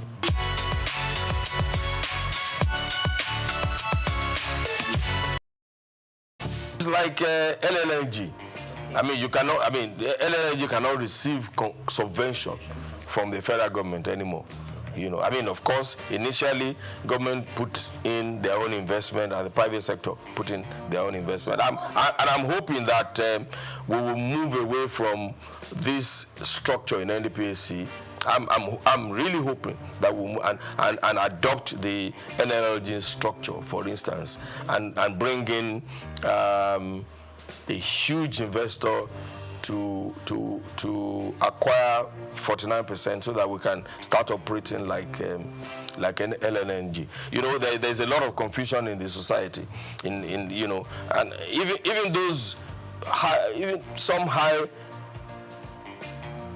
government officials don't even know the functions of NDPAC. They don't even know. I mean, we were in a gathering some time ago, and a former minister who claimed to have been a part of the conception of NDPAC was annoyed when somebody threw a question at him, and he said, "What are you talking about? I don't have power in my house, and you guys are sitting down there." I don't have to lecture him and say, "Hey, I'm not supposed to put power in your house. I'm just a businessman, you know, in the sector, producing oil, producing power, electricity, like every other person, like, what's the name of Elumelu's Transcorp Power, and selling it. That's all we are."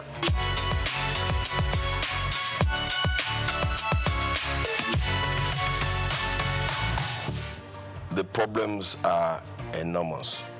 But I believe very strongly that the discos as they are now don't have the capacity. There has to be a restructuring of that sector.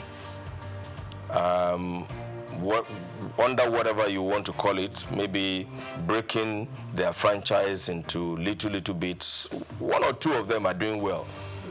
Eco, Disco, Ikeja Disco, yeah. Because, and also, you know, the problems are different. So, but for most of them, look, if you, let me give you an example. If you need to, under Yola Distribution Company, I mean, you know how wide that sector, I mean, that part of the country is.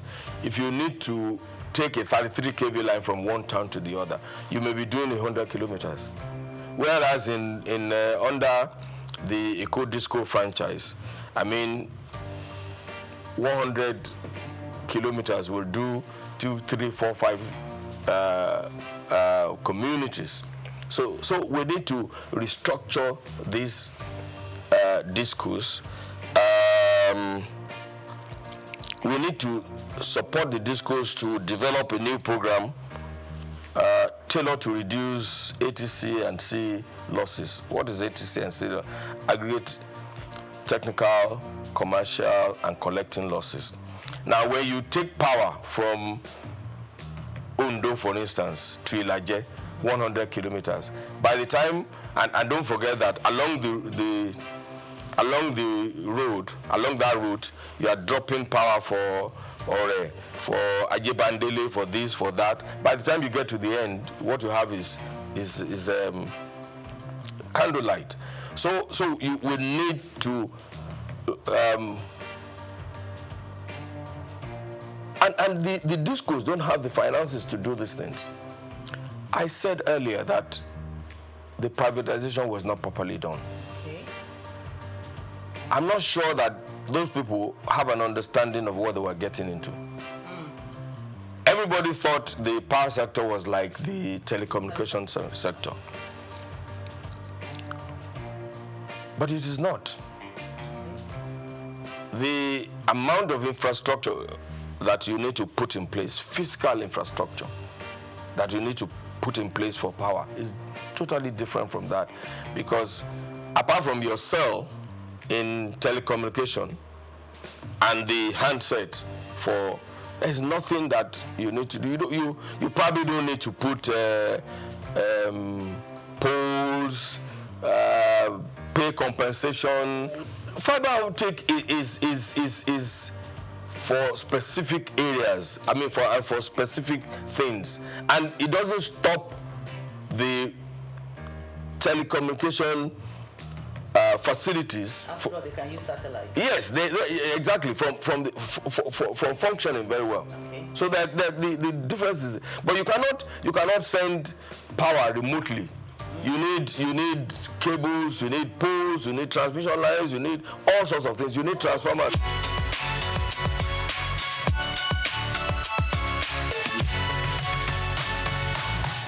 The discos should be responsible for them. But when they don't have the fund, what do? You can see that many of them, about 7 of them, are under receivership now. Some sort of receivership or the other. You can see. Because they borrowed money from the banks and they were not able to pay back within the time they thought, I mean, they were going to be able to pay back. They were taking over.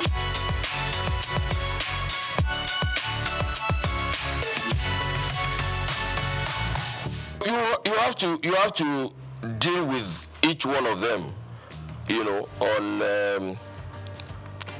it has to be a tailored solution to each disco. You cannot apply the same brush for all of them.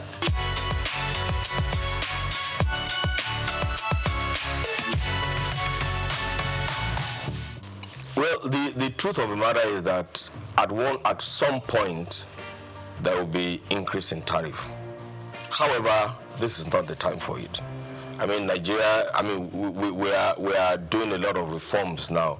The removal of the subsidy has increased the cost of living in Nigeria. The exchange rate, harmonization of the exchange rates is also going to affect the economy and the earning power off the common Nigerian, even though that should not be the case, because I can tell you for free that no business organization was charging their customers based on the 400 and something naira to the dollar that the CBN was and that's a fraud on its own, because CBN knows that there's nobody who is selling anything in Nigeria decides the cost of that good based on the CBN exchange rate. It's simple, because they are not sure that they will get. I mean, when they need to replace machinery, raw materials, they were not sure that they could get the dollars from CBN. So this is the best thing that could have happened. The Naira float. The Naira float is the best thing that can happen to our nation, Nigeria. And I'm surprised, because every expert and non-expert had been advising CBN to do this for so long. So I'm surprised that the CBN was reluctant to do what is needful, and that's about the corruption in the system. So this is not the time, and I'm advising government too, this is not the time to increase tariff. Honestly, subsidizing the power sector is not good for the economy, because the truth of the matter is that 80% of the subsidy in the power sector is being enjoyed by people who can afford to pay for electricity. That's the truth.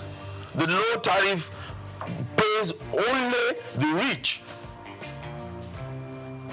You know, the poor people just take advantage, just like in fuel too. Look, if you have 10 cars and you put all the 10 cars on the road, the poor man has only one way to go, just to go to office and come back, and you know.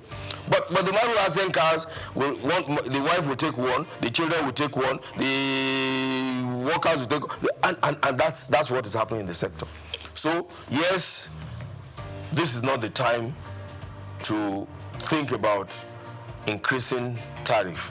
It will look, in the past, everybody, the cost of diesel was very high, right?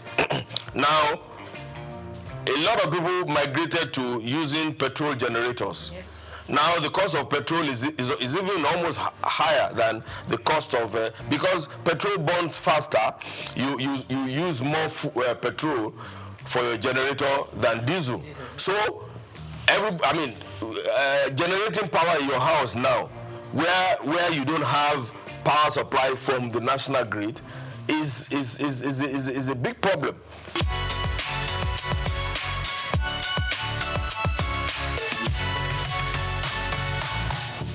No, there is no doubt in my mind that we need to migrate to prepaid meter. Okay. I mean, not only intelligent meters, okay, so that when we have intelligent meters, nobody can manipulate their consumption. You know, if you go to some hotels in the past, all of the heavy-duty consuming equipment, their laundry, their air conditioners are connected directly, or they bypass the meters, you know. But if you have intelligent networks, that cannot happen, because it will be discovered and then you will be dealt with appropriately.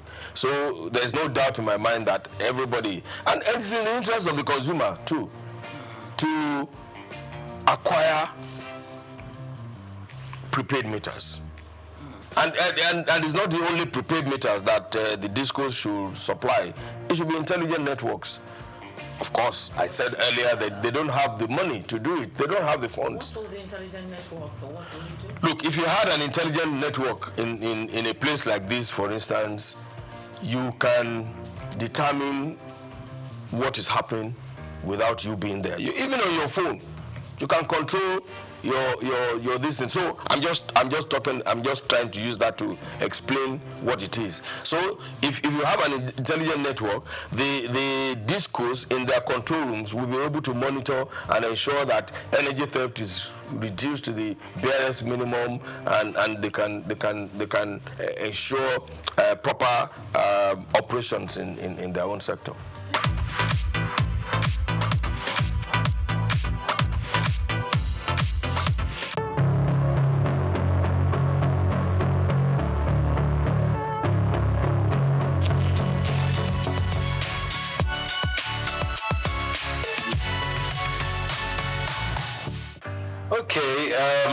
As you know, my name is Babatunde Jala Ipega. I shortened it. That was part of my journey to Baba Jala Ipega. I was born here in Lagos, just a stone throw away from here, in actually Lagos Hospital here. And I was expelled from school. I went to Corona Ikoyi at the age of 6. My teacher, who I found to be quite unjust at the time, made us all stand, and I remember this, even though it's like almost 45 years ago. But I remember standing outside Corona School in the heat with all the students in my class because one boy had done something and no one owned up. So I found that quite unjust that all of us had to suffer. So I picked up a stone and I threw that stone at my headmistress's glass and it broke her window.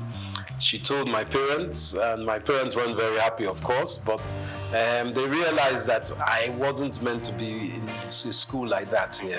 So the teacher actually asked me to leave, and my parents took me to England.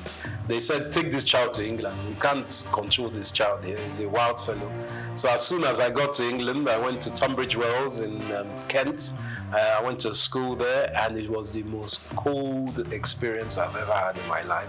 I was 6.5 going to 7, and I went to boarding school at that age. And I think that woke me up in life straight away, that even in comfort, you still have steel. And by that I mean that everyone would think, oh, you are lucky, you went to England at 6, 7.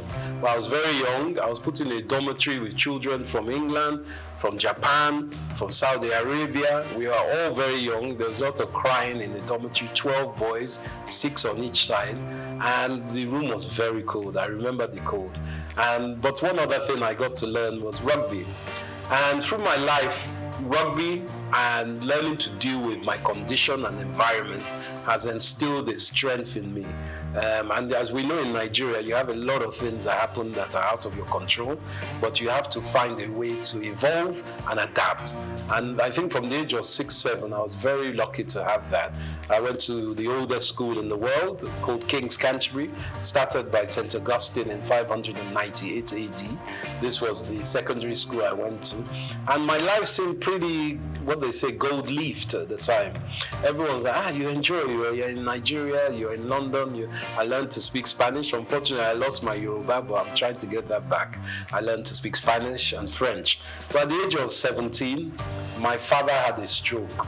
And he was working too hard, obviously. And sadly, my mom and dad had split up by that time. So my whole life that seemed so rosy stopped because my father's business partners, all of them somehow took the business and it went away. And from that going away, we were left destitute. My dad was in a coma for 3 months, and my mother, who wasn't working, because my sisters and I have 2 lovely older sisters, Yewande and Gigi, we were still in school. So much so that my last year's school fees were not paid. But one of my uncles kindly paid for my school fees, and my mother had to go to work. She started her own business. She too was a journalist, Mrs. Ibiene Epega, but she started a chauffeur driving company and started using cars to drive people with her staff. So from that age where I thought a university was going to be given, I was left floating in the abyss because we didn't have financials. So for 1 year I had to work in a post office in London, and it was quite an eye-opener for me, but it didn't stop me from adapting. And again, adaptation helped me grow. So from being in a very wealthy family as a young man, coming to the age of 17 to become an adolescent, grown-up, I realized that nothing is given. My father sadly was in a stroke, and when he had that stroke, he became semi-paralyzed. For another 30 years, he was semi-paralyzed. But my mother died quite soon after that time in a car crash on the road to Warri, because my Okrika side and Warri side is where my mom was from, even though my father was Ijebu.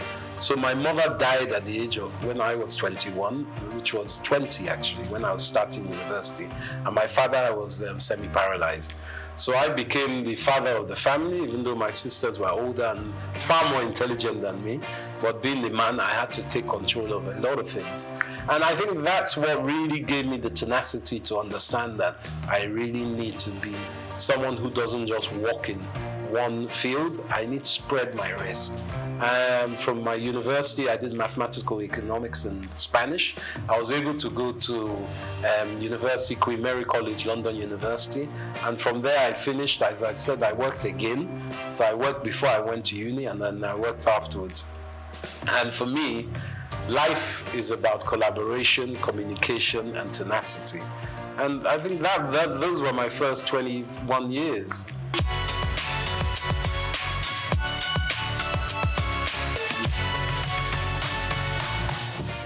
There were less people in Lagos in those days. I won't lie. I grew up every summer and even Christmas where we could afford it. Back in my day, 1978-79, Naira was 0.8 to £1. So you can understand that people were very wealthy. I think in those days there was like 40 million people. It wasn't that much of it because my dad was an estate surveyor. So we used to go to Abuja a lot. And he was one of the surveyors that gridded Abuja when it was being built during the late 70s, 80s with Obasanjo, and even before Murtala Mohammed. They were gridding it. And Lagos, or shall I say Abuja, was made the capital. And Abuja is a model city of Milton Keynes, which is a model city of Paris. Just like Brasilia in Brazil was changed from Rio de Janeiro as a capital. So for me, coming back to Lagos was a joy. I enjoyed it because I was young. We used to just run the streets on our bicycles and cycling, just exploring. Everything was open. There weren't as many cars. It was no big apartments, and there weren't as many people. So I had a beautiful time. There were a lot of lizards on the ground, and we used to throw stones at them. But that was my own youth. We used to go to the beach a lot. Bar Beach was around. It's not around now. Sadly, my dad used to take me to Bar Beach to see the capital punishment killings of armed robbers, and even Dimka, who was one of the leaders of the coup d'etat against Murtala Mohammed. We saw him shot there. Saturdays was a big day, and NTA used to have a channel. I think they still have their studio there. So one of our aunties, Ms. Julie Coker, was there. So we saw a different side of Nigeria. We would go to Ibadan, we would go to Ijebu, we would go to Benin, we would go to Port Harcourt by road. In those days, you could travel, and along the way, we go to Akure, you pick up mangoes, you pick up coconuts, my dad will pick up palm wine, all these things on the road that I don't know if you get it now because security is an issue. So for me, it was a romantic time.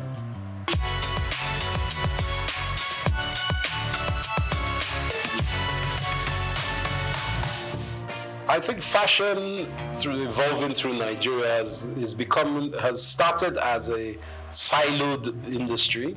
By that I mean every individual was doing their own thing, whether they were a seamstress, a tailor, a designer, a stitcher, they were doing their own thing. But we are realizing that with the 200 plus million people we have in Nigeria, you can't be an individual alone doing your own thing. So the evolution of fashion that I've seen in my own small way, as someone who's worked in the industry, is that there's more collaboration. The designers are looking for hire specialist artisans to help with their stitching, the styling, and the putting together of clothes and accessories. So I'm also seeing small grassroots shoots, very small at the moment, of the government playing a part in bringing together some kind of foundation so people can articulate their fashion designs to the world, because we have seen it in a lot of music. Obviously, Afrobeat is one of our biggest exports in this country. Obviously, there's oil and all the others, but I'm talking about within this entertainment, luxury, lifestyle industries. So we're trying to learn from that how private sector can play a part to enhance this fashion sector. So now we're seeing a lot of vibrant colors, a lot of styles. Men's fashion is big. It's not just women's fashion. Men's grooming is massive, hair and beauty as well. So men are taking care of ourselves more and more. And accessories, I think, is fundamentally the quick fix of fashion, where we can enhance and create jobs and hyper growth in GDP by focusing on this. And this is where I implore the government with, working in mineral resources, our precious metals, semi-precious metals, help those industries to grow. There's a great lady, Janet Adeyemi, who works in Women in Business, and she is working within that. Let's help our fairer sex or the female gender to grow in business as well, because there's a fundamental knowledge that if half your population are women, as ours is roughly, or maybe 51%, 52%, you have to educate the women so they too can add to GDP. It's a simple economist theory. You can't leave them out of it because it's very important. And these industries in fashion are enhanced by women, and we need to push that forward.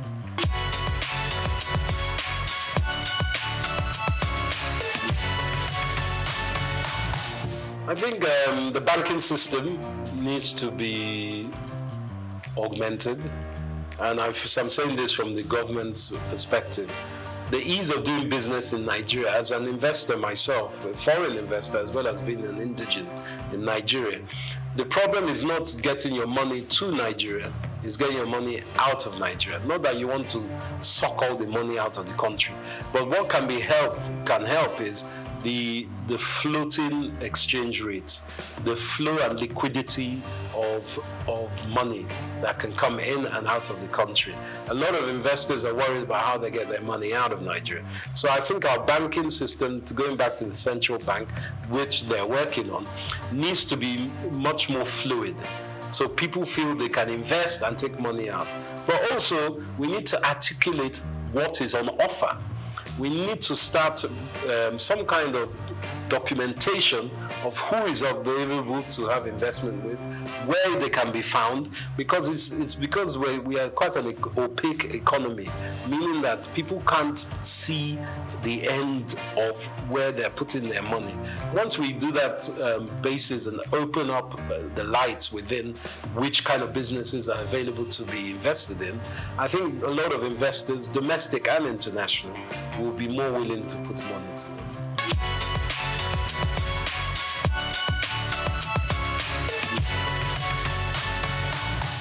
I think content creation for me has been an evolution.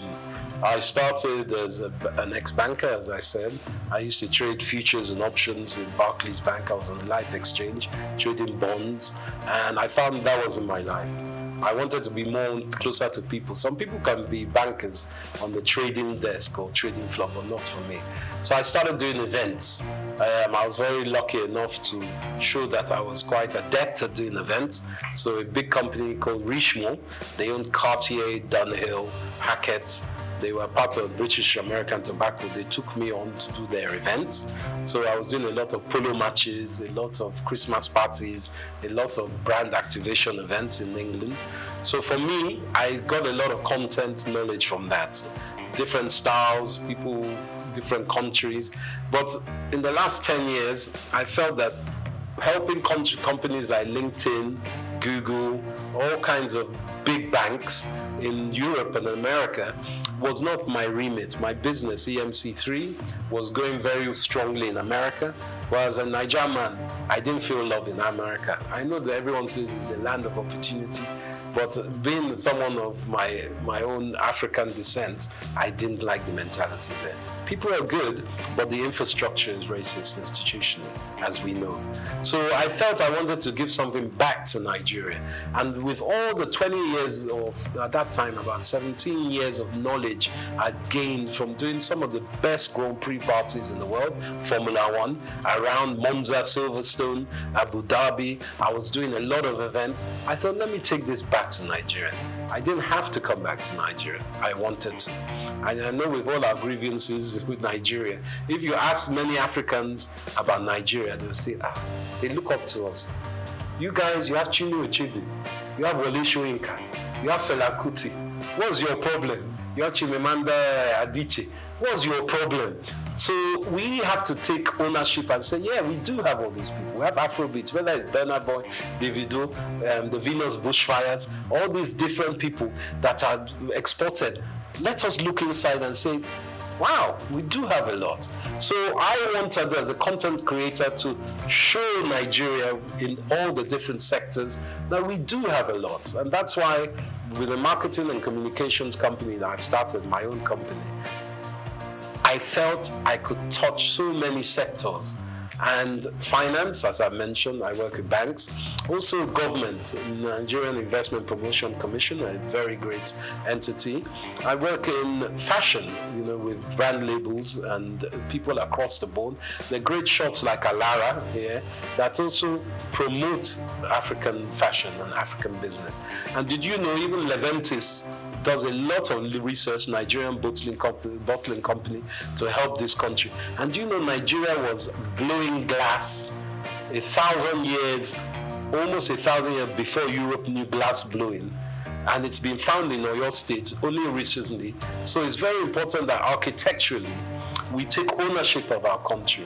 The Nok civilization that has been in the mid to, I think it's above Abuja, near Benue, and even Niger River, above those basins, that has a lot of artifacts and a lot of archaeological excavation potential.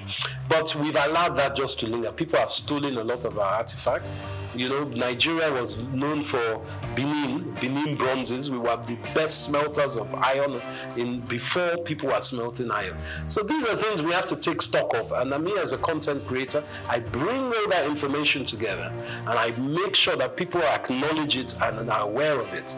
So then that will uplift us all.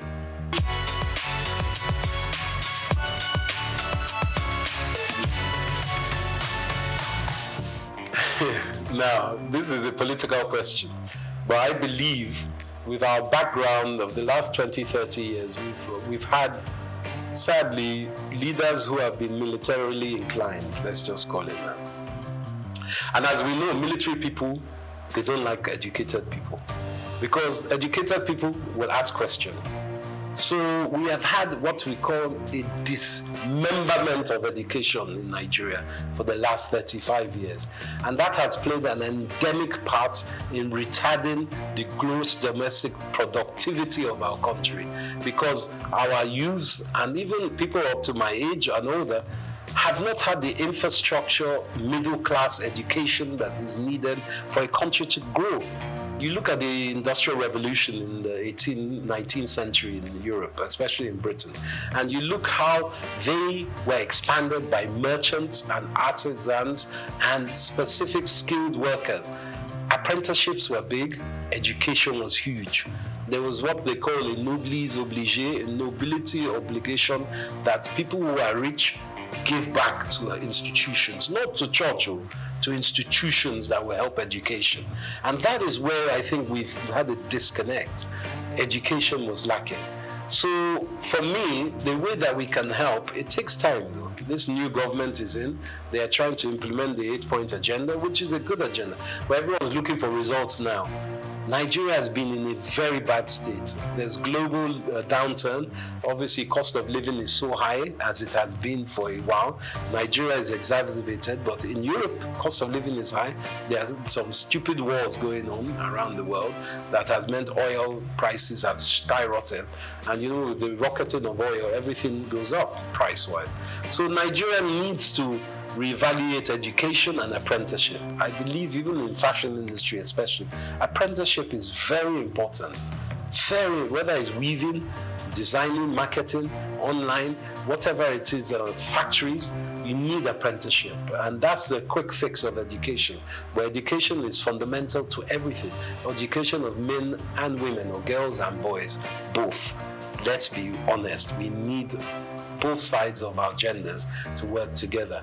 Yoruba, we've always been what we call a dual binary kind of culture.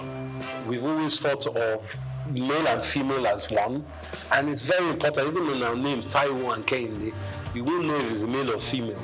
So we have to really educate ourselves that we can work together. And I think our women are our future, and I can't even emphasize that more. And education is key, but it takes time.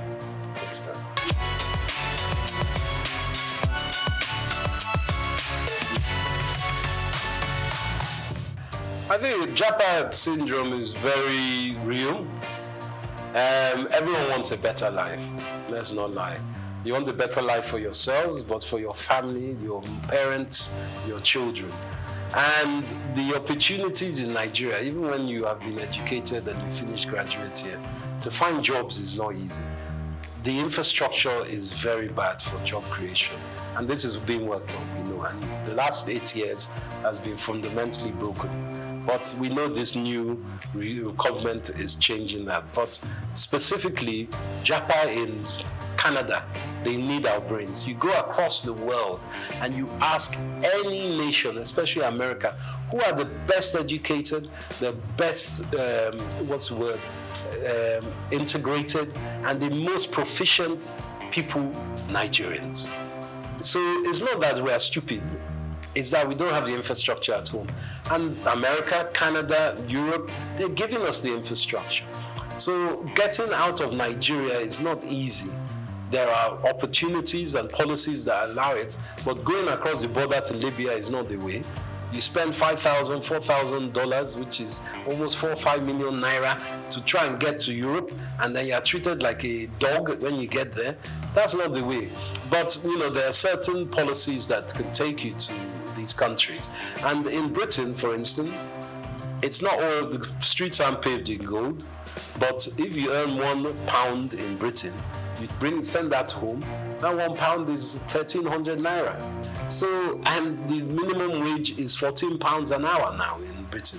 So you can do the maths of that. So someone who is earning £14 an hour, if they work 10 hours in a day, they've earned over £100, which is 100,000 naira. So the maths, of course, is what makes people want to go there, because even if you are working there, obviously you were paying British rates, so your rent, your cost of utilities, your food and drink, your transport comes into play. It's not cheap there. But the money you send, even if you're only sending £100 a month back to your mom, that's 100,000 naira. So, or 130,000 naira in today's rate. So you can do the maths. That's why people are going. And the security in these countries is, and the education, to be quite frank, is better. But it doesn't mean they are better. We have to build a house, you must thatch the roof from within, so your roof doesn't cave in. And I think that's very important. Not that people shouldn't go home, go out of the country, but they should always come home as they can. Because we need, you see the Pakistanis doing it, you see the Indians doing it, you see the Arabs, they go home and they build their own countries. It's not good to just jump and leave. You have to come home small.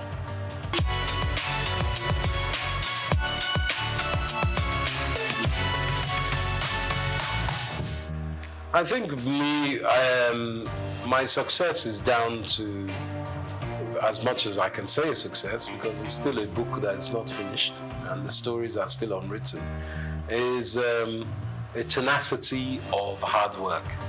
It's very important that people understand that it takes a lifetime to look like an overnight success.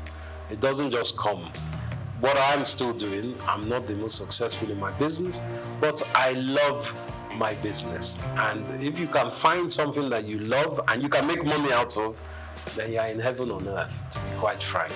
I think my spirituality and my faith is very important, as is my wife's. My wife, Helen Epega, she wrote the world's first Pidgin English opera.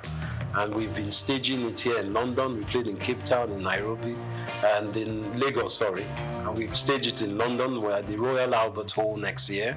I'm executive producer of that. So I think my success, to add to that, is that I don't put all my eggs in one basket.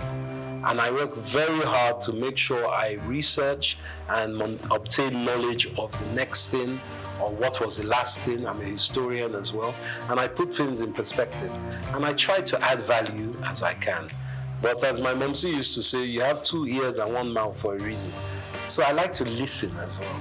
And from children you can learn, from grandpapa you can learn. So humility is very important. I'm not arrogant with it. And I think that's the most important part. Collaboration, humility, and shared drive.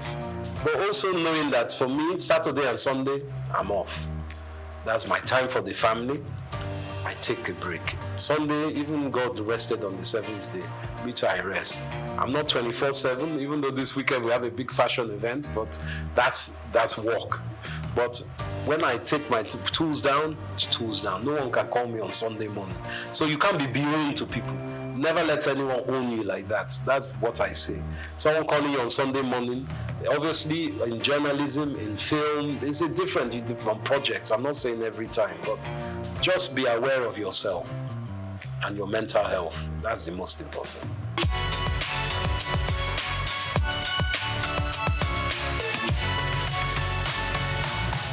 Sure.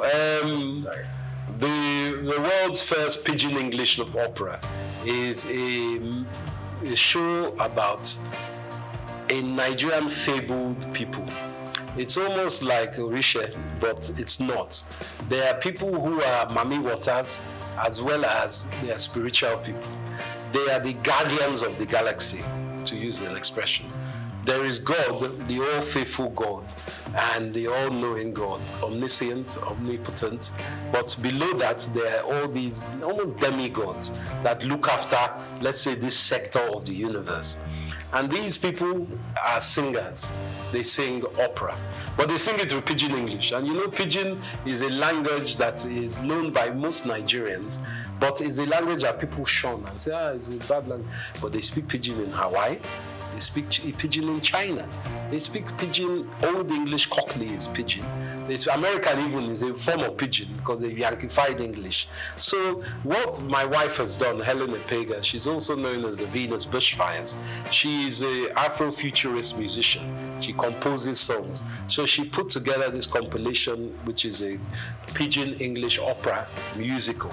And it's a show that lasts for about 45 minutes or an hour and a half. It depends if you're doing the short version or long version. So we have tenors, we have sopranos, we have violinists, we have choir player, and my wife plays something called the hang, which is like 2 tortoise-shell steel drums that sound like a harp. And she plays that, and she sings. She's the main protagonist in this. And it's a drama about all these people that have come, the Meneme people, who are meant to look after the planet, but they lose their voice.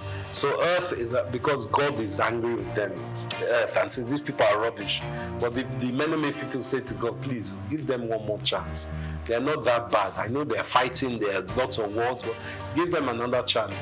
So the lead Kanate of these Meneme people has to go to the Venus Bushfire, which is the heavenly celestial place, to bring the voice back, to sing Earth back into harmony.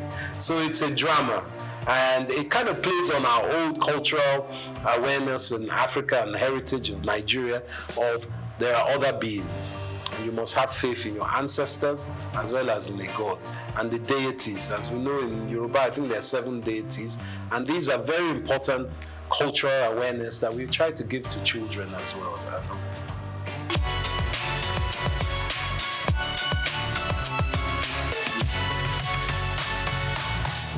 I think the filmmaking in Nigeria is burgeoning. The African Film Festival, International Film Festival is on now, which is a great show. I helped incept in 2010, many years ago. We had it in Port Harcourt. It was Governor Rotimi Amici that started that campaign, but it's going on very strongly now. Nollywood, as we call it, is being noticed by the international market, whether it's Netflix or Hollywood. I'd like to tell you something actually, which is, I haven't divulged this for many years. My great uncle, whose name is Paolando Martins, God rest his soul, was one of the first African actors in Hollywood. He acted in the 30s with people like Ronald Reagan, Katharine Hepburn, and Bob Hope. And he always played a part as an African prince or chief. He was never like denigrated or made into a lower African slave or anything. And I think that instilled something in my mind with this film industry. I think it's very important that Nigeria, as it is, we have some great actors like Wale Ojo and Ramsey Noah, They are playing part in producing their own shows, and it's very important. Like in America, you obviously have people like Mel Gibson, Robert De Niro, who have produced their own films as well. That Nigerians are not just actors or technicians, they are also producers and directors. It's very important that we have that link within our industry, and we make friends and we forge relationships, not just with Hollywood, there's Bollywood, the Indian industry, and there's also China, because China's film industry is massive. Technically, I think that just as big as Hollywood. So we must look to ourselves in Africa as well. There's some great film makers from Zimbabwe, South Africa, Ghana, and I think collaboration is, I always use collaboration because I would not be here without collaboration. Obviously, my wife, you collaborate with your spouse, but also my businesses. I have a very good English business partner. He's really a business partner. I've started a new business. I collaborate with all kinds of industries and different sectors. So for film industry, I think it's important that we push our heritage forward, because people want to know about Nigeria. They love, in Africa, they love Nollywood stories, and that's a fact. And we can expand by using distribution. Distribution is key. Netflix, all the Hollywood film houses, negotiate with them. Even if you don't get the best price for this show, make sure you check your contract, make sure you get it for your next film. So I think that's important, distribution.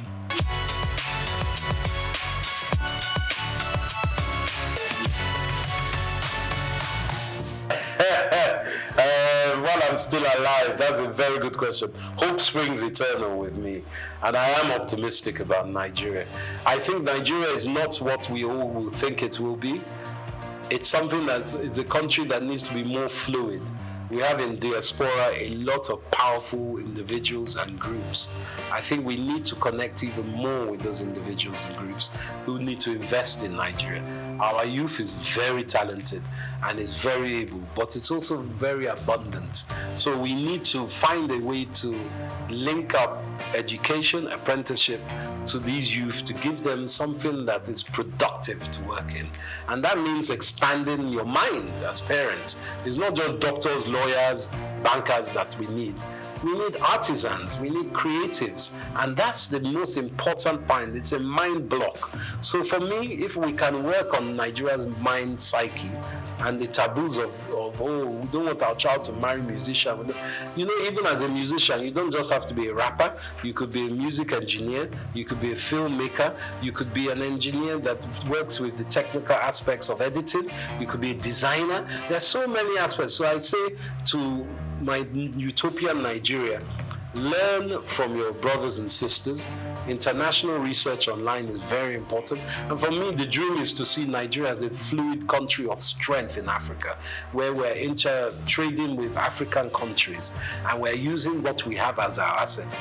Technically, of course, we need Europe and America and everything, but we have it in Africa. We have it in Nigeria. So my beauty of Nigeria would be if we become our own Wakanda, working with other African states and enhancing our own GDP as well as our region and our continent's GDP working together.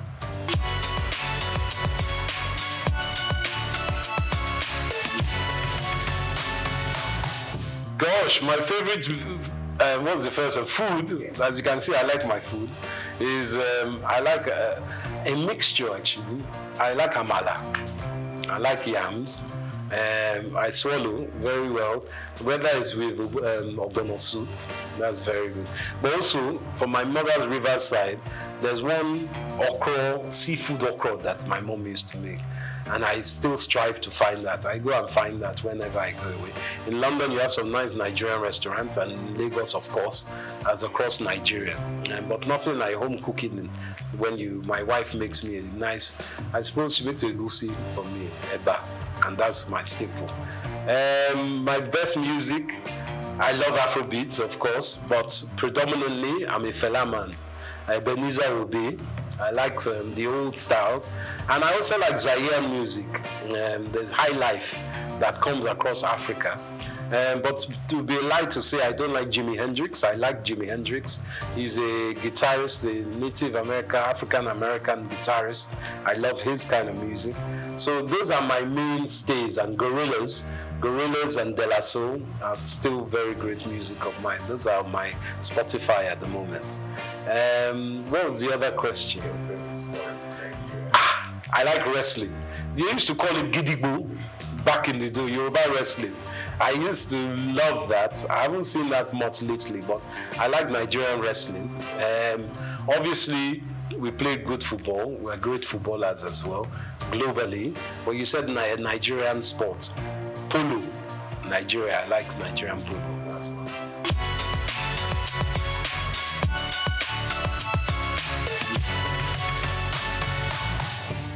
To my young brethren and children of Nigeria, I say it's important hard work.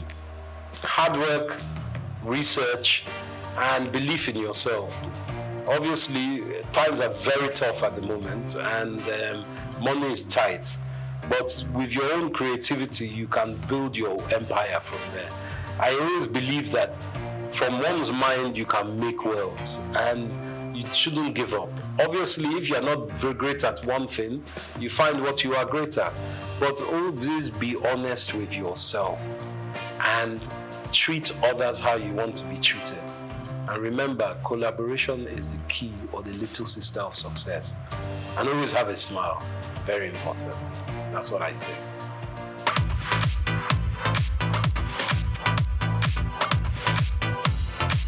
Cashew nuts, ranked among Ivory Coast top cash crops, play a crucial role in the country's economy, generating substantial revenue and supporting livelihoods across the country. As the world's leading exporter of raw cashew nuts, Ivory Coast contributes an estimated $800 million annually to its economy and also serves as a vital source of income for over 410,000 families, particularly in rural areas where few other opportunities exist. Cashew trees flourish in Ivory Coast northern regions, including Bondukau and Savannahs, known for its high-quality nuts and extensive plantations, just as Worondogu and Bagwe in the north central and northwest are also emerging as key producers. These regions not only drive Ivory Coast cashew production, but also support local livelihoods and economic growth. However, the country with over 29 million citizens is yet to fully realize the potential of its cashew industry. Despite being the top producer, the country processes only 7% of its cashew domestically, resulting in lost opportunities for value addition and job creation. Specifically, a recent data reveals that only 22% of the country's cashew nut output was processed domestically in 2023, even as the volatility of global cashew prices poses risks to farmers' income and overall economic stability. Concerns also arise regarding labor practices in some cashew farms and the environmental impact of deforestation for new plantations. To address these challenges and maximize the benefit of its cashew industry, Ivory Coast must focus on key strategies moving forward. These include investing in local processing facilities to boost job creation, export value, and farmers' incomes. Furthermore, the Ivorian government body overseeing the cashew sector, INTRA-AFRICA, must promote fair trade practices and ethical sourcing to ensure better prices for farmers and improve working conditions. Sustainable farming practices will also help to protect the environment and ensure long-term cashew production. According to a recommendation made at a workshop organized by the World Bank, tax exemptions and access to credit facilities will help to tackle some of these challenges. Furthermore, the private sector can also invest in research to develop high-yielding cashew varieties, improve processing techniques, explore new cashew products, as well as develop and implement digital platforms that connect farmers to market in order to facilitate financial transactions. Organizations like the Africa Cashew Initiative, ACI, must also assist in data compilation in the value chain at macro, meso, and micro level. By addressing this and harnessing its cashew potential, the country can further enhance its economy and build a more sustainable future for its citizens. Israel Adeyemi reporting for Souk News.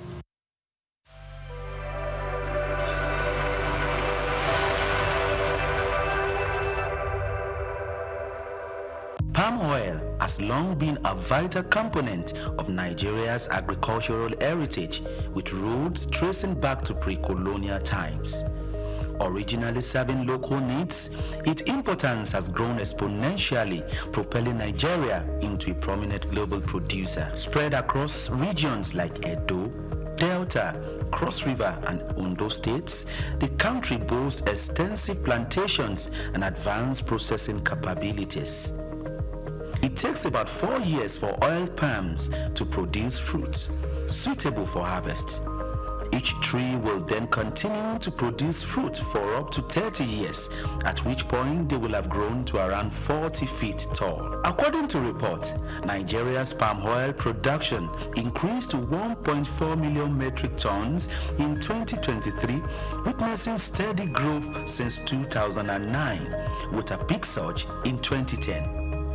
Despite a surge in domestic consumption, reaching 1.8 million metric tons in the 2021-2022 crop year, Nigeria still imports 350,000 metric tons, primarily from China and Malaysia. Similarly, some of the challenges plaguing the sector include declined production, outdated equipment, and insufficient financing, resulting in a notable production deficit.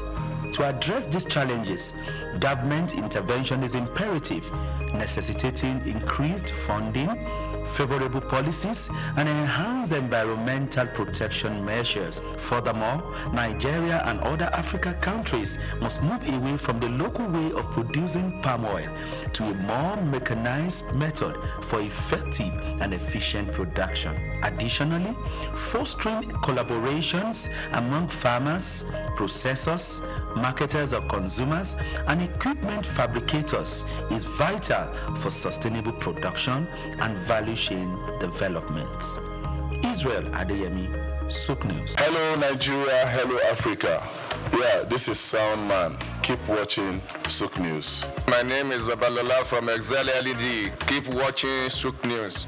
My name is Shepherd Michael Adewale Onofuye. I enjoy you all to always watch Souk News TV.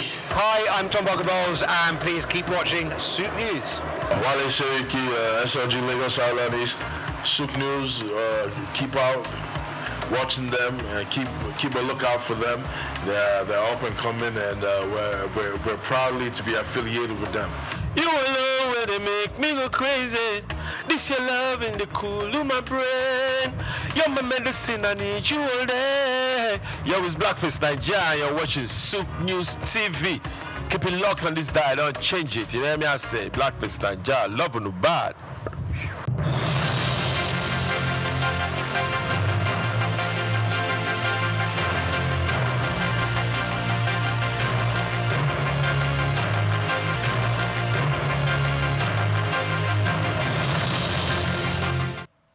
A very good afternoon to you and welcome to the news update on Souk News Television. I am Olumide Shokoya. Now let's begin. The federal government has unveiled a nationwide initiative aimed at strengthening local manufacturing and reducing reliance on imported goods. The program focuses on providing low-interest loans, technical training, and infrastructural upgrades to empower small and medium-scale producers across key industrial sectors. According to the Minister of Industry, the initiative targets job creation and improved productivity by supporting factories with modern equipment and sustainable energy solutions. The government has earmarked significant funding to ensure rapid implementation and measurable results within the first year. Industry leaders welcome the plan, noting its potential to enhance competitiveness and stimulate domestic investment. Economic analysts predict that successful execution will diversify revenue streams, improve import capacity, and drive long-term economic growth across the country. Nigeria and 15 other nations committed to deepening cross-border digital collaboration to drive economic growth and global stability. The pledge was made during the high-level dialogue for digital cooperation at the United Nations General Assembly in New York. The member countries emphasized breaking down digital barriers, promoting inclusive and resilient digital economies, and aligning national efforts on digital inclusion, responsible innovation, and robust ecosystem. They stressed the importance of empowering women and youth, enabling cross-border data flows, and supporting entrepreneurship and small businesses. The Digital Cooperation Organization also committed to fostering innovative partnerships, including South-South and triangular cooperation models. To track progress, the group will utilize data-driven tools like Digital Economy Navigator and expand the United Nations Group of Friends for Digital Generation Cooperation, ensuring sustained multilateral dialogue. The National Pension Commission has announced the activation of a minimum pension guarantee as part of its new reform initiative, Pension Revolution 2.0. The policy is set to begin within 3 months, aims to ensure that all retirees receive a baseline income, regardless of their total contribution, to protect against poverty in retirement. According to Director General Omolola Oluwararan, the Commission will also pilot health insurance for retirees and issue new daily regulations to raise standards in investment, governance, risk management, and service delivery. These reforms are aligned with President Bola Tinubu's directive to expand pension coverage and support national development through long-term savings. PENCOM also released updated governance rules for pension fund operators, setting stricter qualifications for senior appointments and mandating early notification of leadership changes. The agency emphasized that improving transparency, access, and sustainability remains central to pension sector growth and economic resilience. Vietnam's Prime Minister Pham Minh Chinh announced proactive efforts to secure new trade agreements this year aimed at boosting exports and reducing the impact of United States tariffs. Despite recent different challenges from U.S. duties, Vietnam exports have shown a strong growth, rising 15.8% year-on-year to $325.3 billion by mid-September. The government remains confident in surpassing a 12% export growth target for this year. To strengthen the trade relations, Vietnam plans to finalize free trade deals with Mercosur bloc and in Latin America and the Gulf Cooperation Council by year-end. Prime Minister Chinh also reaffirmed ongoing trade talks with the United States while also encouraging stronger enforcement against counterfeit goods and products with questionable origins to improve market access and trust. These strategic moves aim to diversify Vietnam's trade partners and enhance core economic resilience. With a focus on innovation and diplomacy, Vietnam is positioning itself to capitalize on new opportunities and maintain its status as a leading export powerhouse in Southeast Asia. Canadian Prime Minister Mark Carney has described recent talks with Chinese Premier Li Qiang as constructive, expressing optimism for deeper dialogue to resolve ongoing tariffs conflict. The discussion held on the sidelines of the United Nations Assembly in New York focused on areas including steel, electric vehicles, and agricultural products like canola and seafood. Both leaders emphasized the importance of mutual understanding and respect for core interests. To strengthen bilateral cooperations, trade tensions had escalated for Canada after Canada imposed tariffs on Chinese imports last year, prompting retaliatory taxes on Canadian canola. However, China has indicated its tariff remains preliminary, leaving room for negotiations. Since the start of 2025, trade between the two countries has grown rapidly, with Beijing keen to sustain the positive momentum and address shared economic concerns. Carney participates further talks, including a future meeting with President Xi Jinping aimed at laying a solid political foundation for enhanced cooperation. China's Premier Li also highlighted the need for Canada to develop a correct understanding of China, reinforcing commitments to deepen economic ties and trade relations moving forward. And that's it on the news. Many thanks for watching. Please do well to follow us on all our social media platforms at Souk News TV. I am Olumide Shogoya. Coming up in just a moment is Just Africa. Do stay with us.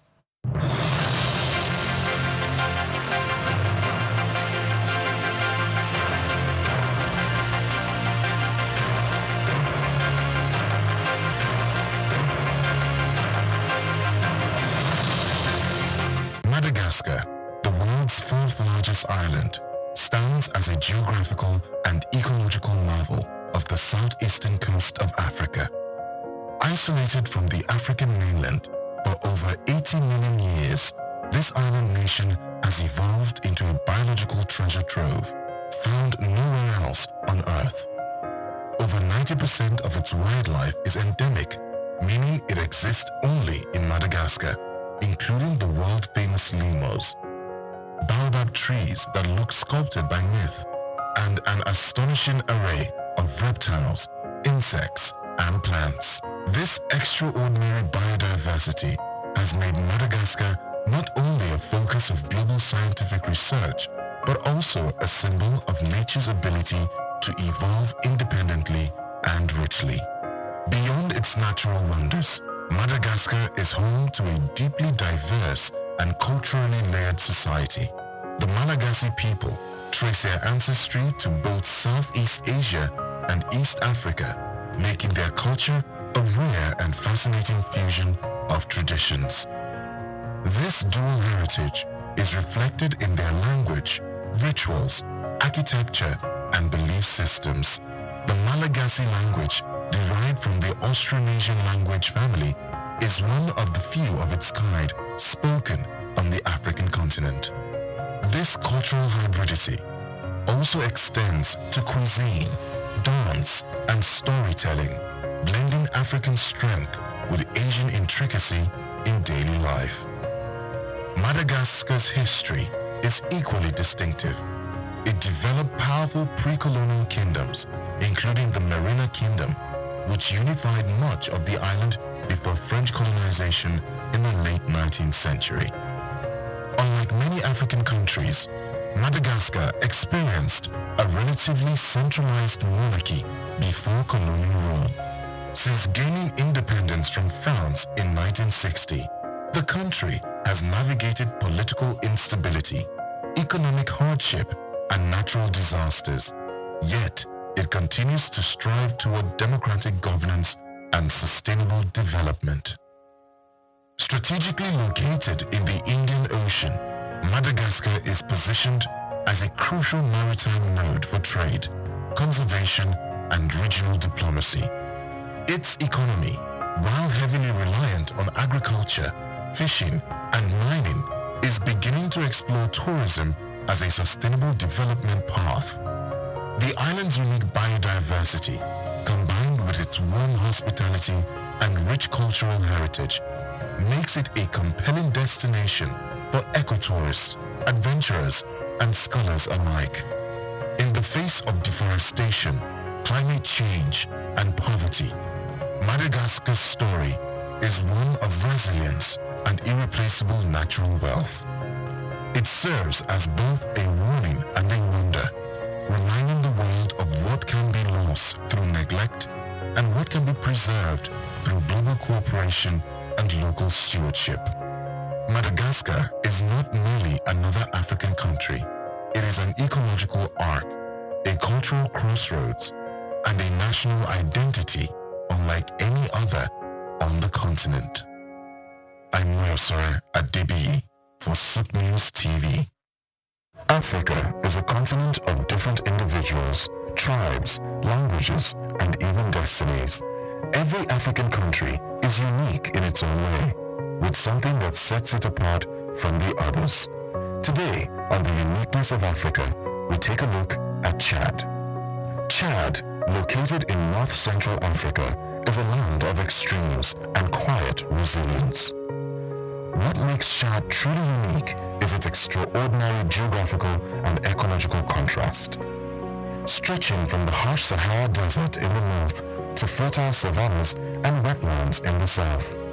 One of its most remarkable features is Lake Chad, once one of Africa's largest freshwater lakes.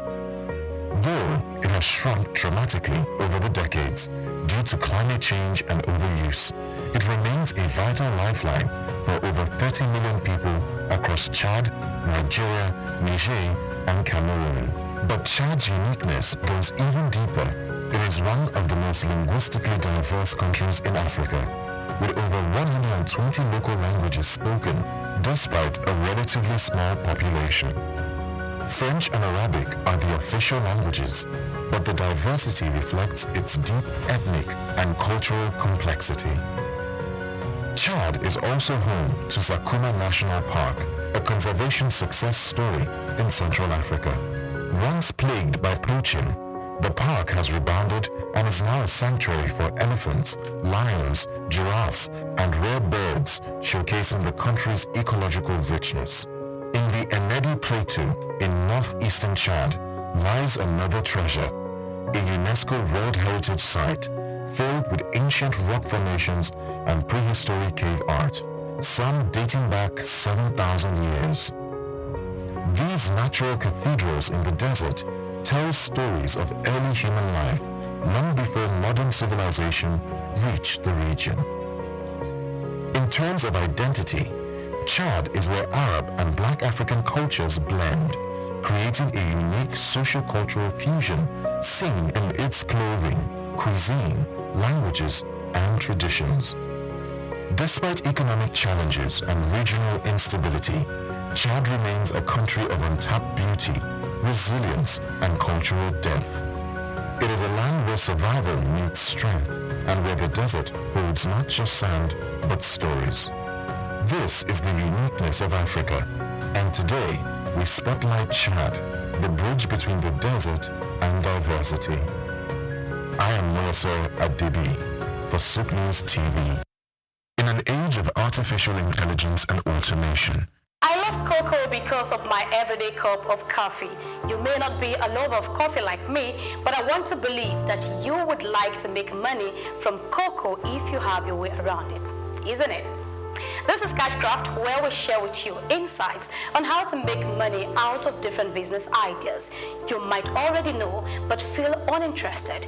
You might even not be aware and just feeling lost in the crowd trying to find what best suits you. Whether you know or not, it can only get better when you are open to more knowledge and great ideas. My name is Grace Komolafe, and I want you to join me as I spy into the cocoa business. No hypes, just what works.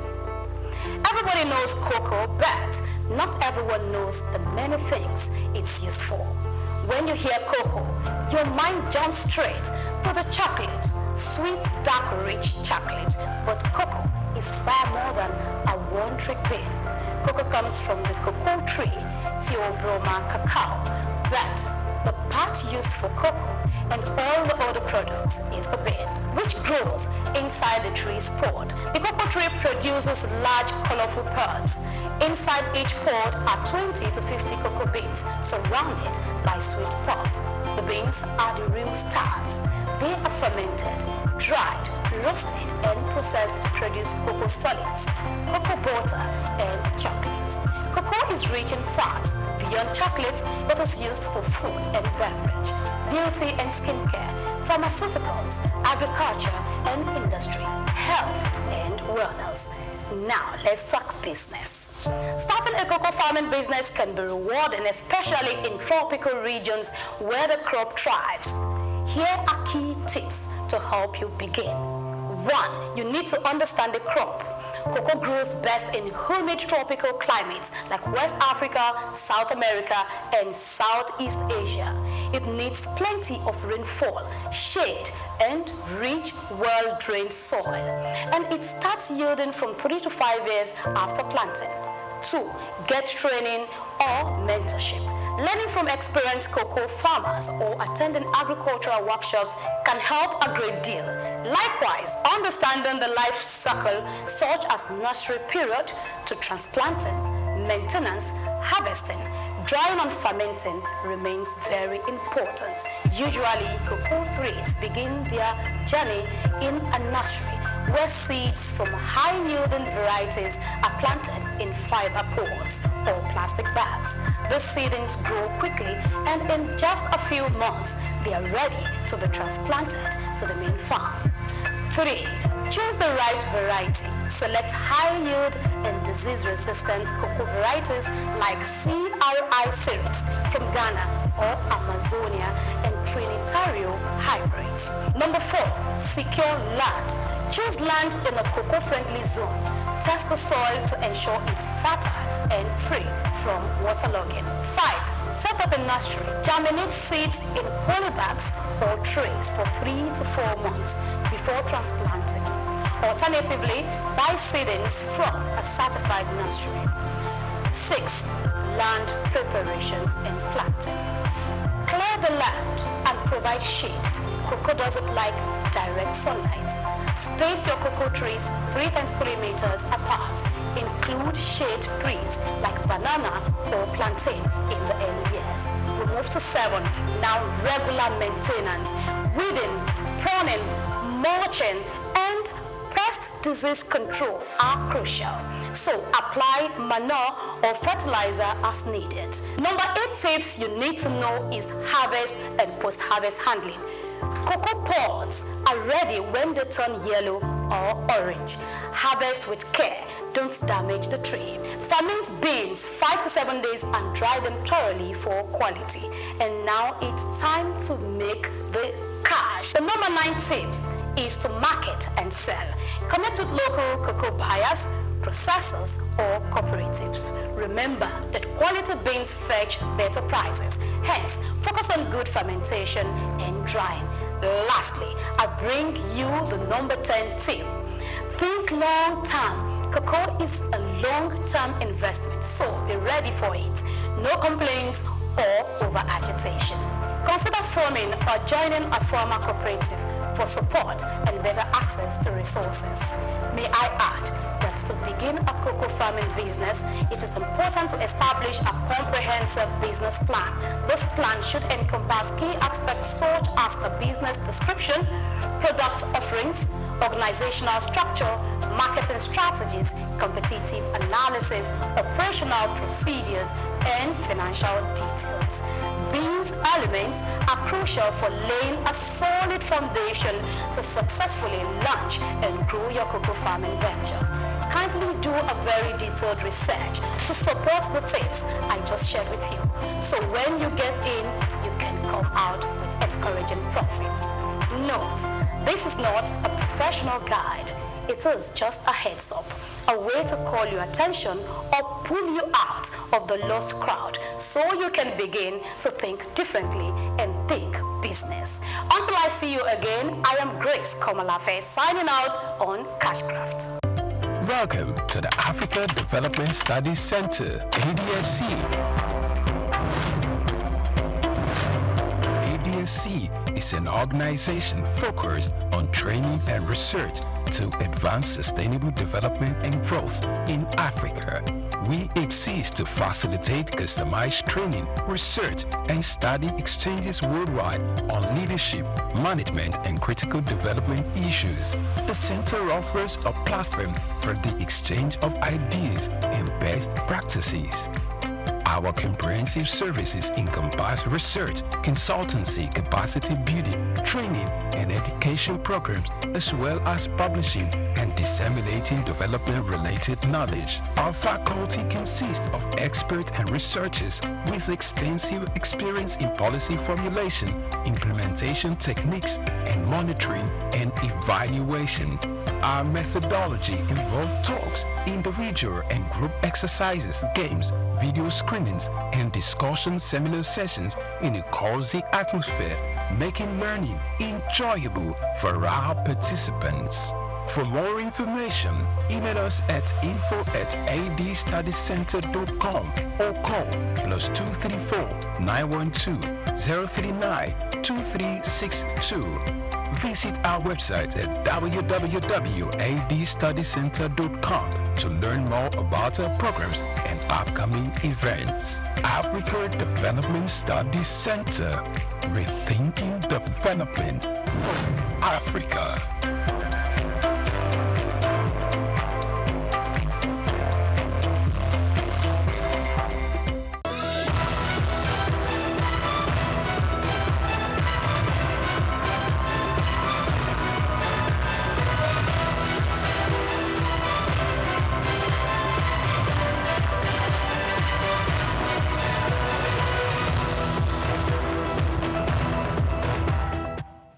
Hello and welcome to Just Africa, the program that explores the vibrant poles of our continent. Today we are diving into a revolution that's quietly yet powerfully reshaping Africa's future, the explosive intersection of digital innovation, AI, artificial intelligence, and the boundless creativity of our youth.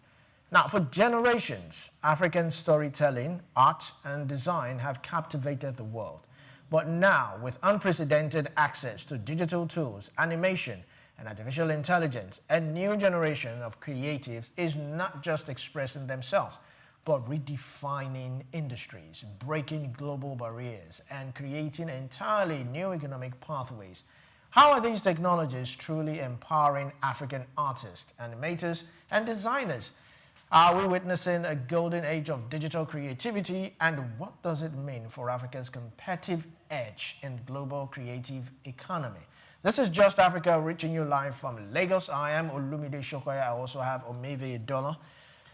Welcome to Just Africa. Thank you, Olumide. Good afternoon, Lagos, Nigeria, and Africa, and to you, wherever you're watching from all over the world. It's good to be here again.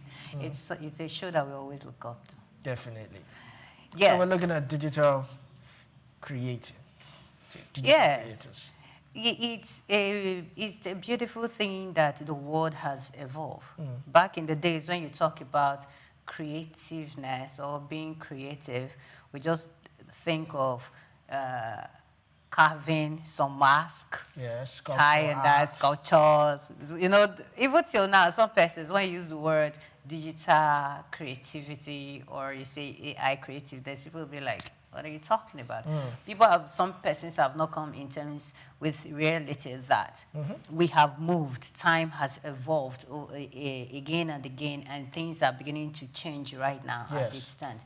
So I love the fact that, yes, young Africans, young Nigerians have come to see that, yes, with these technological tools, definitely, we can break barriers. We can stop. We can live beyond that limit of saying, okay, this was what we used to do. It does not. You don't necessarily have to be in the art, in the movie industry, and all that. Yes, you can go on and make a living. And the beautiful thing about this initiative of using the AI, the technological tools, your phone, your computers, and the likes, is that it creates jobs. It puts money in your pocket. Yes. Like my dad would say, my dad would tell you, since this phone thing and some of these things came on board, have you noticed that the rate of armed robbery has reduced? Wow. Yes, that was his own observation, because people have come to find out that, yes, with this, I can work. People are designing, and our designs are in global space right now. You understand? So Africans are doing a whole lot right now. So if with just this, you can create a logo that someone in another continent, in another part of the world can see, then what stops us from pushing it? So it's a beautiful thing that we are moving. I know that, yes, Africans, we sometimes still do this copycat thing, but yes, it's a process. We will get there. And I really want young Africans, Nigerians, to understand that these tools are not just available for us, so we'll be known for fraud. No, it's not a good identity. It's not a good branding at all. This can actually put food on your table. This can create jobs. This can take you global. This can take your name to places that you have never been before. So it's a good thing, yes. Yes, digital innovation has really changed a whole lot in different areas. Yeah. There's different spheres of government, the creative or the entertainment world. We're seeing animations now. Even in the movie industry, the music industry, they're using animation. AI has done so much. AI has really helped. Some are even seeing it as some form of laziness regarding students, because now they use AI to solve homeworks. They don't do practical homeworks anymore. It's just AI, and all that. But AI has actually done a whole lot. With AI, you can practically cook your meal. Yeah. It is that easy. Yes. All you have to do is just type the type of meal. Thank you. Because type the type of meal you want to cook. AI will give you step by step. If I want to cook my dikako. Yes, if it's in if it's in its data, if it's in its archive, it will give you the. So that's AI. It has made it really easy. A lot of people are using AI, to send mails, to apply for jobs, to even reply queries and the rest of it. It's AI has really done a whole lot. But all in all, Africa's creative industry, from music and film to animation, design and digital art, is exploring onto the global stage. Now, behind this boom is digital innovation, artificial intelligence tools, virtual production, animation softwares, design platforms that are unlocking new possibilities for young African creators. But the question is, how is digital innovation really shaping Africa's next generation of creatives? And how are we prepared to fully harness this opportunity? We have a special guest who we're bringing in after this break. So stay tuned. Don't forget to comment, like, and share on YouTube at Souk News Television. We'll be right back.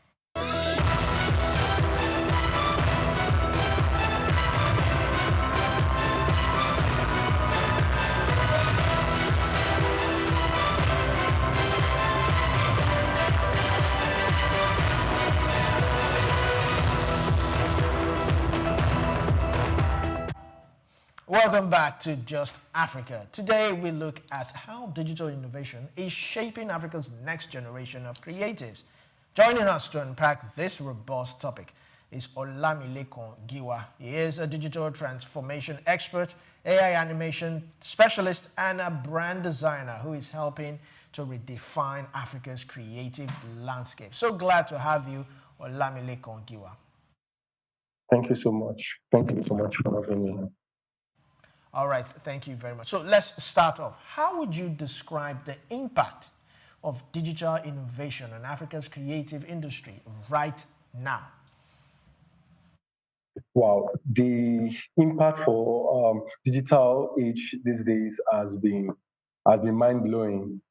Like you said earlier, AI has taken over the market. Jobs that normal human beings could do. Artificial intelligence are already doing that. Well, that can't replace human effort or human mind, because AI is actually, human mind is actually cloned into the AI. So digital transformation are adopting new digital techs now to improve efficiency and enhance customer engagement that create new business models. So I think the new age now we have now is digital transformation. From content creating, from project writing, to a lot more. Digital transformation has taken over the market now, even in the industry. Everybody is already moving away from the analog system into the digital system. So. All right, Olamilekan, if you look at digital innovation and artificial intelligence, some would even argue that it might take away other people's jobs. So do you see this as a revolution or simply an evolution of what is already happening? Yeah, I think it's already happening in some parts of the world globally. China is already adopting these KPI models, all these robotics. Now, you can see them in robotics, how robots can behave like a human, how they tweaked it, how they made it look like what human can do. But now I want to bring it down to us in Nigeria right now, because we are still trying to look at what these Chinese, these European countries, these Asian countries are already doing. Now, let me now bring it down to our country. For now, it's as AI is actually moving so fast, human beings too also needs to move so fast into the space, because there'll be a time whereby this AI will take over the space, will take over what human can do. But I will still advise that the more the technology is advancing, the more we as well to advance in all facets, in all economic facets. We as well need to also advance the way digital space or age right now is also advancing. All right. Thank you. 1 minute. Olamileko, can you please adjust your mic? It's shaking, so please kindly adjust your mic so that we can hear you clearly from here. Or maybe. All right, thank you very much, Olamileko Giwa. So I want to ask you an important question.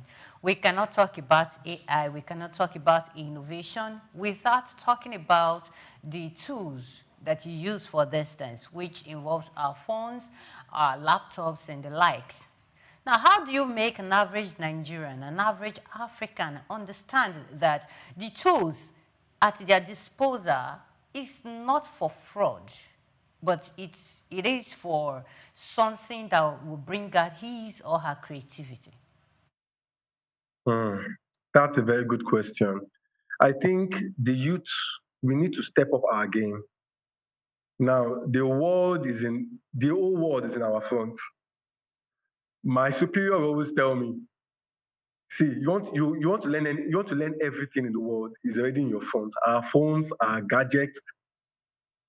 Where I am today, I learned a lot, not because of peer-to-peer supervision. I learned a lot just because I was watching YouTube.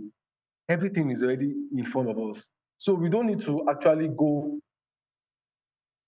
to actually defraud our fellow human beings, or because the system is already working for us, or we already have these digital tools for us. You can make money as low. You can make money as low from your phone. You know, creating a niche for yourself, creating a cause for yourself. For example, content creator is already taking the waves. Somebody thinking outside the box. Can you imagine somebody doing crazy things and putting it out there for people to watch and laugh? Mind you, even today, as I'm speaking,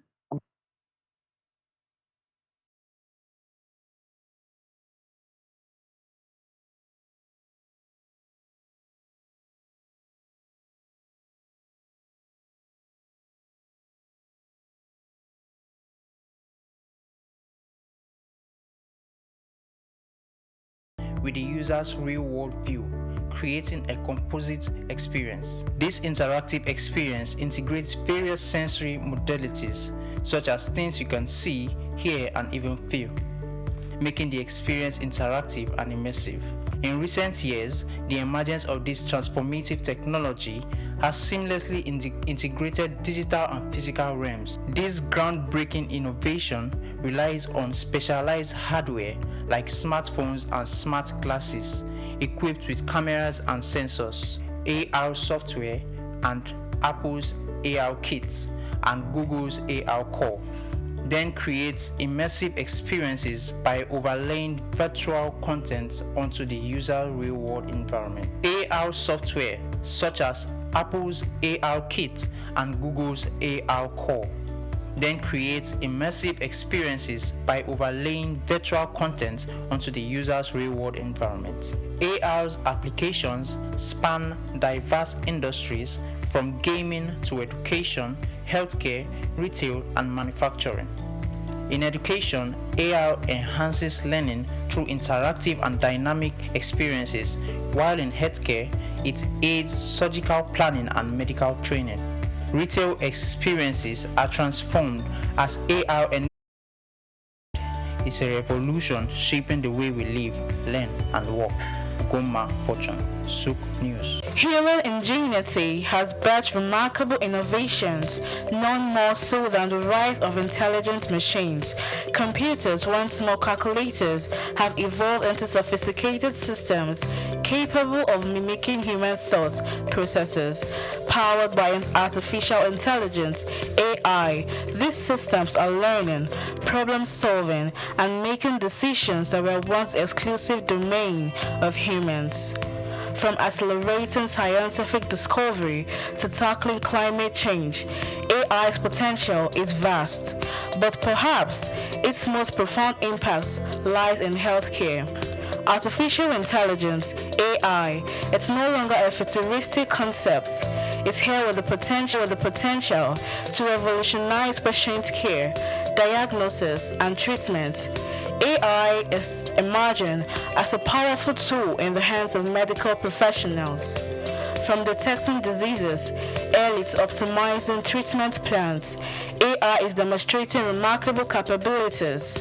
It can analyze vast amounts of medical data to identify patterns and predict outcomes, aiding in more accurate diagnosis. Also, AI-powered robots are assisting in surgeries, improving precision, and reducing recovery times.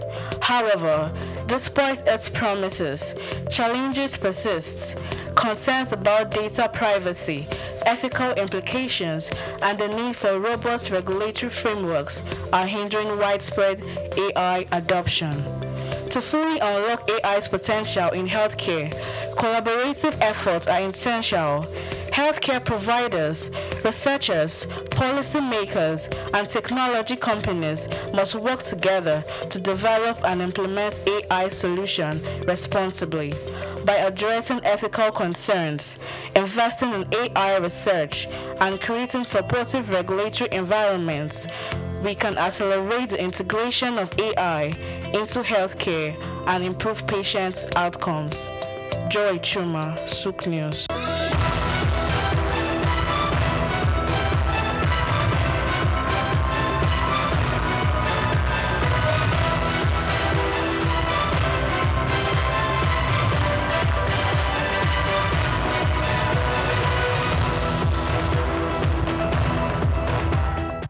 Welcome back to Just Africa. We're still looking at how digital innovation is shaping Africa's next generation of creative. We have Olamilekon Giwa still with us. Olamilekon, so glad to have you.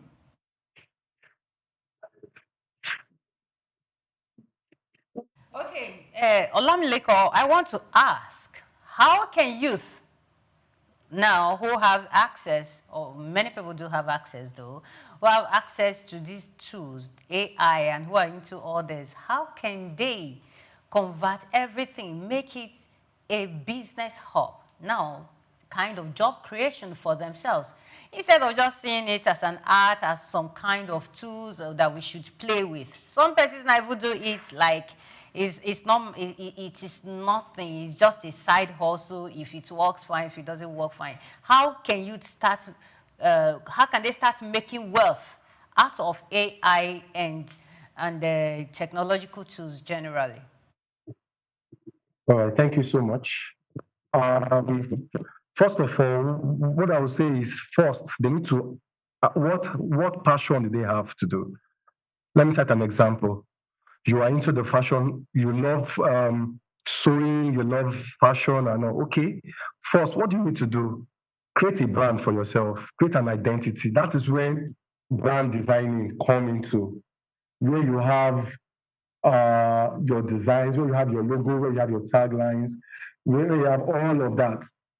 Then once that has been created, now you have your social media platforms where you can use all this to harness your potential talent, your giving value. What value do you want to give out there?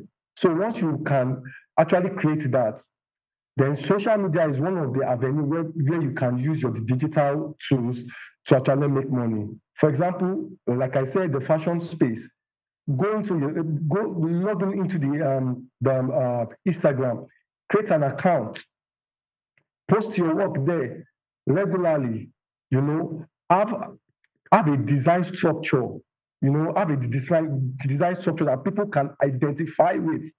So once you can do that consistently, gradually, I believe the sky will just be your starting point. So all these tools are there for us to make money, not just for having them's sake. TikTok, you can see other people using TikTok applications to make money, whereby someone can actually stream and having thousands of followers. That is money making. That is money making. So the first thing is have a brand identity. That is when the brand innovation comes in. Have a brand identity, have a logo, have a tagline, package yourself, sell yourself. You have giving values. Give it out there. Let people see it. What people want to see is you and your brand. They might not know you, but your brand will speak for you. So I think that's what youth need to do. All right, thank you very much, Olamileko. Now, from your perspective as a brand designer, how are African brands leveraging digital innovations, to tell authentic stories that resonate both locally and globally? Okay. For example, Apple.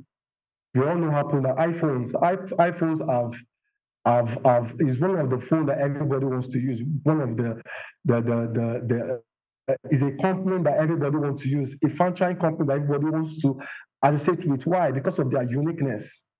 So they have this business model that has helped them over the years.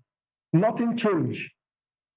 You see, these iPhones you see, for me, iPhones just have the same look. Functionalities, but they might actually have the same how do I put it? The same innovations or the same apps or the same KPI AI that works for them.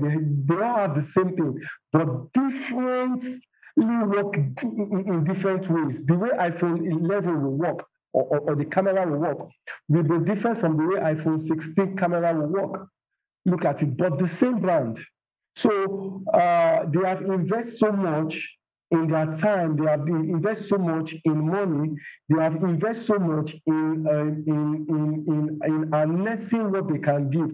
And that's why today, Apple is one of the most recognized brand or company you can ever look out for. Tesla as well, the same thing. Nike as well, the same thing. These are brands globally. Even our own, for example, the fintech now in Nigeria now is already taking over. Every startups want to go into the fintech, health center, agriculture. These things are already shifting into the way we know before, into the digital landscape today. So I think investment need to go into it. Support system, money support system, very good. What do you call it? Infrastructures. Needs to go in place for them to have these things globally, a wide range globally. So I think that is it from my hand. Thank you. All right, thank you very much. Now, AI, artificial intelligence, is often seen as a disruptor, a job disruptor. But if I may ask, how has it specifically empowered the next generation of African animators? Okay, thank you so much. AI has helped a lot of people, content creator. Okay, let me use it from my own field aspect.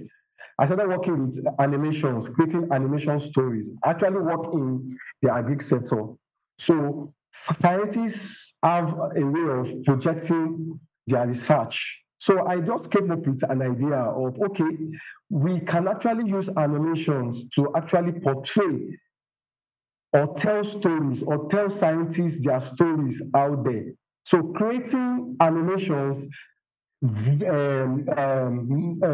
visual and animations that can talk or can tell how a Greek can actually move from point A to point B.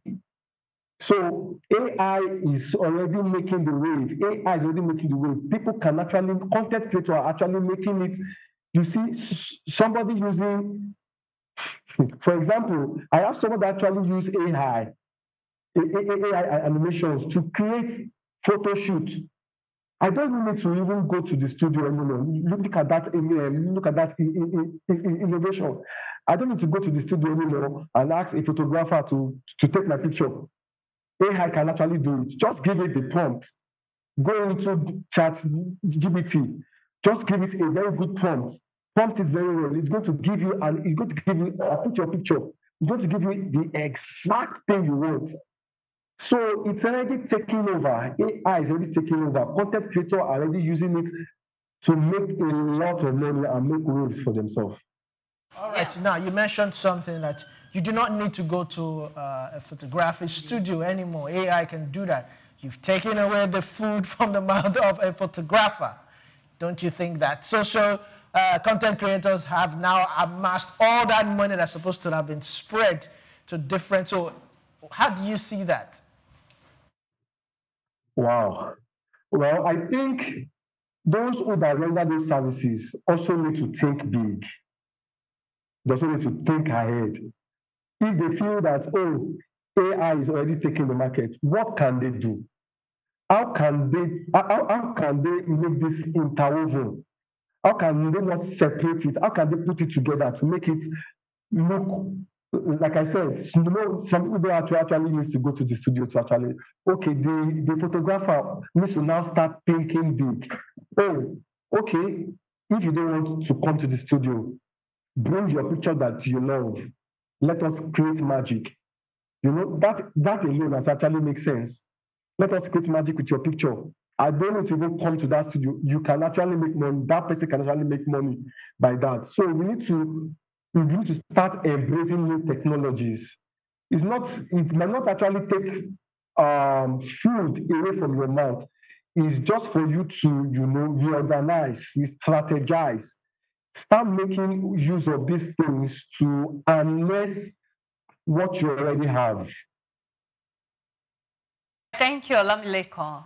I love the fact that you are giving us so much to digest this afternoon. So AI makes work faster. AI makes designs faster. But some persons argue that it also reduces originality. So should we say that speed reduces creativity or it adds more life to it? Yeah, thank you.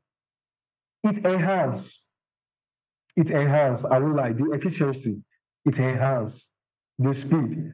For example, AI cannot tell 100% of the human mind. It is we humans that actually drive these things. It is we humans that actually drive these things. So the more you keep driving, the more you keep prompting, the more you keep training, let me use that word. They train all this AI, they train them to become something they are today. So by the time you keep training, then you will get the desired result you want.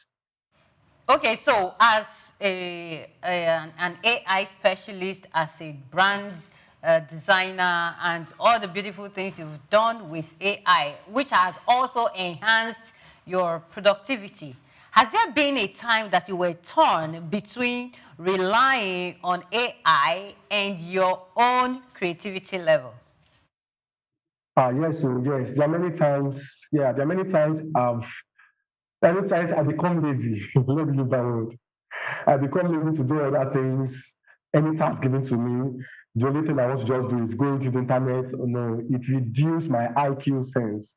It reduces my intelligence, my IQ. It reduces it, and it shouldn't reduce it. It should be able to hard to hit. Gives you more knowledge. Gives you more to tide with. So yeah, there have been times I've been lazy. It has made me become lazy, but but has also enhanced my productivity. Yes, it has also enhanced my productivity, giving me speed. What my original human mind need to do manually, it has already been automated, and it gives me speed to do what I need to do.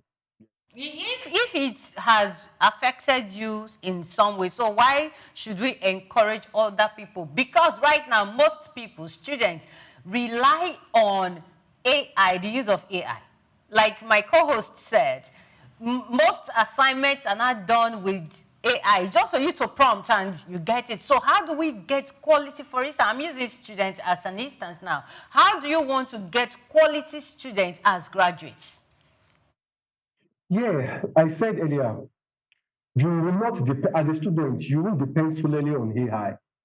For example, as an editor or as a researcher, once you are given a project to do and you've prompted it, I'm not expecting you to give me everything the way AI has given it to me. So that is where your human mind will come. You edit, extract, you add your own to it, so that it will look as if you are giving me word for word, copy for copy.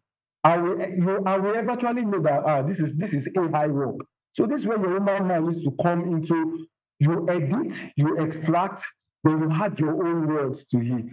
Not just giving me everything that AI has given me. No, add your own human mind. Study it, put your own words into it. And I believe you, and if somebody else is reading your job or reading what you have for its own, they will not be able to differentiate your own, what you have put in, and what AI has actually generated.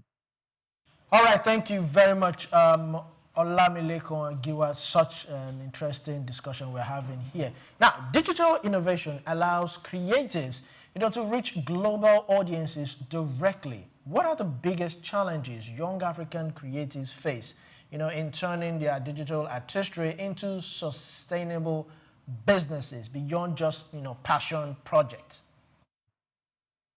Yeah, poor infrastructure of right resources. What I mean is NEPA. Let me just use that layman words. Poor infrastructure. Once we don't have a very good electricity, where we can power up all your tools, where we can power up all your tools, it's an obstacle. And again, financial support, that will also make one, oh, I don't have money to do this. I don't have the capital to do this. Financial poor, as in financial poor system. And also regulation and policy, all those. Oh, there's so much policy. There's so much regulation. There are so much restrictions to harness all these things can also affect young Nigerians.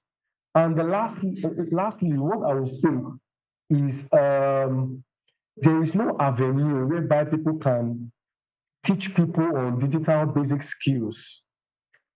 Imagine a young graduate cannot use a computer system. So what have you used your 4 years and the 5 years to do in the university? That you can't even handle Microsoft. There's a person that cannot even use Microsoft Word or Excel. So I think they need to start creating conferences, agency conferences that can allow people to build basic IT skills. So once that is in place, then we can now move forward on how we can use all these digital innovation solutions. All right, thank you very much. Now, is it access to funding, intellectual property protection, or market access? Which do you think is hindering the digital creators? Right? Yeah, yes, access to marketing as well too. And also funding. All these things sometimes as a creator, for example, as a creator, you want to create a niche for yourself, but you don't have I tell you, all the gadgets they use are money. From your Canon camera to tripod, a lot of things these guys use to create all this content is money. And once there is no money when there's no money coming in, or there's no capital, it's just like a time wasting. You'll not be able to achieve a lot of things. And also marketing as well. How do you market your product? How do you put your product out there? What are the fundamental tools you use? For example, companies use email marketing to actually send messages to their customers. There is this emotional connection between the person giving the value and the customer. So once all those things are not in place, it will really tell on what services you really want to render. And I hope I really answered that question. Yes, you have, and we appreciate you for your answers so far. Now, we are Africans, and storytelling, our proverbs are part of us. They cannot be taken away.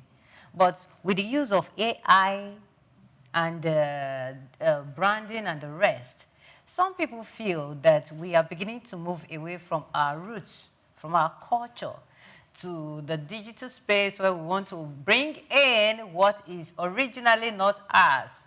Some persons, that is just what some people say. Now, how can AI animation bring those things that makes African unique, our stories, our proverbs, our songs? How can AI animation help to preserve those culture so we don't just get carried away with what we have already? Yeah, I don't think that should take away our indigenous self, like our culture. Like I said, it should even enhance it. Okay, for example, a lot of people have died with knowledge, with what they have. There was a day I was coming to work, and the car system was actually talking about. Sorry, the radio was actually talking about a lot of herbalists. I'm not talking about herbalists with the charm. I mean people with knowledge with herbs and nature. Many of them have died with knowledge that can be put out there. So a digital age can help enhance what they know. It's not to reduce it. For example, in Yoruba teacher, we have a lot of Nigerian students, children in the abroad that they can't even speak our language. So, and they are looking for people who could actually teach them. This is where this digital means come into play, whereby somebody can actually teach you Yoruba from Nigeria down to UK using your phones. So I don't think that should actually take away our culture, but it should help us enhance them. It should give us visibility. We selling apps, I should be able to use these things to actually put it out there. Oh, this is the knowledge, this is the value I have. So it shouldn't reduce our culture, whereas it should actually give it visibility. Thank you. I love the fact that you use the herbalist, the professional who understands the use of herb as an instance.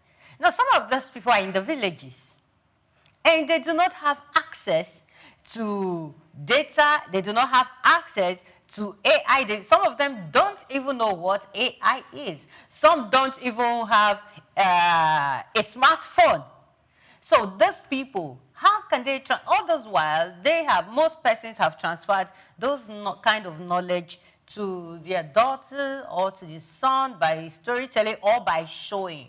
You are not saying right now that, yes, these things can be brought in through digital means.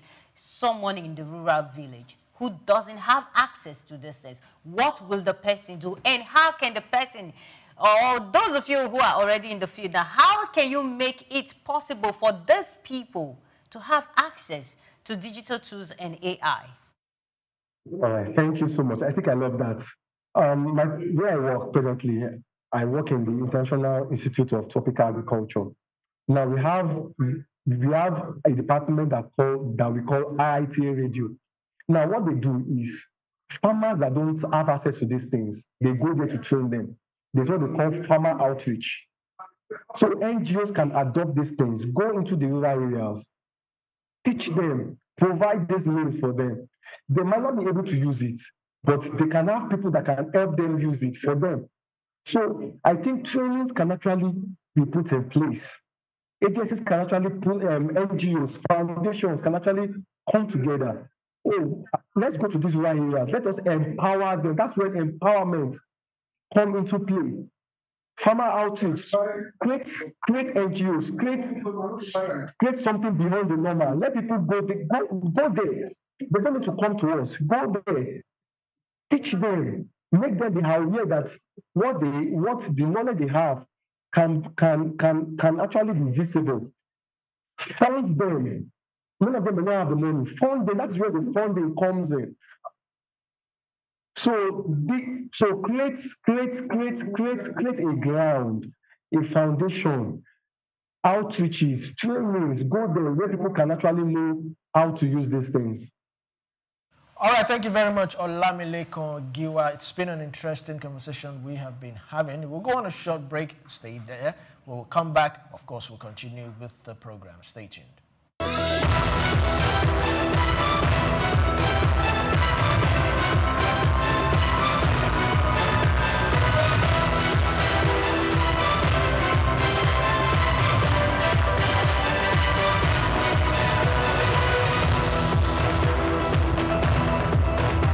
Lawyers are concerned about several issues when it comes to artificial intelligence, AI, including data, privacy, compliance, and job displacement. Will AI really take jobs away from lawyers? In this special report, Bayo Olaoye addresses one of those concerns, job displacement for lawyers, as a result of the introduction of artificial intelligence. Will artificial intelligence make lawyers jobless? The short answer to that question is no. There are three reasons why AI will not take away jobs from lawyers, according to experts. First, AI systems being developed for the legal industry are primarily co-pilots. Secondly, there are numerous tasks AI simply won't do because legal implications prevent it. For example, litigation. AI cannot make court appearances, unless, of course, nations radically change their constitutions to allow robot lawyers to stand in court, which is highly unlikely. Additionally, for lawyers involved in strategic work, such as security, meeting new clients and existing ones, or serving on boards, AI cannot replicate the human touch. AI lacks the commercial acumen required to build relationship with clients and navigate complex problem-solving tasks. AI cannot engage in the strategic aspects of legal work that require understanding human behavior, negotiating, and making judgment calls. According to experts, AI systems built for the legal industry are designed to function as co-pilots, helping lawyers become more efficient but still requiring human oversight. For instance, AI can draft a clause for you, but as a lawyer, you must ensure that the clause makes sense. AI can assist with tasks like legal research, drafting legal documents, contract review, and identifying red flags. However, human involvement and judgment remain essential, as all systems, particularly large language models, can sometimes be confidently wrong. Despite its potential to assist in many areas, there are numerous tasks AI will not do for lawyers, either because it lacks the necessary capabilities or because it is unnecessary. Some might argue that AI makes lawyers more efficient. A law firm that would typically hire, say, 8 legal associates annually might now only need 5, using AI to assist those remaining associates. While that may be true in some cases, it does not necessarily mean lawyers are losing jobs, as AI will create new roles and open up career paths for lawyers, according to AI industry experts. For instance, AI companies build products for lawyers, require legal professionals just as much as they need AI researchers and engineers. Lawyers are domain experts who know the pinpoints and can guide the development of legal AI tools.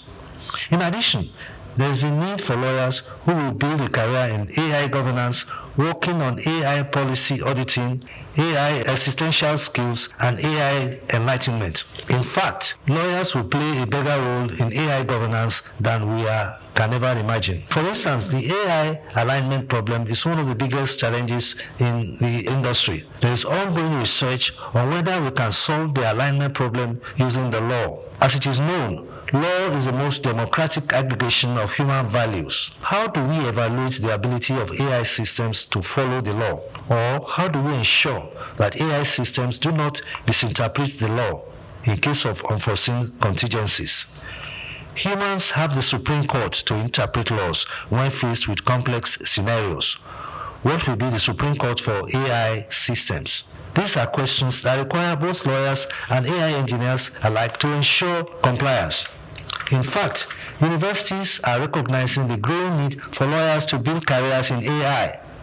Many institutions are now offering master's programs that focus on intersection of artificial intelligence and law, preparing the next generation of legal professionals for the evolving job market. To wrap up, while the rise of AI will undoubtedly transform the legal profession, it will not cause the widespread job loss that many fear. Instead, AI will make legal teams more efficient and open up new career paths for lawyers. Bayo Olaoye for Souk News.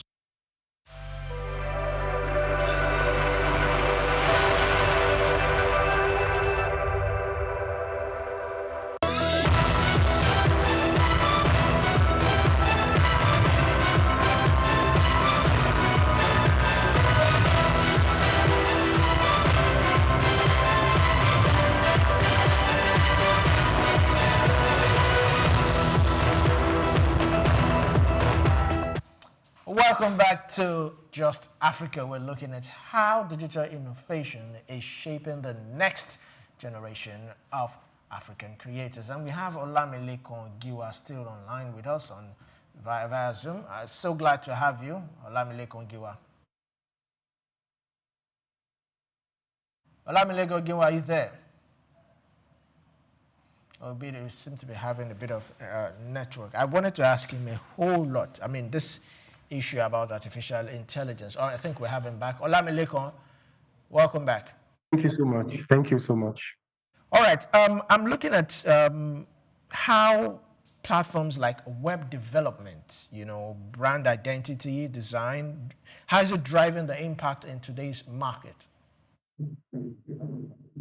Wow, thank you so much. It's actually driving today's market because everybody wants to be seen. Everybody wants to be seen. And how can you be seen? Is to be visible out there. What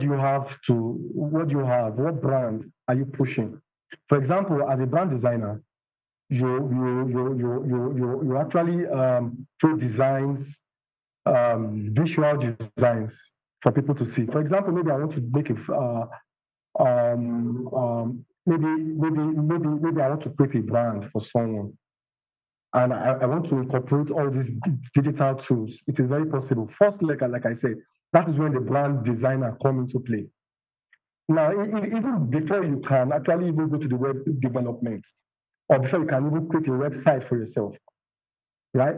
You must have a portfolio, something they call a portfolio. A portfolio is just something that houses what you do. And what houses what you do are the designs that are being created, consistent designs. A fashion designer you should know that, oh, this is a fashion brand. Oh, you should know that this is a cooking brand. For example, this Indabasi that actually another record breaking. You can never find anything on a page aside anything that has to do with cooking. That is branding. That is branding. So everybody wants to have a brand design first, then I incorporate it into a website where people can actually log into. Maybe, for example, for an e-commerce website, like I said, the fashion brand actually will need an e-commerce website, to actually put his stuffs, his clothes, anything out there. So I think all those things from brand designing into the websites, into web developments. All right, so if I may ask, how does digital innovation, how does it create opportunities, for small businesses and entrepreneurs? Wow. Well, one, opportunities. It creates opportunities for young people. One, they need to be consistent in what they do. Consistency. I want to have this emotional connection with you, but you are not consistent. Oh, today you are into this, today you are into that. Now, that will not build trust. There will not be trust. Trust and loyalty must actually be influenced into all these things. So there are many opportunities out there that young people can actually do. But first, they must have a passion for what they do and must be consistent. A billionaire will not want to invest into someone that is not consistent. Someone that has a lot to offer, to invest, will not be able to invest in someone that's not consistent. I need to build trust with my customer. My customer needs to build trust with me.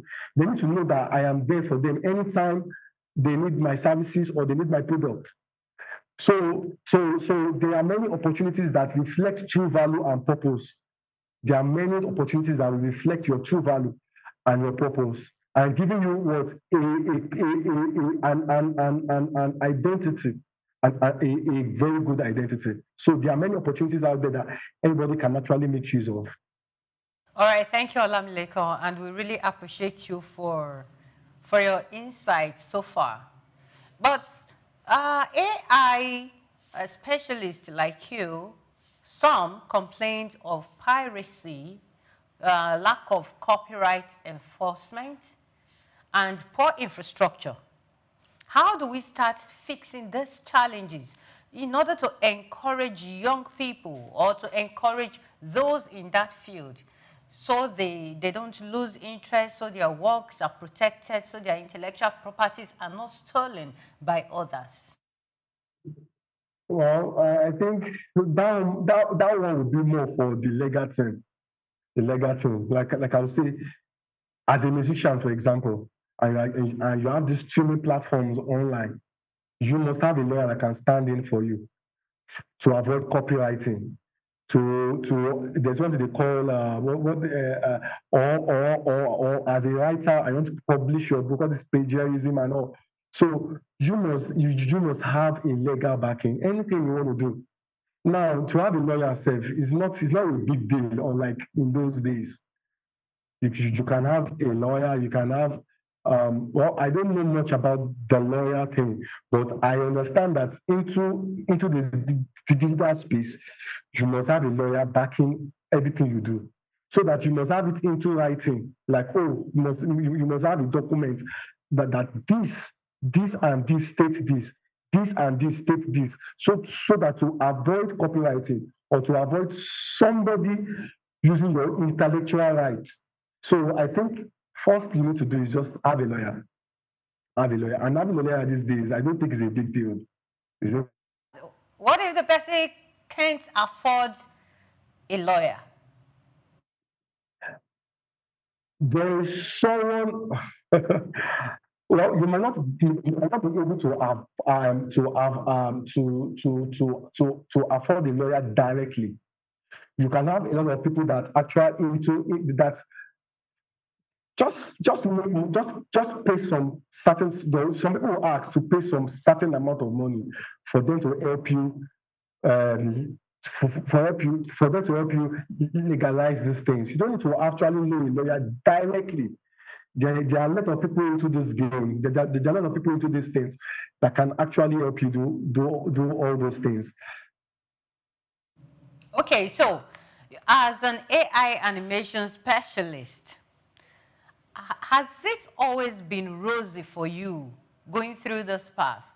And if it has, how many people are you raising? How many people are you mentoring to come into this business as well?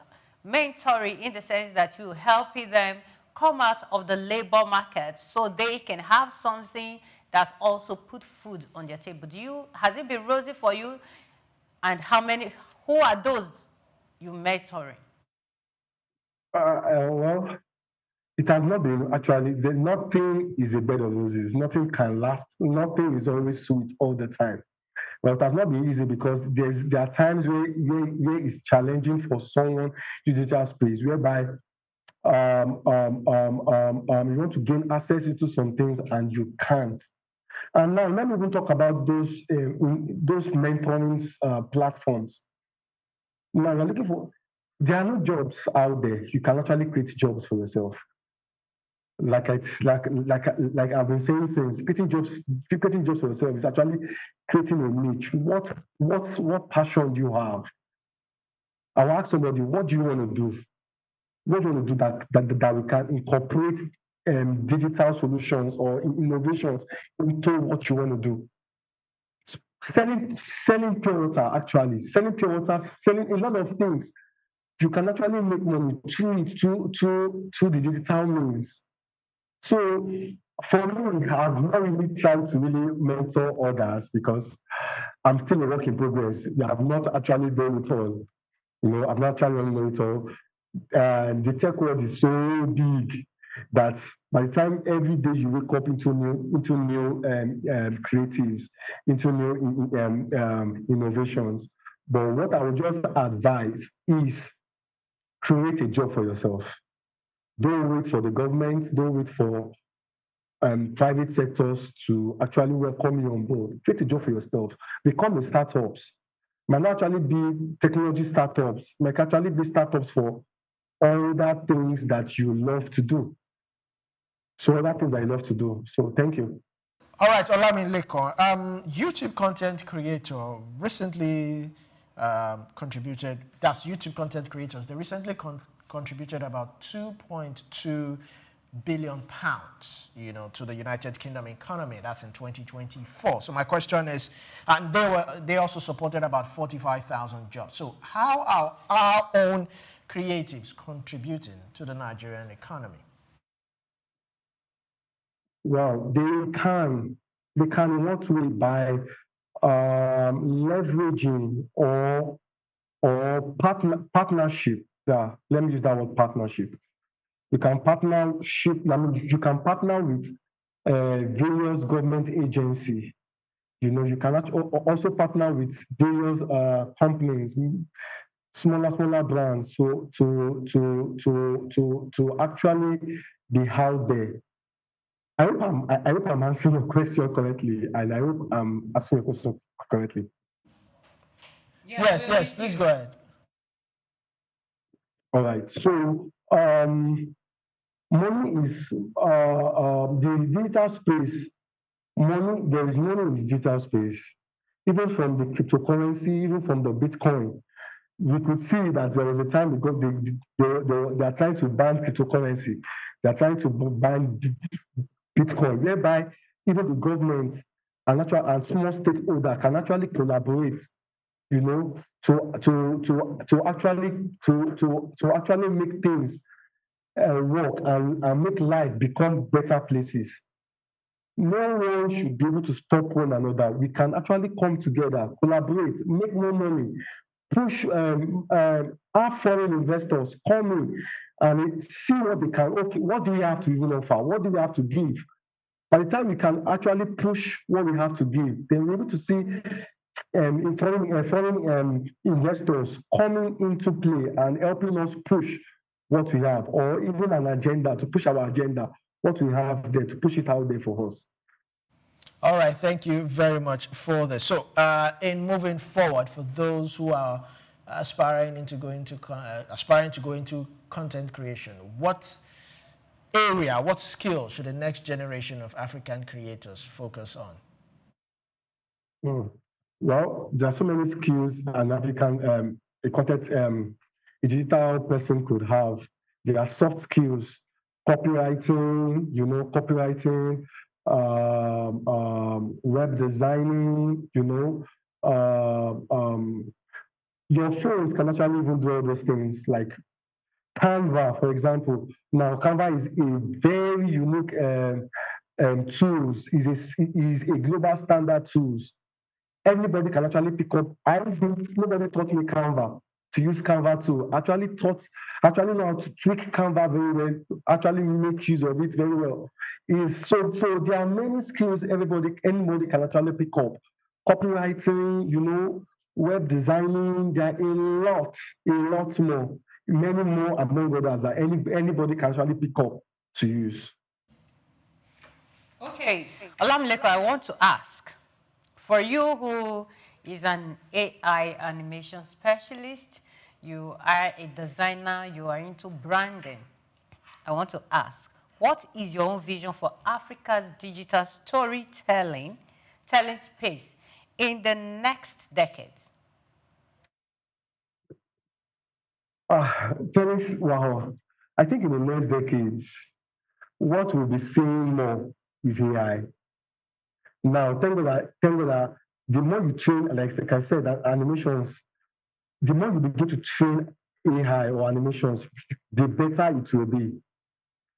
And you yourself, you can actually train your picture to look exact, train an AI to look exactly like you. So in the next coming age, what you'll be seeing are AI, but not necessarily becoming not necessarily cloning who you are, but making it an advancement of what you can become.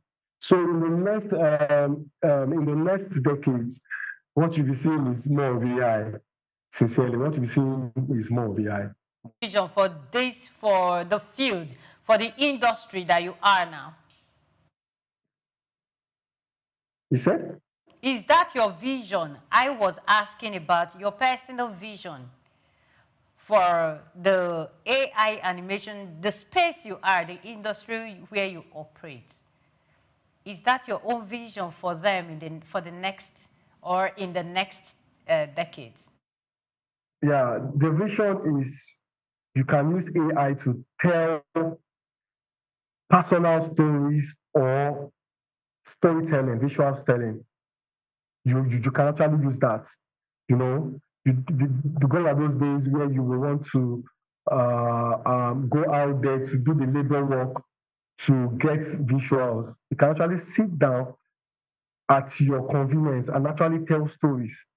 Let me use an example of a scientist. The scientist can actually use their research technologies or their research write-up to tell stories. Now, I'm actually even talking from the place of agriculture because I'm actually into the agricultural system. Like where I work is an agricultural system whereby researchers can actually use AI animations to tell their stories. For example, for crops, mandate crops like soybeans, yam, cassava, you can actually use AI to actually make mention of all these things. So AI is just the new norms. AI is the new norms. AI is the new norms. All right, thank you very much. AI is the new. Now, as AI now becomes more sophisticated, issues of data ownership, intellectual property, and algorithmic bias become paramount. So how can African creatives protect their unique styles and cultural intellectual property, in an AI-driven world? Well, I would just say that they need to create, they need to regulate and have a policy that guides them so that they don't go beyond what they've laid. So that if I'm coming into that system, I am being guided by that regulations. I am being guided by that policy. So anything outside that, that's a threat. Anything outside that, that is fraud. Okay. All right. So if you have unlimited funds right now, because we talked about storytelling, aside the agri business, if you have unlimited funds at your disposal, what story will you be telling using AI animation? Okay, if you have limited funds, wow, that question is somehow tricky. But I will say that unlimited funds should not be should not really be an obstacle for you creating something. Like, for example, there are free Google AI systems that you can actually use to create AI. I actually have a female friend, for example. She might not have fundings, but if you go to her YouTube page, she's already creating stories. She's already creating stories, putting them on YouTube. And believe me, those apps are not actually paid. There are many free apps, there are many free versions of AI that you can actually use to create your stories. And let me tell you, like I said, the more she's consistent on creating stories on that platform on YouTube, the more she begins to have viewers, and the more she begins to have engagement. And the more she begins to have engagement and all these things, then you know that money will start coming in for her. So you don't really need to have so much to actually know what to do. Okay, I want to ask you, Olamilekon, what story have you put out there? What African story have you put out that people can go out, watch, and learn from? Well, for now, I've not actually put any stories out there for now, because every story that I'm actually creating is majorly for the organizations where I work. So I personally have not actually posted or put any stories relating to AI animations out there. It is just within the confinement of the organizations. Maybe with time, I can actually come up with something unique storytelling and put it out there for people to actually see. I think I will, when it is time for me to do that, I will do that. All right, Olamilekon, what specific policy recommendations, or public-private partnerships, would you propose to further accelerate digital creative revolution and ensure that Africa's next generation of artists, animators, and designers are leading, not just participating in the global digital creative landscape? Can you rephrase the question? All right, okay, let me rephrase it again. I'm saying that what advice, what would you propose, or what recommendation, policy, whether public-private partnerships, what would you propose that would further accelerate digital creative revolution and ensure that Africa's next generations of artists, animators, designers are leading? They are leading, just like UK creators are, contributing £2.2 billion, creating 45,000 jobs. How can we also ensure that African creators are also leading the digital creative landscape? Yeah, I believe more of mentorship and collaborations. Collaborations with other platforms or other agencies matters a lot. You can't do it alone. You can, as a digital person, you can't do it alone. You must either have a backbone, or you must actually have someone you're looking up to that can guide you or give you what you need to push out there. So for me, I believe in mentorship and collaboration. That's my policy. Collaboration and mentorship. All right, thank you very much, Olamilekon. So powerful. Thank you for your insight today. You have truly painted a vivid picture of a vibrant, digitally powered creative future, for Africa. It is clear that, our youth, armed with these incredible tools, are not just adapting to the digital age, but, actively shaping it. Bring unique African stories and designs to the world. Thank you, Olamilekon Giwa, for your insight. Thank you. You're welcome. Olamilekon Giwa is also an expert in digital transformation, AI, artificial animation, artificial intelligence animations rather, and a brand designer. That's quite interesting. Yeah. It was very interesting what Olamilekon, talked about and everything. Yeah, though very young, but you can see that, yes, he understands the field where he is. Yes, from where he's working, he's been able to create stories, which is beautiful. And the fact that he talked about the training for those in rural areas, it's something that we should actually look into. Instead of those people in the rural sector dying with the knowledge, do you know the amount of knowledge those people have? Those in the villages, you barely see them go to the hospitals because they know those things they around them. Okay, you have malaria, they know the herbs to boil.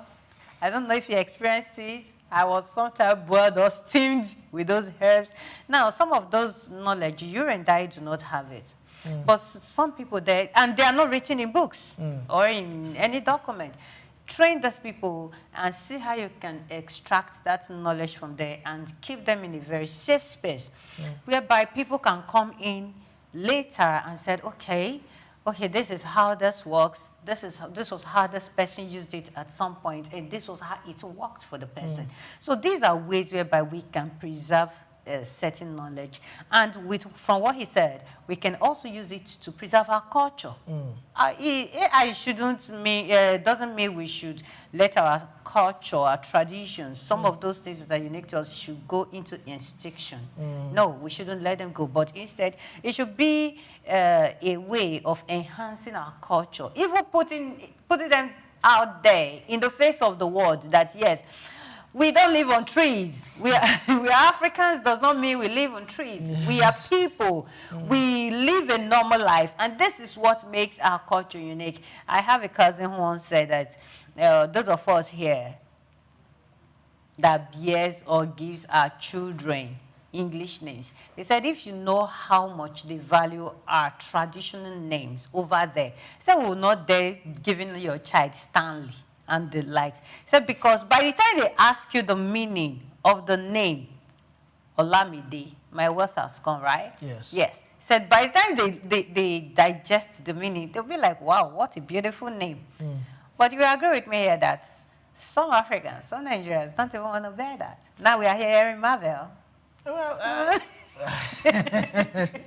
that's another topic for another day. But, you know, this has been a robust topic. It has been a robust engagement. Join us again next week as we continue, to explore the forces shaping our magnificent continent. And until then, keep creating, keep innovating, and keep dreaming big. I am Olumide Shukoya.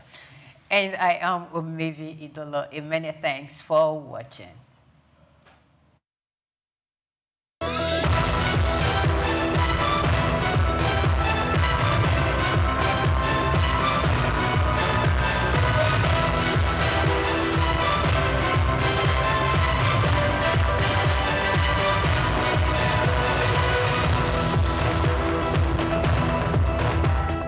Human ingenuity has birthed remarkable innovations, none more so than the rise of intelligent machines. Computers, once more calculators, have evolved into sophisticated systems capable of mimicking human thought processes. Powered by artificial intelligence, AI, these systems are learning, problem-solving, and making decisions that were once exclusive domain of humans. From accelerating scientific discovery to tackling climate change, AI's potential is vast, but perhaps its most profound impact lies in healthcare. Artificial intelligence, AI, it's no longer a futuristic concept. It's here with the potential to revolutionize patient care, diagnosis, and treatment. AI is emerging as a powerful tool in the hands of medical professionals. From detecting diseases early to optimizing treatment plans, AI is demonstrating remarkable capabilities. It can analyze vast amounts of medical data to identify patterns and predict outcomes, aiding in more accurate diagnosis. Also, AI-powered robots are assisting in surgeries, improving precision, and reducing recovery times. However, despite its promises, challenges persist. Concerns about data privacy, ethical implications, and the need for robust regulatory frameworks are hindering widespread AI adoption. To fully unlock AI's potential in healthcare, collaborative efforts are essential. Healthcare providers, researchers, policymakers, and technology companies must work together to develop and implement AI solutions responsibly. by addressing ethical concerns, investing in AI research, and creating supportive regulatory environments, we can accelerate the integration of AI into healthcare and improve patient outcomes. Joy Chuma, Souk News.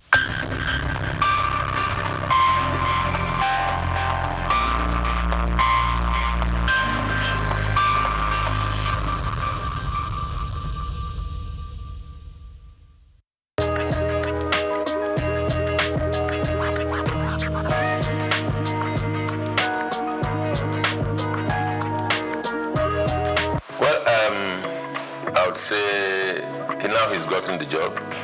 If this question had come before now, I would be able to say that I do not think we need him. But he's there now, so all we need to do is see what best he can do or what best we can do to support him to succeed.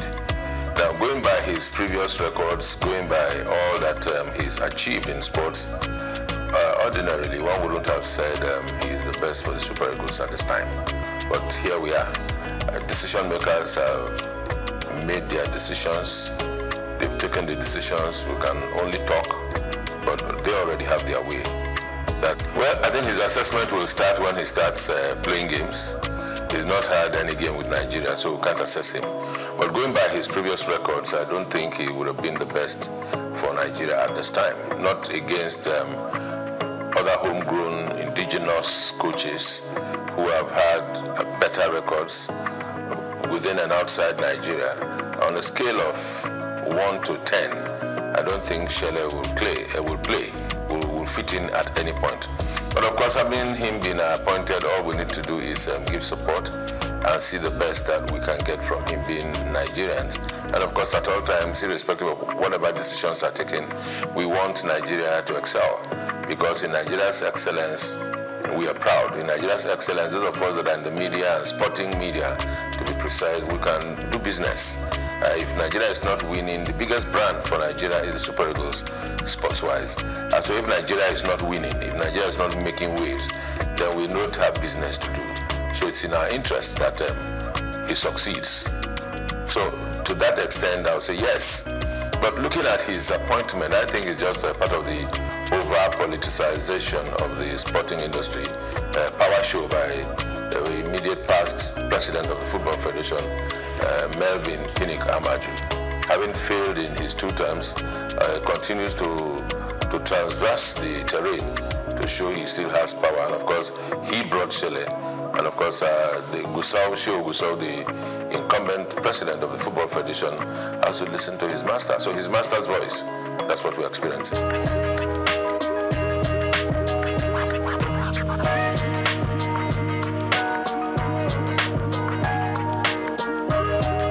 If they like, let them bring the Herusadi. You see, there are things about Nigeria and Nigerian sports that should not surprise anybody. Politics are played everywhere, and balancing of acts are played everywhere. Federal character everywhere, and the federal character thing is just all very pretentious things they do. It's not for the interest of Nigeria. Just to show that okay, we've taken somebody from the south, or we've taken one from the west, or we are now taking from the north. Who will we take in the north? Let's bring Ahmed Musa. He's calm. He'll be able to talk to the players. What is he going to say to the players? He's past his prime a long time ago. So it's all politics and not in the interest of the nation. I can tell you that. But for Chele going around Europe, yes, he has to. Because everywhere you go, to be the chief coach of the Nigerian national team, senior national team can be a huge task. Because every day you have Nigerian boys showing up in big leagues, in small clubs, in championship clubs, even around the country.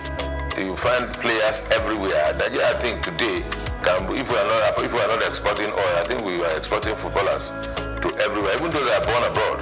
I mean, you can imagine this young boy at Arsenal, 17, Ethnan Waneri, and there's an Okoli, there's Ndidi, both at Leicester City.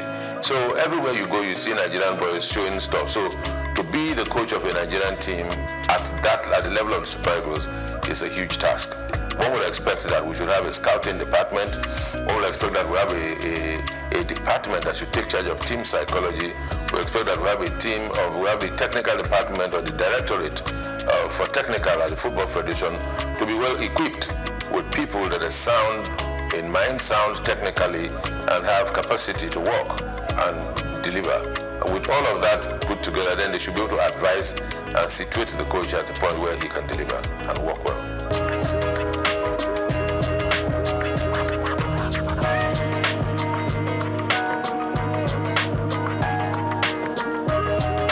Well, you see, I said yes because I've been one of those that have always been clamoring that there's need to have a National Sports Commission.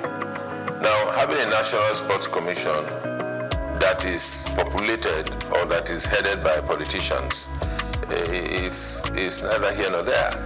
It may not take us anywhere. We need to separate our sport. Yes, sports, you cannot do away with politics at some level. But in terms of the administration, in terms of the management, in terms of the execution, there's need to be able to separate sports and politics. In the days where we held sway in sports, where the National Sports Commission functioned effectively, all of those that occupied the position as Director General, as directors in the then National Sports Commission, were professionals. If you recall from the days of Abraham Odia, and of course Isaac Akioye, that laid the structure and foundation for a proper National Sports Commission just after the All-Africa Games, was a thoroughbred professional from the University of Ife. And there are other such professionals all about this country. And you will ask, if we are not able to seek and give these people jobs and give them tasks to deliver, we always will go look for political loyalists to put in positions so that they answer to us. Politics is just, to me these days, it's more like a window for public relations for political parties and individuals that are into politics to express themselves, or maybe also at the same time also reward loyalists. That's what we find. So in terms of the technicalities on administration and management of sports, in its true sense, we're still very far from it.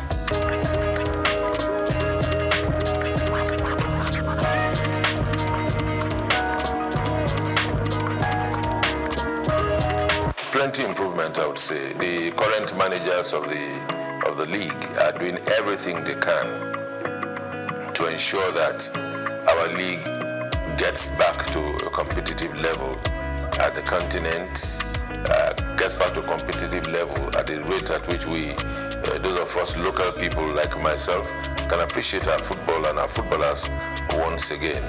The question to ask is to say, are we doing enough? The answer will be no.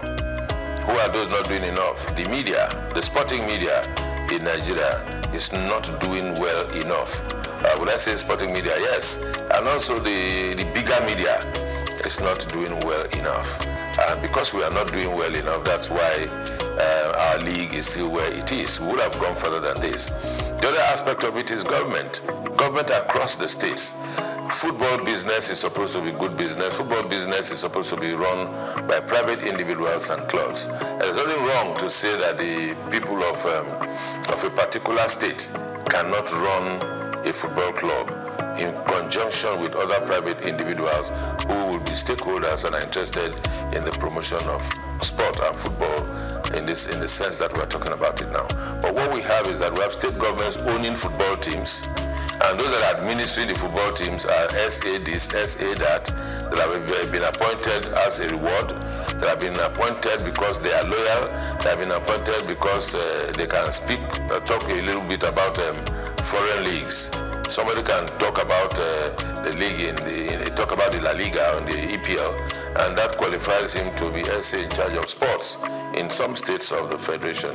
And these are the bunch of persons or the group of persons who are running our football around the country. So who runs the clubs, the texture of the clubs, what names the clubs are bearing, what history behind the clubs, and those are the things that tells you that the states are not doing enough, the Football Federation not doing enough, but But I think largely the media, check out our sports programs. All you find are talking heads talking about who scored the best goal in the world, who scored the best goal in Europe, who scored the best goal in England and all that. That's what we find. You hardly will see shows, package shows about the best goals of the Nigerian League over the past weekend. The best goals, the best dribbles, how many passes, proper statistics, because the media is not doing enough. The sporting media, that is journalists and the practitioners, they are not doing enough because they are not tasking themselves. They just go on the internet, download one or two things, watch and everything. All you know is you take, as a content creator in sports, you need to just take a shot of the goal that the assist that Nwaneri gave, or Merino scored a goal for Arsenal, and you superimpose yourself and you talk over it. And that's content, and you post it, and there are likes and there are followers, and that's it, what we do. But you do not have individuals going to places to take content. All around Lagos, that's we look at as we are now, all around Nigeria, sports is going on every day. As a practitioner myself, in those days when I used to be the street reporter, we covered football from everywhere. From Abeso, from Bagada, from Volkswagen, down on Ojo, Abeta, anywhere. All of those places, and boys are still playing football. You go to Evans Square, boys are still playing football. Go to Lafayette, they're still playing football. Go to Alakoro, you still see boxing. So all of these sports are still going on. But where are the journalists that will cover these events and bring them to the fore and package them? The journalists are not ready to do that job. Even though they are ready, are not funded.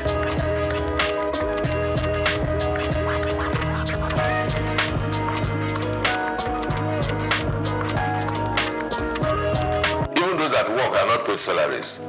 So everybody is just finding the easy way out, cutting corners and doing their best. Now for our league and our sports to grow, there has to be heavy investment in the media.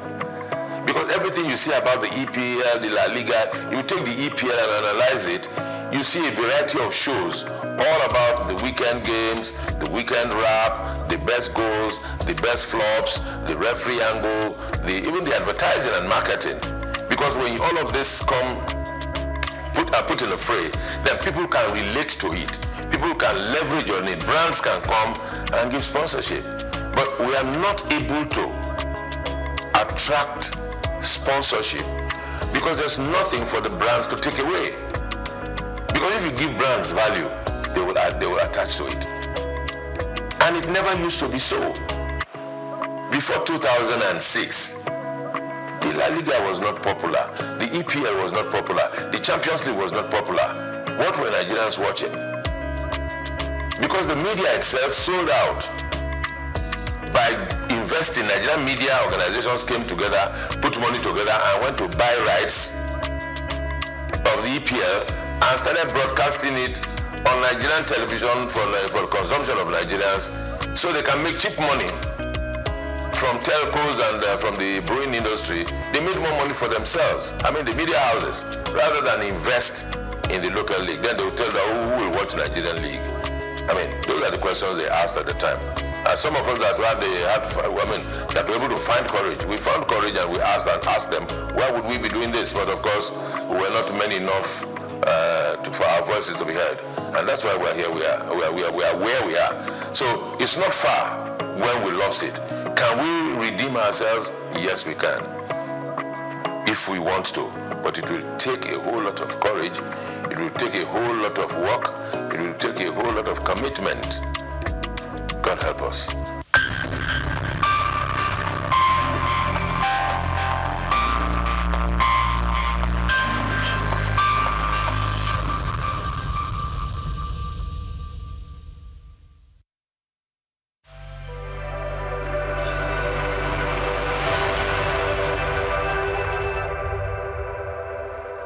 Madagascar, the world's fourth largest island, stands as a geographical and ecological marvel of the southeastern coast of Africa. Isolated from the African mainland for over 80 million years, this island nation has evolved into a biological treasure trove found nowhere else on Earth. Over 90% of its wildlife is endemic, meaning it exists only in Madagascar, including the world-famous lemurs, baobab trees that look sculpted by myth, and an astonishing array of reptiles, insects, and plants. This extraordinary biodiversity has made Madagascar not only a focus of global scientific research, but also a symbol of nature's ability to evolve independently and richly. Beyond its natural wonders, Madagascar is home to a deeply diverse and culturally layered society. The Malagasy people trace their ancestry to both Southeast Asia and East Africa, making their culture a rare and fascinating fusion of traditions. This dual heritage is reflected in their language, rituals, architecture, and belief systems. The Malagasy language, derived from the Austronesian language family, is one of the few of its kind spoken on the African continent. This cultural hybridity also extends to cuisine, dance, and storytelling, blending African strength with Asian intricacy in daily life. Madagascar's history is equally distinctive. It developed powerful pre-colonial kingdoms, including the Merina Kingdom, which unified much of the island before French colonization in the late 19th century. Unlike many African countries, Madagascar experienced a relatively centralized monarchy before colonial rule. Since gaining independence from France in 1960, the country has navigated political instability, economic hardship, and natural disasters. Yet, it continues to strive toward democratic governance and sustainable development. Strategically located in the Indian Ocean, Madagascar is positioned as a crucial maritime node for trade, conservation, and regional diplomacy. Its economy, while heavily reliant on agriculture, fishing, and mining, is beginning to explore tourism as a sustainable development path. The island's unique biodiversity, combined with its warm hospitality and rich cultural heritage, makes it a compelling destination for ecotourists, adventurers, and scholars alike. In the face of deforestation, climate change, and poverty, Madagascar's story is one of resilience and irreplaceable natural wealth. It serves as both a warning and a wonder, reminding the world of what can be lost through neglect and what can be preserved through global cooperation and local stewardship. Madagascar is not merely another African country. It is an ecological arc, a cultural crossroads, and a national identity unlike any other on the continent. I'm Moyosore Adebiyi for Souk News TV. Welcome to the Africa Development Studies Center, ADSC. ADSC is an organization focused on training and research to advance sustainable development and growth in Africa. We exist to facilitate customized training, research, and study exchanges worldwide on leadership, management, and critical development issues. The center offers a platform for the exchange of ideas and best practices. Our comprehensive services encompass research, consultancy, capacity building, training, and education programs, as well as publishing and disseminating development-related knowledge. Our faculty consists of experts and researchers with extensive experience in policy formulation, implementation techniques, and monitoring and evaluation. Our methodology involves talks, individual and group exercises, games, video screenings, and discussion seminar sessions in a cozy atmosphere, making learning enjoyable for our participants. For more information, email us at info@adstudiecenter.com or call +234 912 039 2362. Visit our website at www.adstudiecenter.com to learn more about our programs and upcoming events. Africa Development Studies Center, rethinking development. Africa.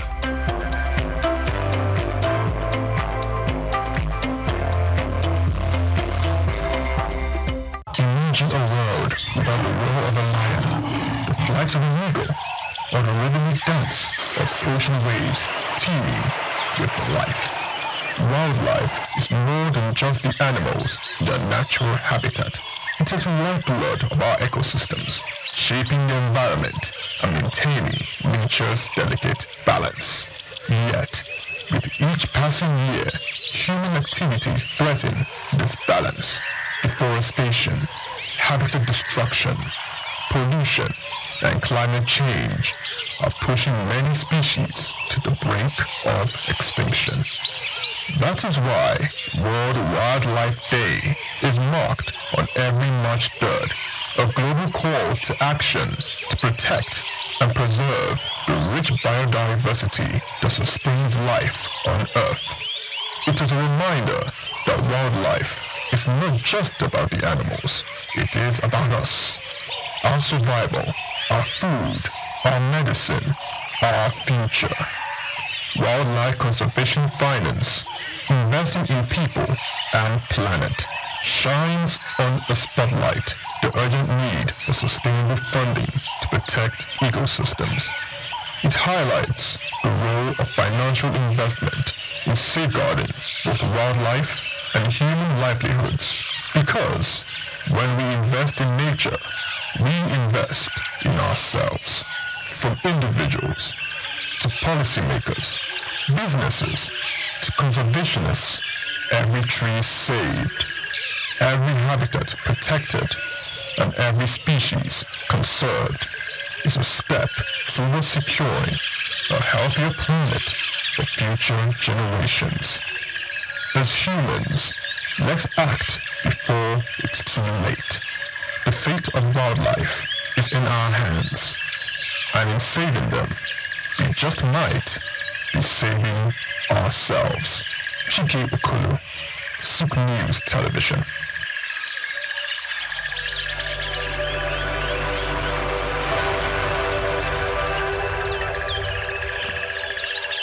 When we talk about South Sudan, Africa's youngest nation, having gained independence in 2011, we often focus on its political journey or natural resources.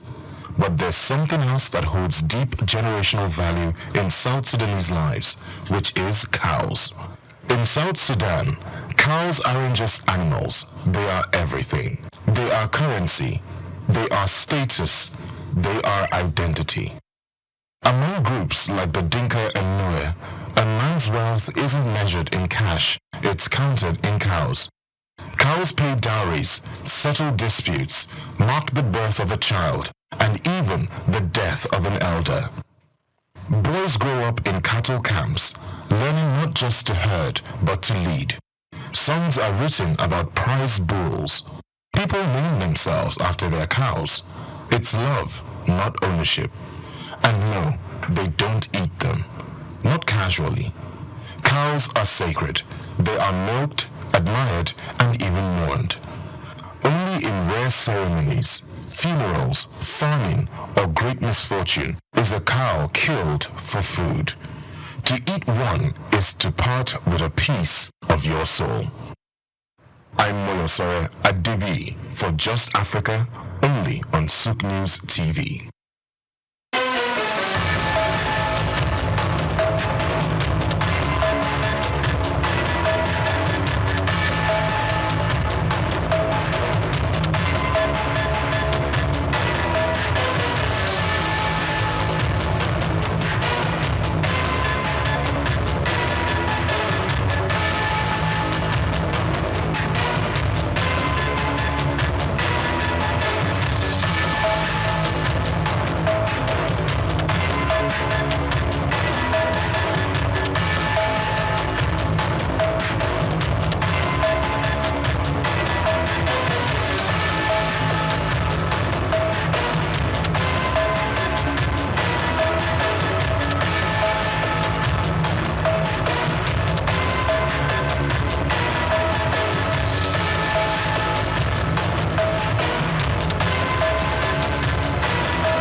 Ladies and gentlemen, good morning.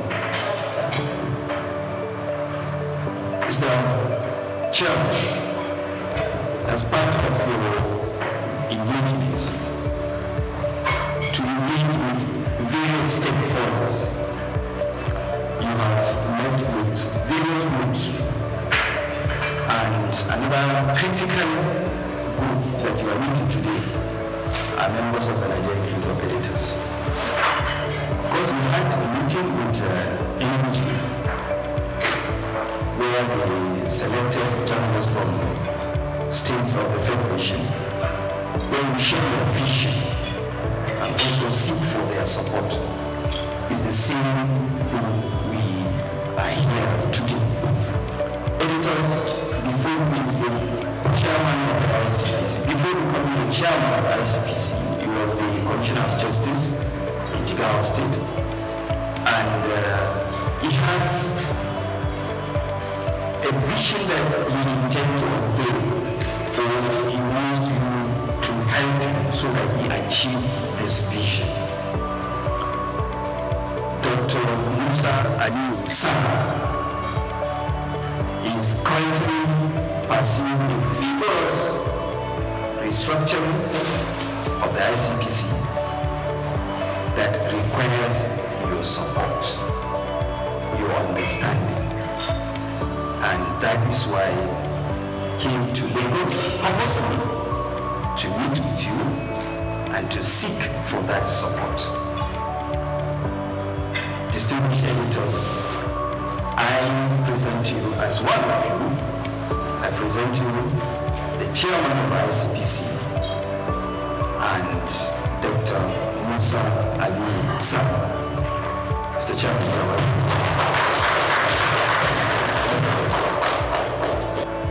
the management staff of ICPC, distinguished ladies and gentlemen, I'm really happy and delighted to be in the midst of these distinguished Nigerians. And I have to say that we at ICPC, we really cherishes and greatly values the partnership with you all, because we know that you are really great and valuable because of the role which our grandmother has given to the media. And there is no doubt that your dedication to exposing corruption and enhancing our efforts has been crucial in fostering a more transparent society. And our decision to come here today is part of our determination to strengthen our partnership. That's why this breakfast meeting is not merely an event, but an affirmation of our shared mission to combat corruption and uphold integrity in Nigeria. And your support for the ICPC in delivering its statutory mandate, including its robust activities and initiatives in fighting corrupt practices and other related offenses in Nigeria, is really commendable, because you have been really helpful in enlightening Nigerians about the problem of corruption. And I'm personally filled with gratitude that the media has continued to positively boost the ICPC's anti-corruption public communication efforts. Your investigative reports, analysis, and overall dedication to truth have helped in exposing corrupt practices, because there are a lot of stories that you published which help us in our investigation. And most of these stories, they have led us to discovering some massive challenges that is facing, or that are facing our public sector. And if I may recall, there is one whereby it has to do with our youth. The contract is supposed to be executed for the benefit of our youth, but the humongous amount of money was diverted. And it was as a result of one of you we discovered the challenge. So I thank you for the contribution. As we salute your commitment to the crusade against corruption, ICPC under my leadership is really serious to ensure that sustenance and heightening of our collaboration with you. And the media is not merely an observer, you are a frontline partner in the fight. And over the years, ICPC has adopted a strategic communication approach in line with Section 36 of the 1999 Constitution as amended and Section 27, Sub 4 of the ICPC Act. And these laws ensure the protection of suspects' rights while remaining strict, diligent, and stern in our actions. And ICPC will remain resolute in propagating the rule of law and protecting human dignity. And also, ICPC under my leadership prioritizes the protection of whistleblowers and the integrity of investigations. And transparency is a cornerstone of our work, and we will continue to provide verified information through official channels, which include press releases, newsletters, and our digital platforms. May I quickly review some of our engagement last year? Last year, because I was Attorney General, and I rallied my former colleagues, we had a meeting in Abuja whereby we look at the challenge of corruption at subnational. We reviewed the problems and also agreed that we need to work together. As a former attorney, I know that they are critical because they are the chief law officers of the states. That is why I engaged them. And after the meeting we had in Abuja, we started the zonal engagement. We had one in Kano for the Northwest, where we discussed challenges around corruption within the zone. And also this year we are going to the other geopolitical zones to have similar deliberations. And also in September this year we are going to sit down and review what we have done to see how can we partner. Because I feel the attorneys general are critical. And as chief law officers, they need to work together with us, because by Section 15 of the Constitution, all of us are supposed to put hand on deck in order to fight corruption and also to see how can we tackle abuse of office. And also, I had engagement with Nigerian Institute of the NIPR, the Nigerian Union of Journalists, ICANN, Nigerian Bar Association, and various stakeholders on how can we partner in the fight against corruption. Because no single entity can fight corruption. We need to work together. So that is why I reach out to various stakeholders to ensure that we are on the same page. And last year, we were able to reach out fiscally 1,458,000 individuals through our 579 sensitization exercise conducted under our community engagement programs. And we issued about 188 press releases. And also the Commission experienced increased followership in our social media platforms. And also we introduced what we call ethics pods, a podcast, whereby we are sensitizing Nigerians around the issue of corruption. And also, there is no way we can succeed without having planning.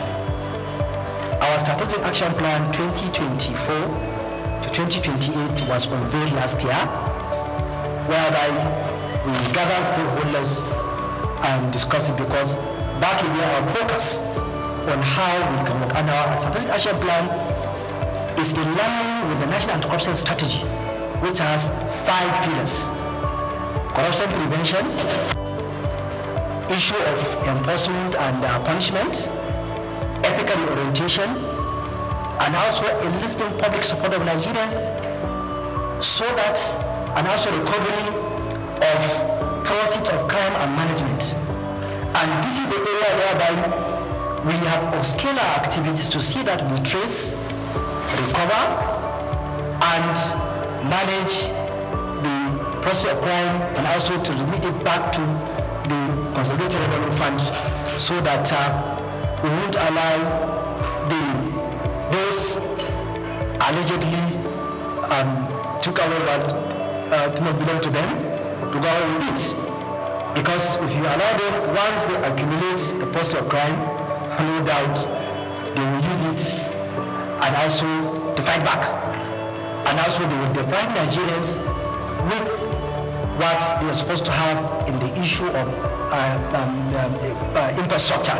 So that's why we focus seriously in that area of recovery of process of crime. And also ICPC, as you know, that it has laudable programs.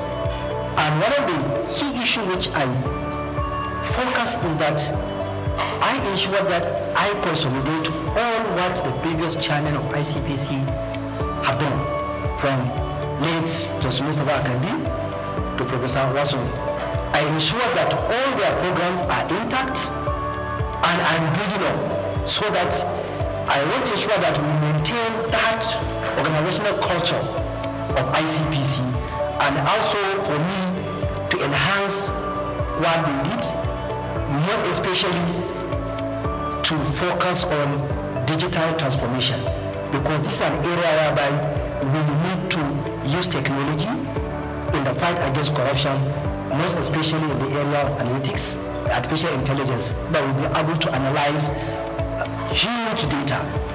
And I'm sure you're aware of the constituency and executive project tracking, which ICPC is well known about it. And I know last year we were able to track over 1,500 projects, which has value of over 600 billion naira.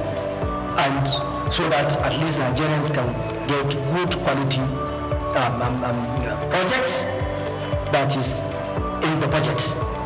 And also the Ethic and Integrity Compliance Scorecard, which is an initiative of ICPC, which major institutions adhere to ethical standards.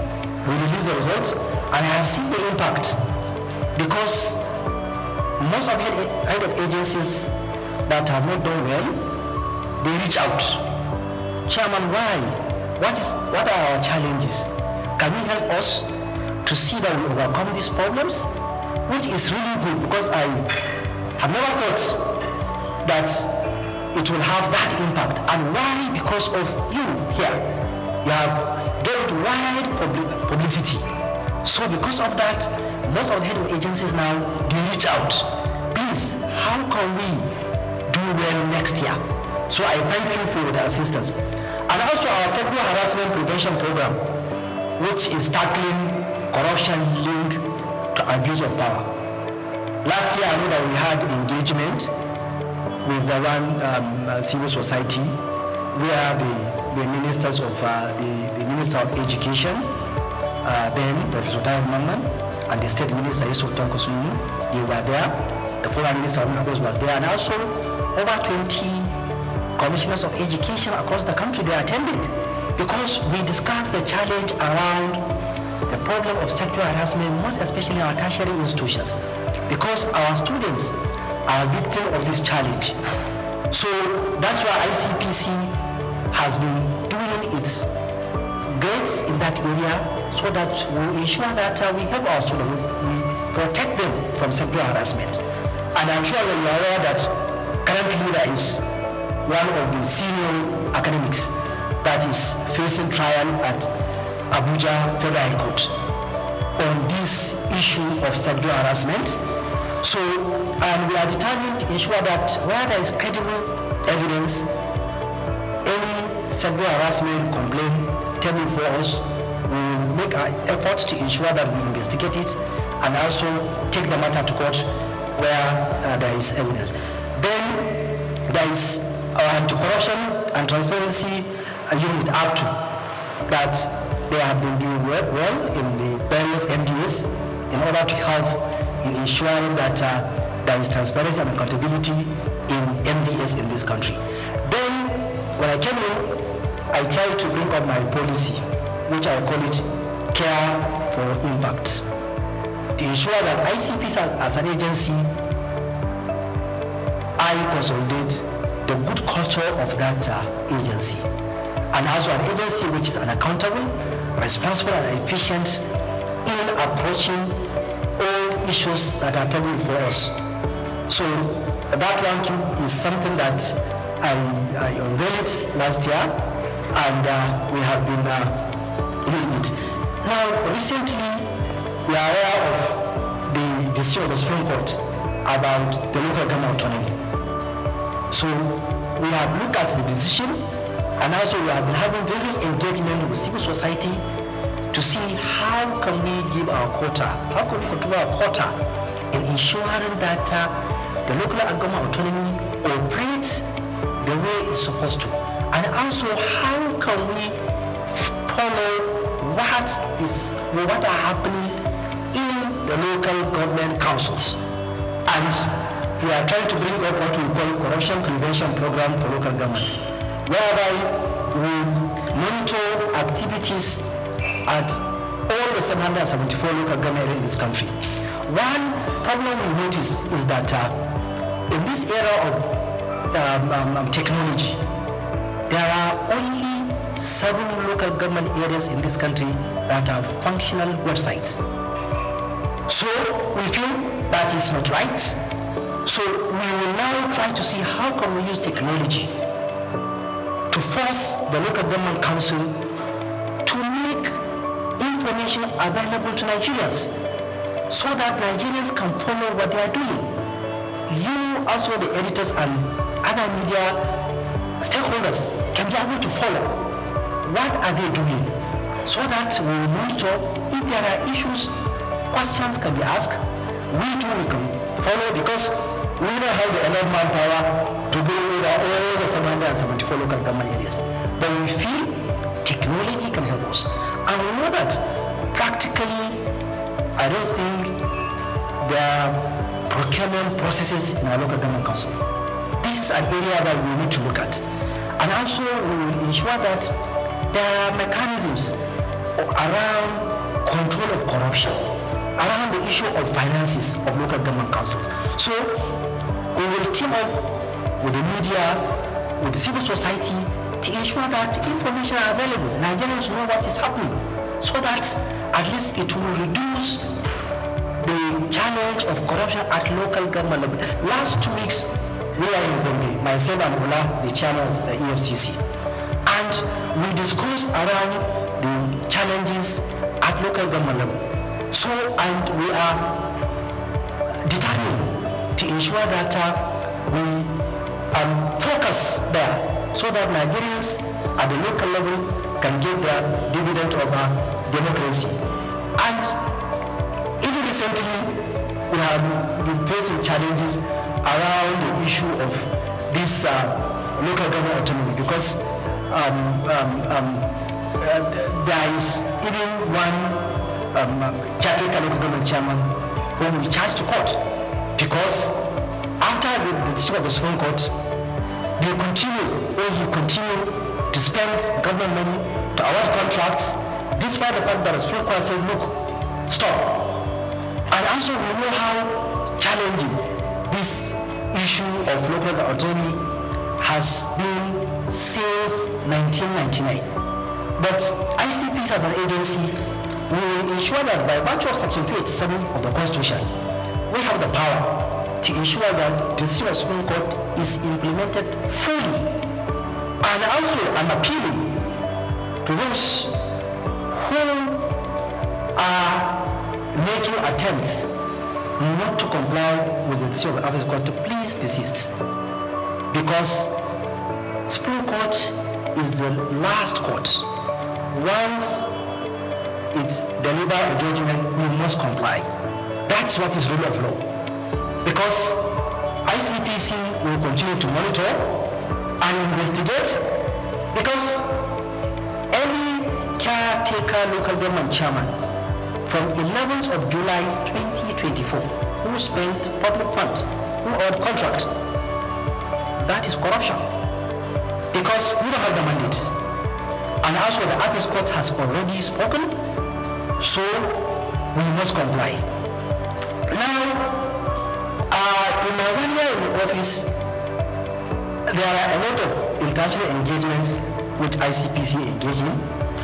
And in one of the engagements is that last year in September, we had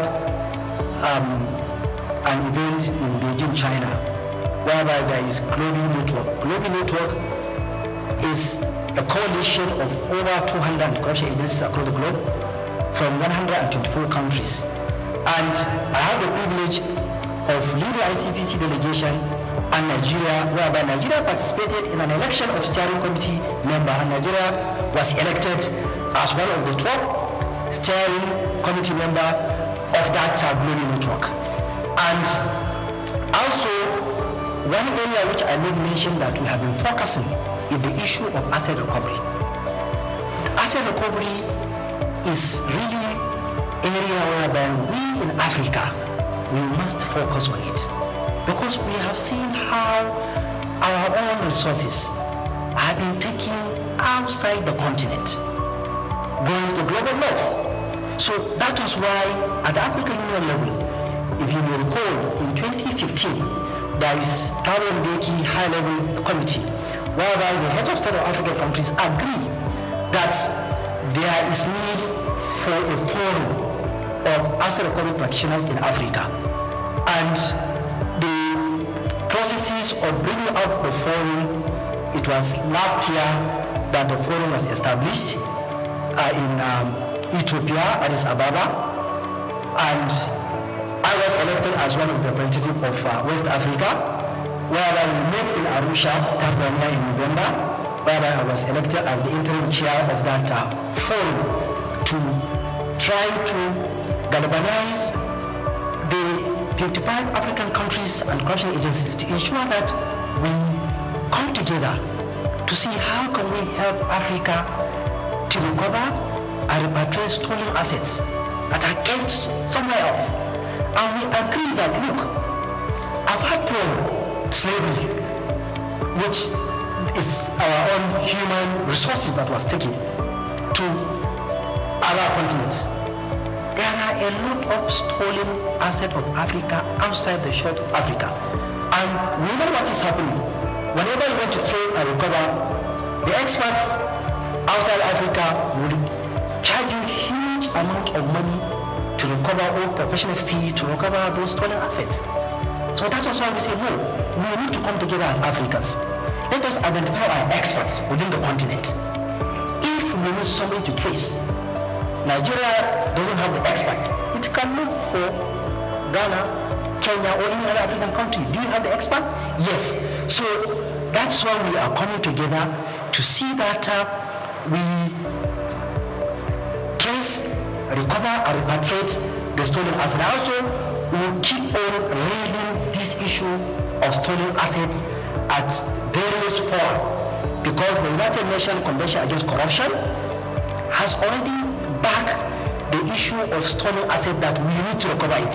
So this area whereby that I'm chairing now, and we are trying to see how we will make efforts to see that it has seen the light of the day. And distinguished editors, we know that corruption thrives where there is silence, or in silence.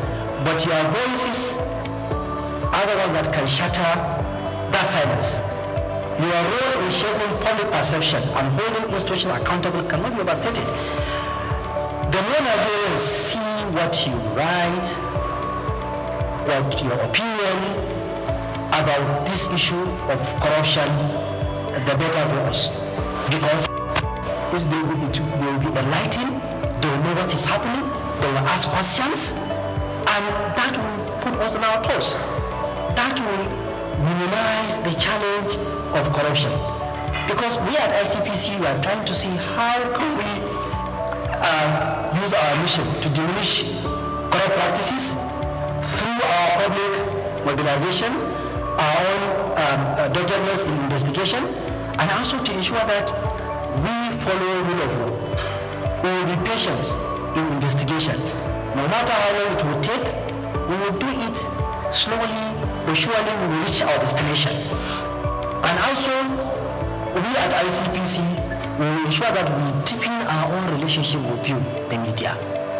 And I'm appealing to you to come to our try to understand the terrain we are working. It's not easy terrain.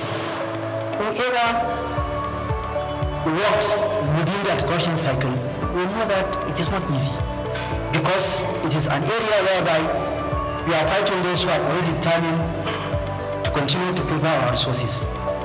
It's an area whereby those who engage in corrupt practices are really determined to peddle information that are not correct in order to try to bring controversies so that to divert the attention of the main issue. So fairness, hearing from the other side, is what will help us to discharge our mandate. And ICPC for the past 25 years has consistently maintained ensuring that there is fairness and the fair hearing, and also we do not engage in anything that will bring damage to people because of allegation against them. We will continue to ensure that we will be fair. If you ask questions, we will answer. And like I said, we are appealing to you to reason with us because of the terrain we are operating, which I know I don't need to elaborate. So that's why there is no way we will not come close to you. There is no way, because we need you, because Nigerians need to know what is happening. That will project the good image of our country. That will make foreign direct investment to come into our country. That will make our youth to have job. We know what is happening in this country. We know that a lot of youth are running on the streets looking for job.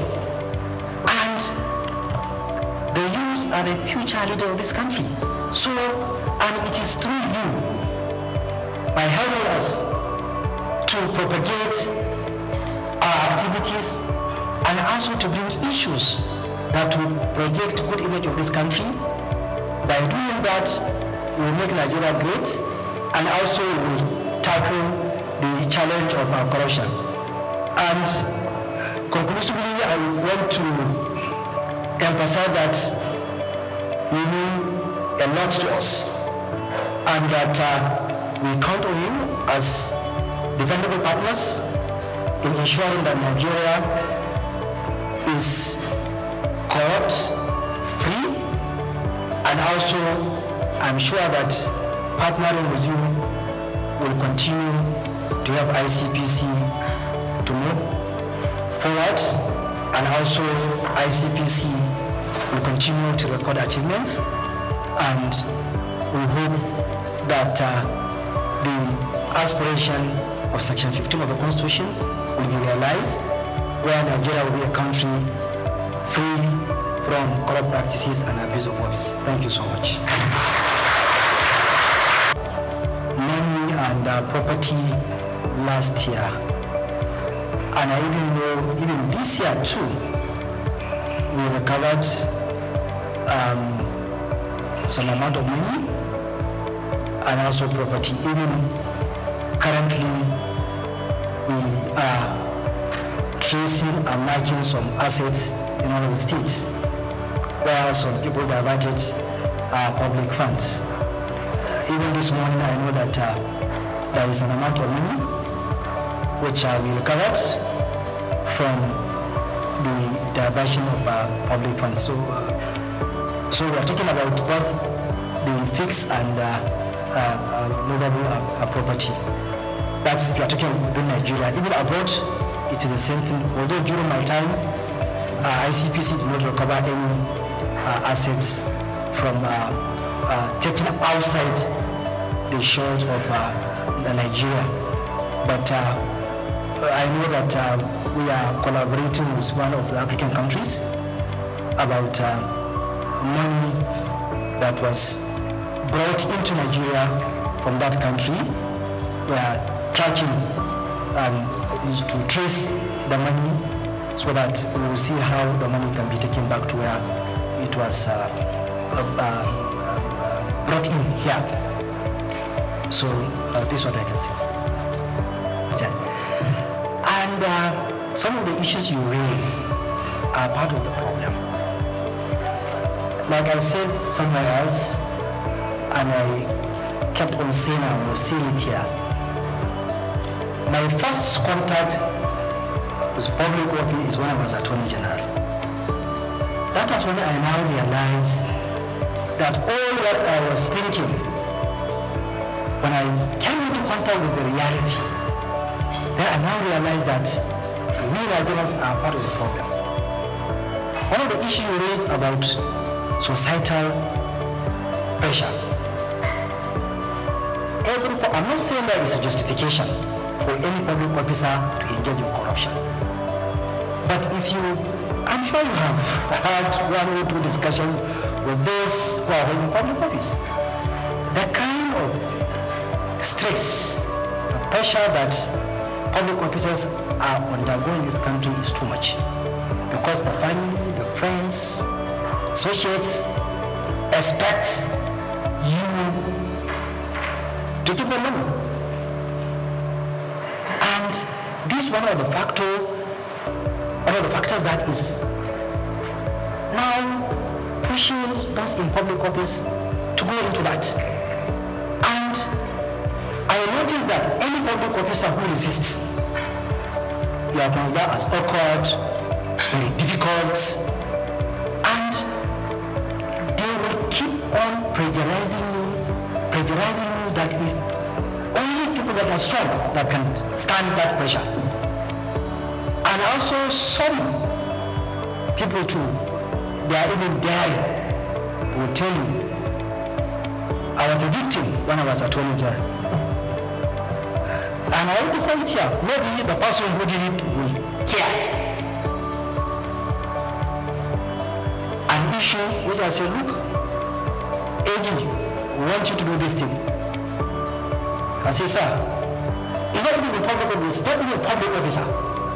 I say, sir, I can't do this thing. Because my conscience will not allow me to do it. After they put pressure from different angles, okay, you are a young man.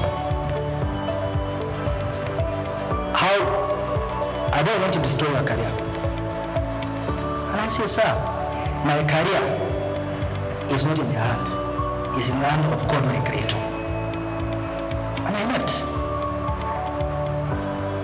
What followed, it wasn't pleasant. I had to battle for more than 1 year of series of blackmail, from one blackmail to another, just because somebody wants to get money. And you can only get that money through me. And I was put under intense pressure to succumb, which I did not. What followed was I was put under serious stress. Now, the second problem is there is this theory. Whenever the corruption, if you look at it, if the benefit is high, the risk is low, people will keep on to engage. If people know that if you engage in corruption, it is really highly risky. You lose your reputation in public. People will never consider you as somebody who has reputation in the society. People will be careful. If you know that the punishment is going to be very harsh, people will be careful. But if the risk is very low, the benefit is high, so people will continue to engage. So that is why we need to look how can we strengthen our laws to ensure that those who engage are punished seriously. And also, you, the media, you have the role to play in sensitizing Nigerians that those who are trying, please try to support them. And this no which I want to tell you that there are good people in this country. Every part of this country, there is no part of this country that I did not come across people that detect corruption, people that are serious, people that help me. I met a lot of people that are trying to see how can we help this thing, how can we fight this corruption, Chairman. But the problem is that the support from the public, sometimes people are not willing to support because they feel, you know, what you are doing is not worth it, and also because of the pressure, so people feel like, okay, let us leave you, go and do that. So this is second a problem. And also we need to see how can we fasten the judicial process, because it's law. It is not the law that is the problem, but rather some of us within the system, we try to put stumbling block in the judicial processes, bring in series of applications, truncate, so that you will see one case will take many years. Even the witness will be frustrated. You call a witness today, the matter is adjourned, and I'm not saying that it is the fault of the judges, no.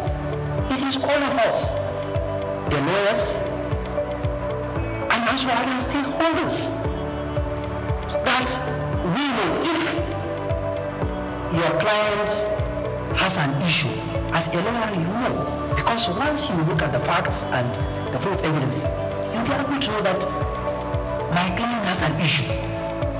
Okay, how can we help him to face justice, so that all the process of justice, the courts and the system should be fair to him?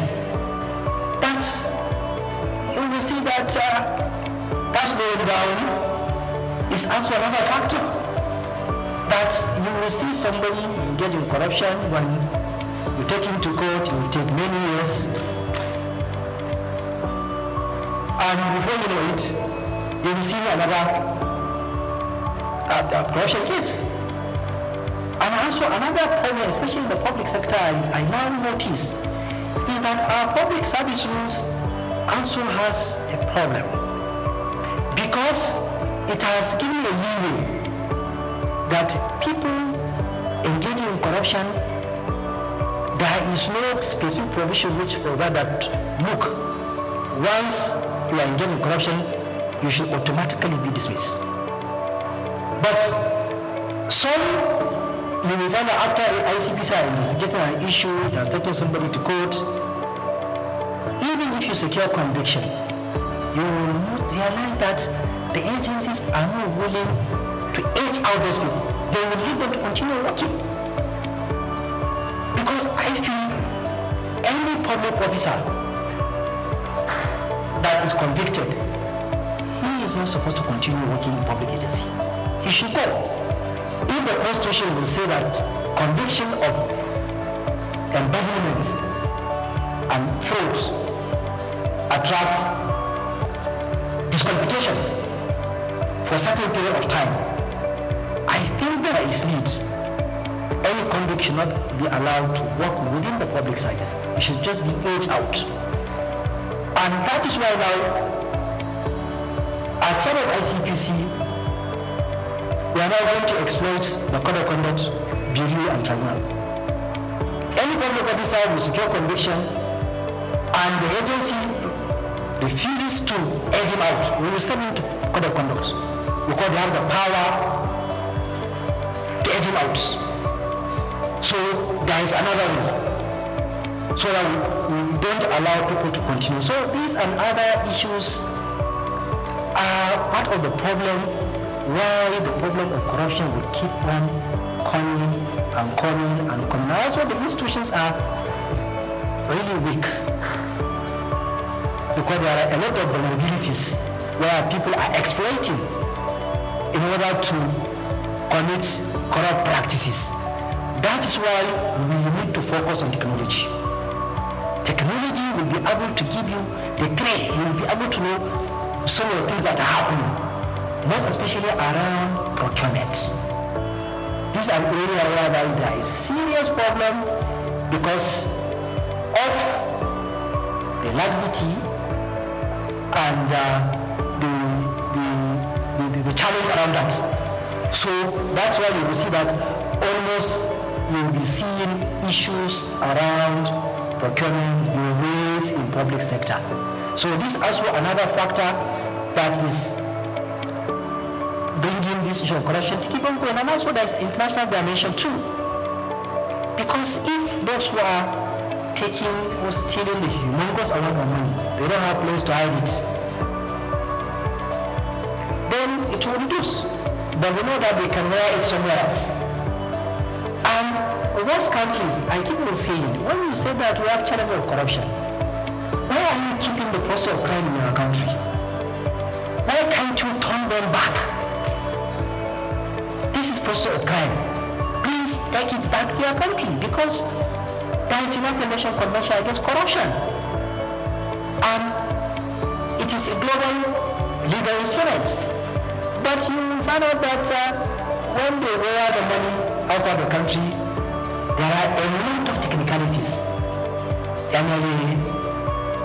other things that will be frustrated because the legal mechanisms are made in such a way that it's even very, very difficult for you to recover.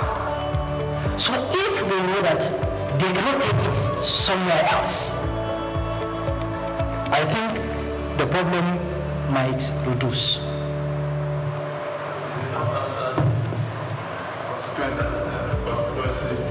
Okay, the constituency project, like I said, we have been investigating the issue because it's a challenge that has been with us for a long period of time. And from what I notice of why the challenge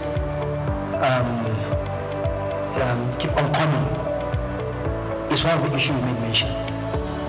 Because there was a time when member of the National Assembly told me, say, Chairman, I have concern. I say, what is your concern? He said, it's about this your concern executive project tracking. You people are doing well. But I know why this issue will keep on coming. On that day, he was telling me the challenge he was facing. That was buried in his hometown. You need to contribute. He said, look, somebody had domestic accident. He called me. And so he kept on mentioning, he said, I'm not justifying, but the societal pressure on us is too much. That's why only those who are strong will resist. And I don't know whether that is part of the reason why we are having this challenge. And to be frank with you, we have noticed areas whereby some of them did not execute the projects. We have noticed whereby some of them they did shoddy job. We have noticed whereby some of you noticed that like I keep on saying, a well is supposed to be dig in one place, and somebody will just take it to his home farmland. We will see where there is street lights instead to be installed in the streets, somebody will put in his house. So these are challenges that are keep coming. And I know that there is one of the newspapers last year, they made a front page story that ICPC has failed to tackle this challenge. And I know that we have been doing our best. And we did a lot because we have recovered a lot. And even currently, I know that there is somebody who is facing trial. A child will file a charge against one of the former members of National Assembly. The former member is facing trial because of diversion. And also we know that we have been going to ensure that if you do not execute the contract, you must go and do it. I know that there is a state whereby an ambulance was diverted. We ensure that it was taken to the hospital. I know there are a lot of things. And that's why the strategy is good. In the sense that let us recover the process of crime and put it into use. Because if you keep on filing charges and all these things, you will spend many years in court while the actual project will not be executed. And to be fair to them, if you confront them, you show them the proof. Honorable, or distinguish, this is a project supposed to execute, you do not. Please direct the contractor to go back to site, or contractor go back to site. Can go back. And recently, those who are being used, the contractors, I have been hard on them. If you allow money to be diverted through you, you are going to charge you now. You will go to the contract money. Because you allow yourself to be used as conduit pipe. So we have been doing that and we have recovered a lot. And even I will say that the societal pressure, in my view, is one of the challenges, and also the weakness of the institutions. Because, to be frank, some of the heads of agencies, they allow themselves to be used in these challenges of constituency projects. Because if the head of agencies insists, once there is a contract awarded, that contract must be executed to the latter. Or insist that you are not going to allow anything to be inserted in your budget, which is not out of your mandate. So if we will do that, then this thing will be nice. But if the head of agency allow themselves to be used, then this thing will keep on happening. And ICPC, all the official agencies, we don't have the capacity to follow all projects. That's why you, as media, you can expose. The public too, they need to follow their project, own their project. If there's a project which is supposed to be done in your constituency or your security, it was not done, raise it. And I don't think there is any public officer that you confront him with evidence that this amount of money was appropriated for a particular project and you don't execute, please go back and execute. You will not say, no, I'm not going to do that. I hope I have answered. We are doing in such a way that we don't disrupt the financial system. So we do it in such a way that we don't allow you to continue with illegality and committing crime, so that we will save the banking system and also the public sector fund. Then the issue of the right, like you made mention, in my speech I made mention of process of crime. And I alluded to the fact that the international legal regimes, the various laws of countries are the problem. Because for me, I kept on saying in various fora on corruption that look, if somebody steals our money and take it to your own country and you keep it, why are you telling me that we should come together and fight corruption? Why? Because you know, because your own there is no your money in my country. So that's why we are saying we should join hands. All I have place, I'll point out to you, this is the public funds taken to your own country. Why can't you give us our own? But because of the legal regimes, sometimes it's tedious, it takes a lot of time, and there are a lot of, it's not even law alone, there are politics, there are diplomacy, so it is something which is even outside the realm of anti-corruption agencies alone, because you need a lot of stakeholders. I know recently there are countries that I am the one who have been following that, look, let us have an MOU with you, because we have noticed our funds are being taken to our own countries. And we agree there are some 1 or 2 countries that I know that we are about to complete an MOU because of what we have noticed. Also, as a media owner, I hear with my TV, we have a radio station and also a television station. I recommend your efforts. For me to relate to the media shows you are transparent. It shows you are accountable. I don't have any question to ask you because I'm part of the team. It is not cheap to fight corruption. It's very, very expensive. Fighting corruption is also very, very complex. It's not as easy as we used to say it.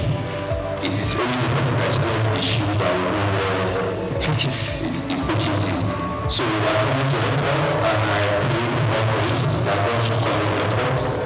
Everything is in your people, the age, the energy, you have the capacity, and you have the right to help you to drive it. You have the right to drive it. But as you have this advice, you can't do it alone. You need to also rely on the outside team to help you to drive your dreams, your plans, and goals, especially in the area of the media. I suggest maybe you have something like the Strategic Media Public Enlightenment Committee. Comprised, of course, the media team as well. Stakeholders, you have a committee who also help to help you spread your good news. Also help you spread the good news, either in the public sector, the private sectors, and all that. Because when you say you want to work with media like you would like to work with, it's very, very expensive. But when you have the committees, selected committee, media, team, editors, and also for the private sector and public sector, they will help you to achieve your dreams and goals. So you have our support, and like I said, we will follow your efforts. God bless you, sir. Thank you. And good ones, and the pastors. Let me just add to your to-do list. I have 2 questions straight in them, but after Ikechukwu gave his lecture, I decided to calm down. You talked about, before I round up, and thank you for coming, judges advising you to go settle out of court. The biggest problem, one of the biggest problems with corruption in Nigeria are those judges.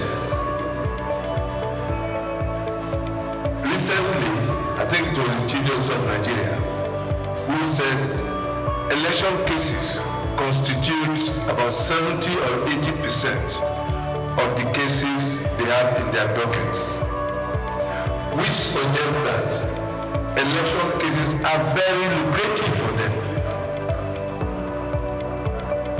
So you have to put your flashlight on the judiciary. Then number 2, your constituency, the legal profession. Please, MBA has, from all accounts, a vibrant lawyer, Afam Osigwe. Engage him, collaborate with him. MBA too has to deliver. Bargaining takes place, and judges advise you to go settle out of court. It's because the judges too are corrupt. The appointment and promotion mechanism on the bench is also corrupt. Search the NDC.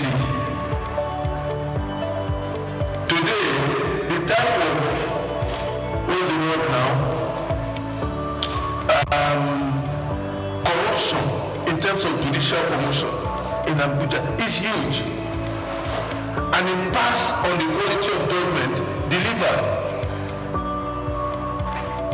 So, Mr. Chairman, the biggest thing you have done is to come here to show transparency. You said corruption thrives when there's. I also say this, I'll add to that corruption thrives when there's darkness, when it's hidden. So you're coming out here suggesting that you really want to fight corruption in partnership with my colleagues. And it's a brilliant thing you have done. I know you met some of my colleagues in Abuja, and that's why the Secretary of the Guild and the Deputy President of the Guild are here. You have to continue, because if you want to work with the media, honestly, the way you have shown, the media will work with you, and Nigeria will be better for it. Thank you for coming. And I will do my best to discharge my duty to the best of my ability, together with the officers of the ICPC. That is why if people are raising the issue of bias, the issue of all this, you cannot prevent people from raising those kind of issues. But one thing I know that if I satisfy my conscience, I will go to sleep. And like I said, there is somewhere else that we are going to account somewhere. And that is why I try as much as possible to be fair in what I'm doing. And also God knows what I'm doing, and also know my ability, because anti-corruption is a very complex and difficult thing. Sometimes getting evidence, getting things is difficult. If you're investigating issues, somebody will look like you are targeting somebody, or you have a motive, or this thing. So from my own part, I will do my best, and also posterity will judge. Because that's the only thing I can say. Other issue which like the paper said that the lecture will give us. Some of the things raised, I quite agree with you that those are the challenges, and we need to work on them. And in my view, that is why the Constitution is structured in such a way that Chapter 2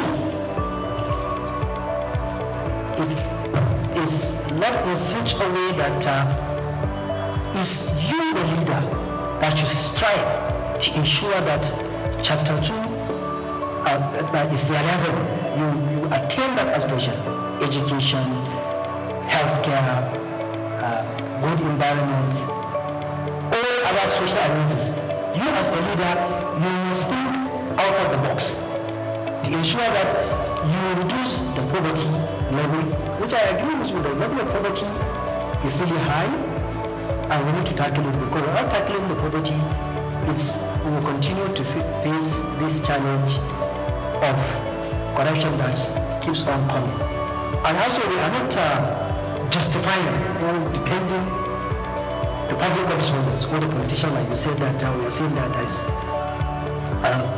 societal pressure. Like you said, it's a fact. We can't deny it. Myself as ICPC chairman, if I show you the number of text messages people are sending to me every day, you'll be shocked. In fact,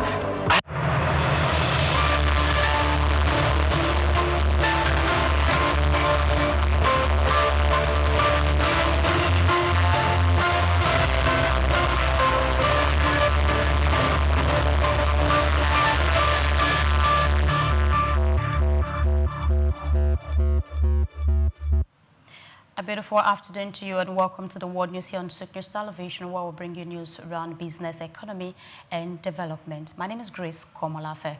Before we go into the news and details, let's bring you some of our top stories. Vice President Shettima says Nigeria targets 7% annual growth through stability, productivity, and other key sector investment at UNGA 80. Nigeria Port Authority APM Terminal signed MOU to electrify container freight across Nigeria's port system. South Africa in talks with U.S. to ease Trump-era tariffs as Ramaphosa warns against weaponized trade. EU resumes talks with U.S. to resolve steel aluminum tariff disputes straining trade since 2018. Super Eagles striker Tolu Arokodare nets debut goal as Wolves beat Everton 2-0 in EFL Cup.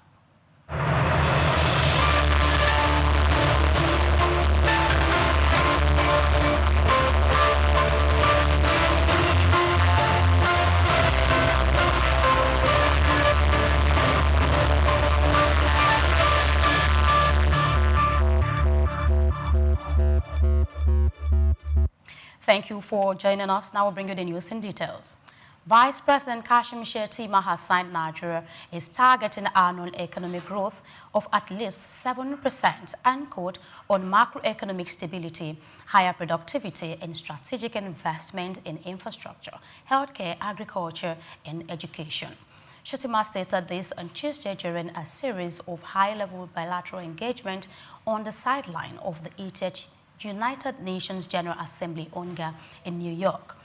He represented President Bola Tinubu at the Global Forum. According to him, Nigeria's growth drive is underpinned by ongoing reforms under the Renewed Hope agenda, which are aimed at improving the investment climate, boosting competitiveness, and raising living standards.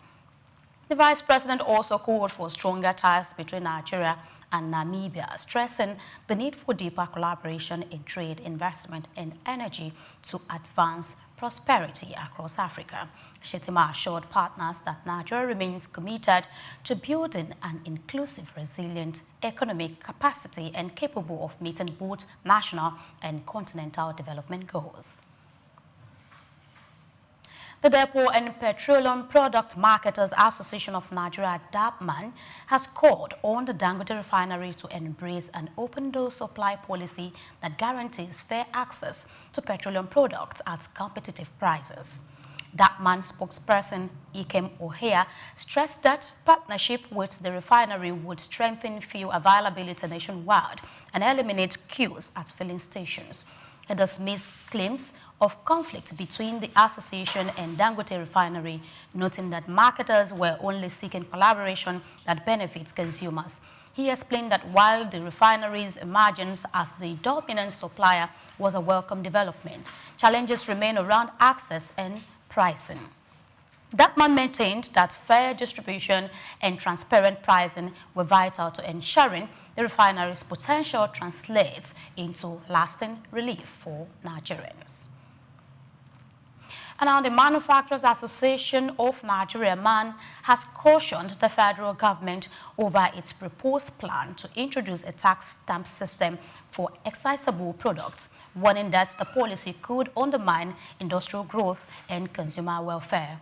In a statement on Monday, MAN Director General Segun Ajayi-Kadri acknowledged government's effort to modernize tax administration, but stressed that the measure would claw back the reliefs granted under the 2025 Tax Act. He urged that the scheme, which would require accessible products to carry tax stamps, effectively amount to a hidden levy. The introduction of a tax stamp system amounts to giving with one hand and taking back with the other hand, Ajayi-Kadri said, adding that the move would raise production costs, inflate consumer prices, and hit small and medium-sized industries hardest. MAN urged the government to pursue alternative reforms that strengthen compliance without eroding the gains of the new tax regime. And now the Nigerian Port Authority, NPA, and West Africa Container Terminal, operated by APM Terminals Nigeria, have signed a Memorandum of Understanding MOU to chart a roadmap for electrifying contrabands and threats across the country's port system. According to a statement issued on Tuesday, the agreement aligns with the policies of the Federal Ministry of Marine and Blue Economy, which prioritizes the decarbonization of maritime and logistics operations. The $60 million project will be fully funded by APM Terminals. Both parties pledged to work closely in advancing sustainable practices within Nigeria's transport and port ecosystem. The initiative is expected to accelerate Nigeria's energy transition agenda, reduce carbon emissions from port operations, and position the country as a regional leader in green shipping solutions. Officials said the partnership would also improve operational efficiency and competitiveness at Nigeria's busy port while supporting the government's broader climate and economic goals. And away from that story, passenger traffic at Abuja and Port Harcourt Airport reached 6.67 million in 2024, according to fresh data from the Federal Airport Authority of Nigeria, FAN. Figures obtained shows that Abuja Airport handled 5.48 million passengers, while Port Harcourt Airport processed 1.19 million during the year.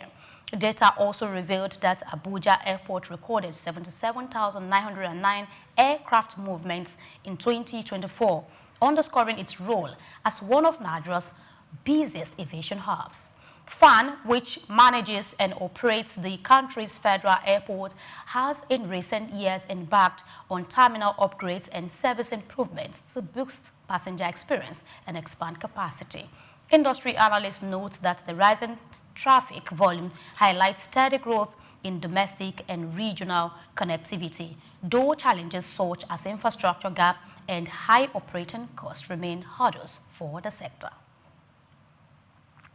Moving on, two of Nigeria's most powerful oil workers union have rejected the federal government's reported plans to divest significant stakes in joint venture assets managed by the Nigerian National Petroleum Company Limited, NNPCL.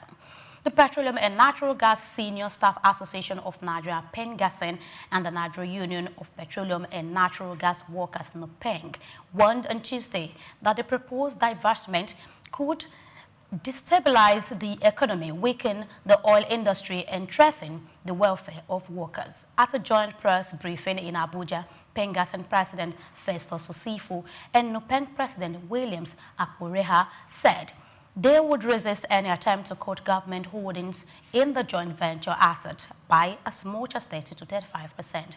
Currently, the federal government owns between 55 and 60% of the asset through NNPCL. The union argued that reducing state participation would erode national control over a strategic sector and expose the economy to risks.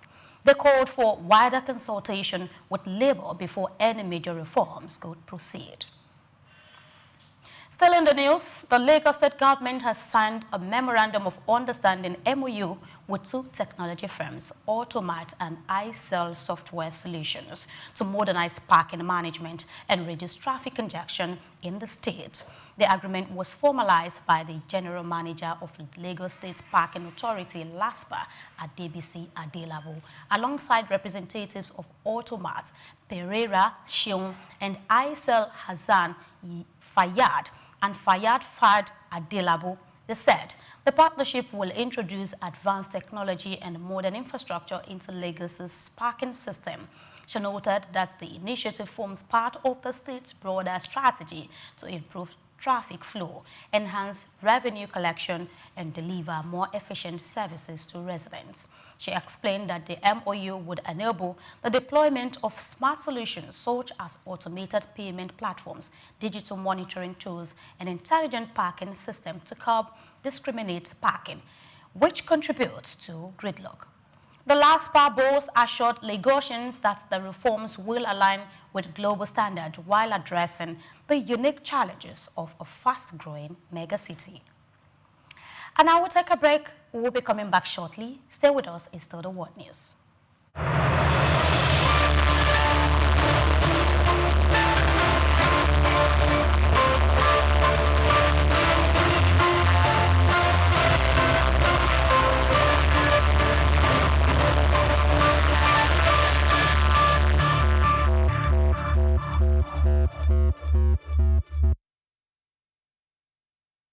Lateef Jakande.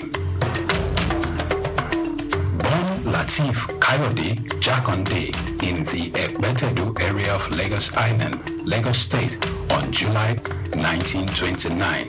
He studied at the Lagos Public School at Enuowa, Lagos Island, then at Bonham Memorial Methodist School, Port Harcourt, King's College, enrolled at Ilesha Grammar School, where he edited a literary paper called The Quarterly Mirror. Jakande began a career in journalism in 1949 with the Daily Service and joined the Nigerian Tribune in 1953. The owner, Chief Obafemi Awolowo, appointed Jakande editor-in-chief of the Tribune in 1956. Jakande established John West Publications in 1975 after leaving Tribune and began to publish the Lagos News.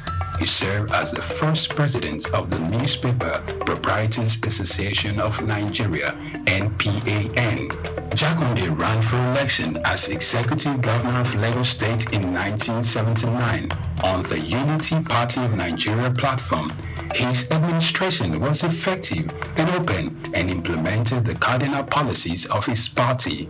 He introduced housing and educational programs targeting the poor, building new neighborhood primary and secondary schools, and providing free primary and secondary education.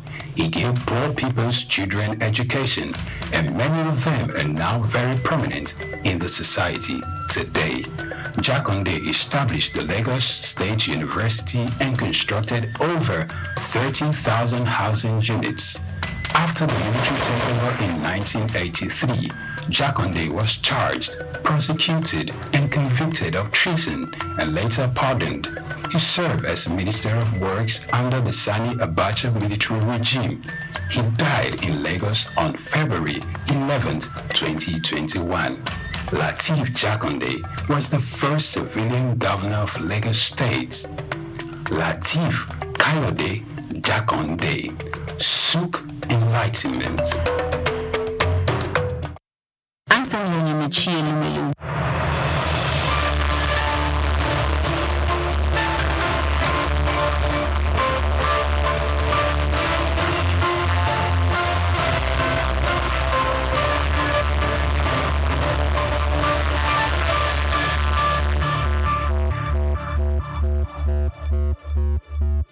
Thank you for staying with us. Now we'll bring you more stories, starting with South Africa.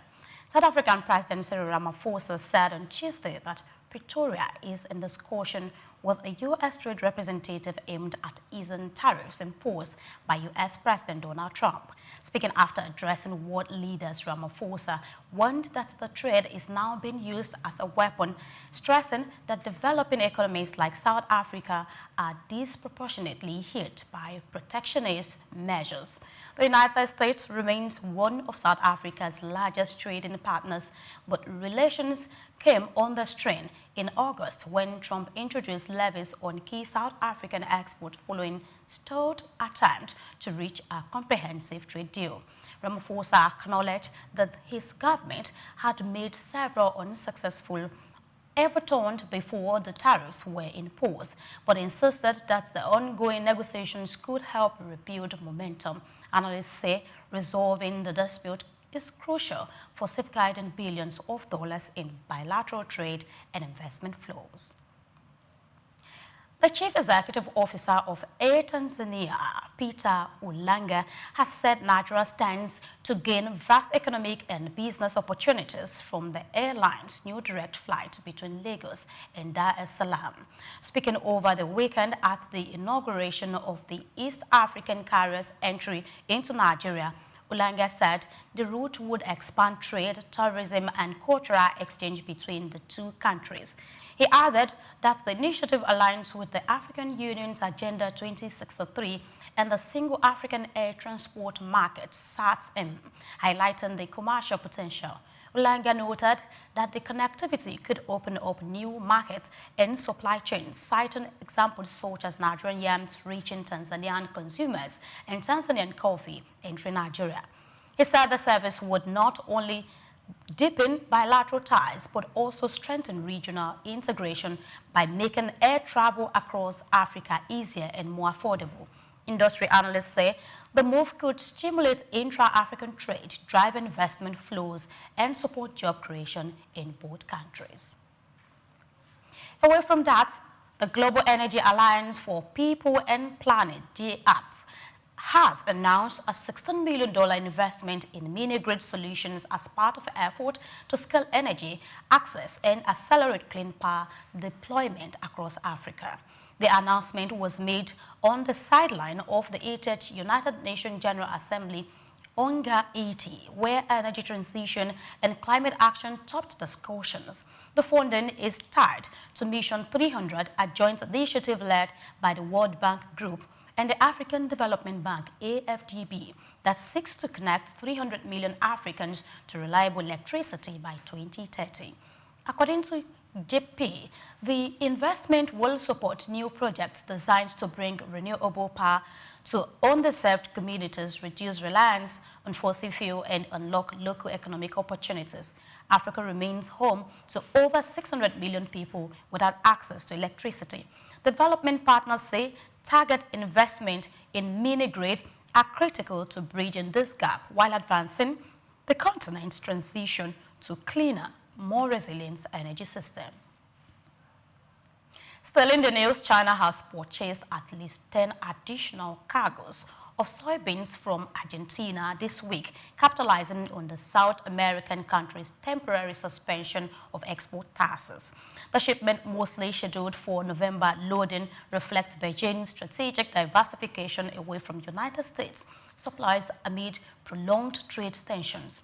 Argentina's move to lift export levies on key crops has triggered a sharp increase in sales, particularly of soybeans, giving Chinese importers a timely cost advantage.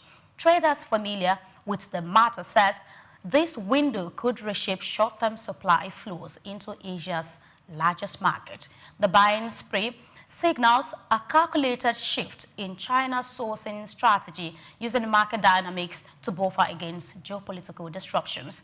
It also offers a potential revenue boost for Argentina, whose agricultural sector is seeking to regain global competition and competitiveness amid economic pressures.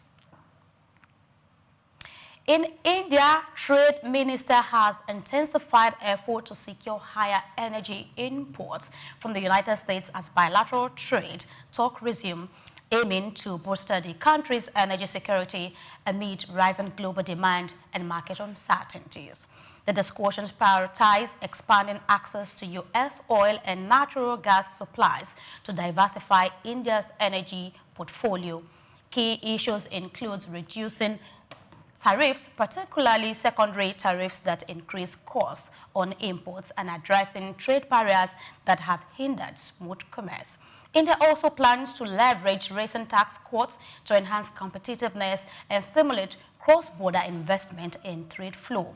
Beyond energy, the talk aimed to strengthen broader economic ties, improve market access for Indian goods, and create a more favorable trade environment. The outcome could significantly impact India's industrial growth and economic resilience amid shifting geopolitical and market dynamics. Still in the news, Sri Lanka's central bank kept its overnight policy rate unchanged at 7.75% on Wednesday to support economic growth ahead of the country's upcoming budget and a critical International Monetary Fund delegation review. The decision aligns with market expectations as inflation remains subdued at 1.2% year-on-year in August, well below the central bank's 5% target, while second quarter GDP growth stood at a solid 4.9%. The central bank emphasized that medium-term inflation expectations remain anchored near target levels, providing room for stable monetary policy. The economy is forecast to grow 4.5% in 2025, supported by recent policy moves, including a surprise 25 basis point rate cut in May to stimulate activity. Analysts note that this rate will depend on global factors such as U.S. monetary policy shifts, energy price volatility, domestic inflation trends in coming months. Sri Lanka is preparing for its 5th IMF review after restructuring $22.5 billion in foreign debt following its 2022 default. President and Finance Minister Anura Kumara Dissanayake is set to present the 2026 budget on November 7 with plans for record capital expenditure as the country aims to stabilize its economy and sustain growth momentum. The central bank's policy meeting for 2025 is scheduled for November 2025. You are watching the World News here on Sook News Television. We'll be taking a break. When we come back, we'll bring you more stories, and this time from the United Kingdom. Please stay with us.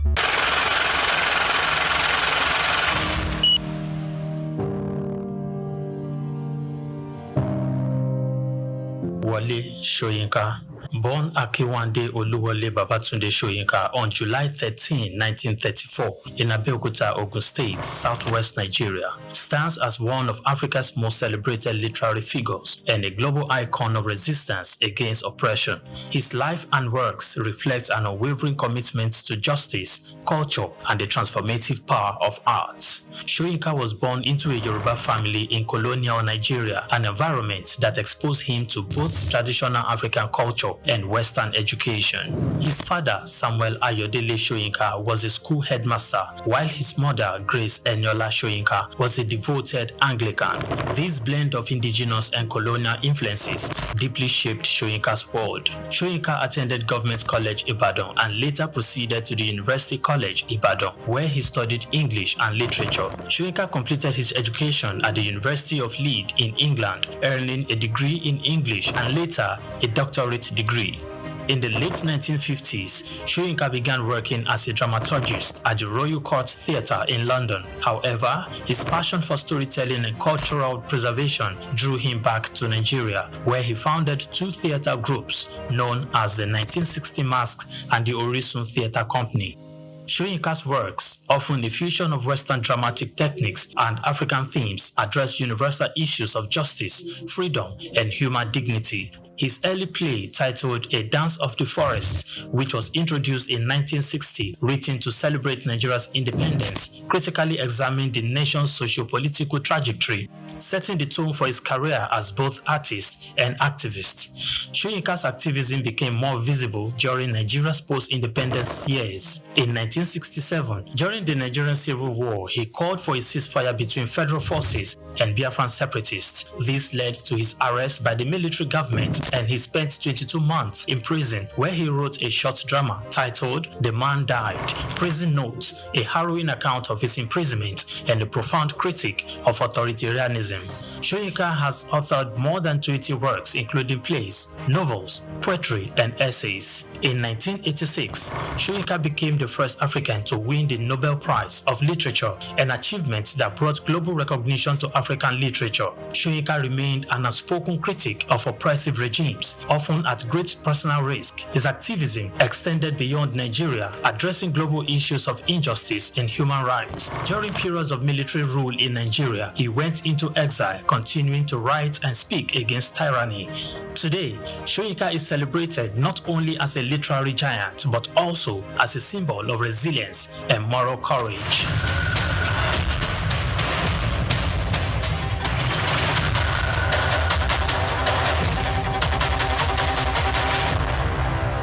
Tafawa Balewa Square, TBS. Tafawa Balewa Square was initially used as a horsing ground called Lagos Race Course. The edifice was constructed by General Yakubu Gowon in 1972 and named after Nigeria's first Prime Minister, Sir Tafawa Balewa. Tafawa Balewa Square is located at 45/57 Marse Bangboshe Street on Lagos Island, Lagos, and referred to as TBS. TBS is a 50,000-seater capacity venue and houses the Remembrance Arcade, the 26-story Independence House, which at a time was the country's tallest building. When Lagos served as the country's seat of government, the National Assembly Complex was within the TBS. Also in the square of the National Broadcasting Commission Office, the Nigerian Hydrological Services Agency Office, shopping centers, travel agencies, restaurants, car parking lots, and a bus terminal. Tafawa Balewa Square is adorned with beautiful statues of white horses and red eagles, symbols of strength and dignity. Our historic neighbors include the King's College and the Holy Cross Cathedral. Tafawa Balewa Square hosted some of the country's memorable events, such as the Independence Day in 1960, when Nigeria gained independence from Britain, the Armed Forces Remembrance Day, which is celebrated annually on January 15. The edifice is a national cultural asset. Tafawa Balewa Square, Souk Enlightenment.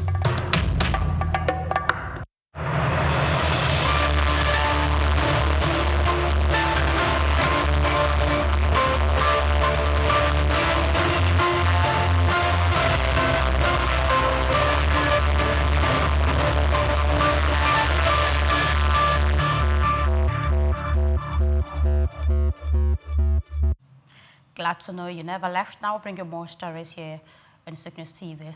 In World News, we'll start with the EU. The European Union is launching a fresh effort to revive toward negotiations with the United States over steel and aluminum tariffs.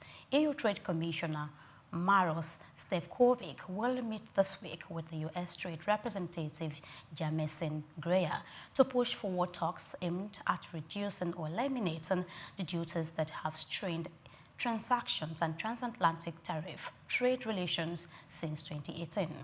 Stefkovic revealed that the EU has already submitted a proposal to quote or remove the tariffs but has yet to receive a formal response from Washington. European Commission is seeking to restore smoother market access for EU metal exporters while aligning with shared climate and trade goals. The renewed talks come amid growing pressure from European industry groups and mounting global trade uncertainty. And the deal could signal a breakthrough ahead of the 2026 election cycle and re-establish more predictable terms between two of the world's largest trading partners. Transport for London is making a strategic return to the bond market for the first time in 10 years, aiming to raise long-term capital to support its post-strike recovery and infrastructure plans. The 16-year pound-denominated bond is being marketed at roughly 80 basis points over UK government gilts, according to a source close to the deal. The offering has already generated investor interest exceeding £1 billion, 4 times the typical benchmark issued size of £250 million. TfL's move follows recent industrial action that severely disrupted the city's transport network, underlining the authority's urgent need for funding, resilience, and service upgrades. This issuance marked TfL's first since April 2015 and reflects a broader trend of public sector entities re-engaging capital markets amid tightening budgets and rising urban infrastructure demands. Market analysts see strong investor appetite given the issuer's public backing and essential service status.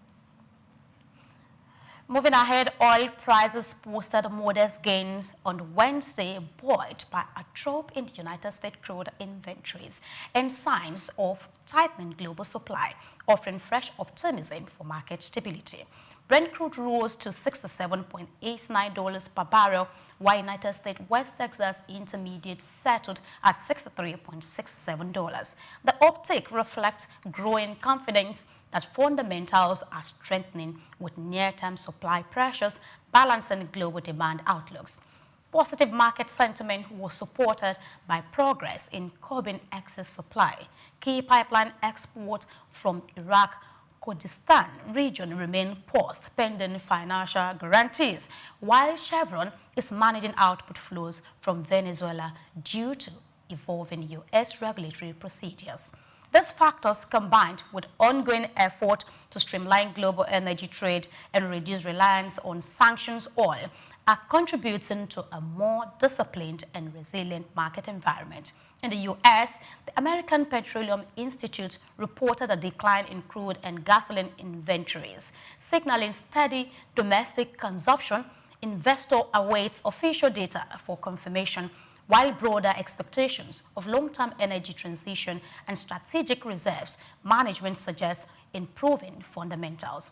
As geopolitical uncertainties ease and production remains measured, the outlook for the stable and well-balanced oil market continues to brighten. Away from that, the United States plans to finalize new trade agreement with multiple Southeast Asian countries within the coming months, according to U.S. Trade Representative Jamison Greer.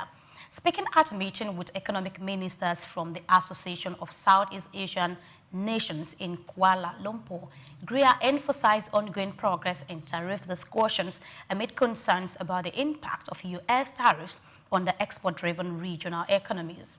Tariffs currently range from 10% in Singapore as to high as 4% in Laos and Myanmar, with most countries facing rates between 19 and 20%. Indonesia and Vietnam have already secured new trade deals that include lower tariffs, while Vietnam remains the most affected, potentially losing up to $25 billion annually due to imposed 20% tariffs. The ASEAN bloc is increasingly considering a unified stance as they face the threat of higher sector-specific tariffs, particularly in the semiconductor industry, a critical sector for economies like Thailand, Malaysia, and Vietnam. U.S. President Donald Trump recently announced a potential 100% tariff on semiconductors, exempting companies manufacturing in the United States or committing to do so, adding urgency to the ongoing trade negotiation. I will be wrapping up with some sport-related stories.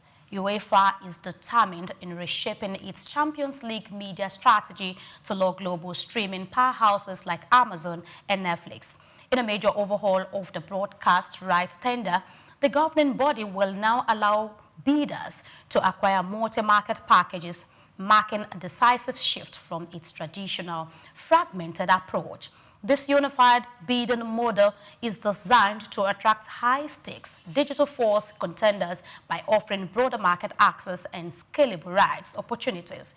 It positions UEFA to capitalize on the surging demand for premium live sports content in the streaming era and could significantly drive up media rights revenue in the next cycle. With legacy broadcasters facing intensified competition, the move underscores UEFA's intent to modernize its revenue model and align its commercial assets with today's global viewing habits. The strategy is expected to redefine how elite football is monetized across the border starting in 2027.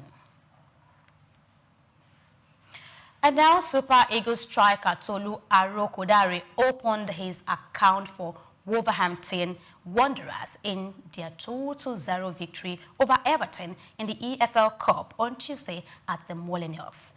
Arokodare, who joined the Wolves from Belgian side Genk on transfer deadline day, started on the bench before being introduced in the 68th minute by head coach Vito Pereira, replacing Jordan Strand-Lesson.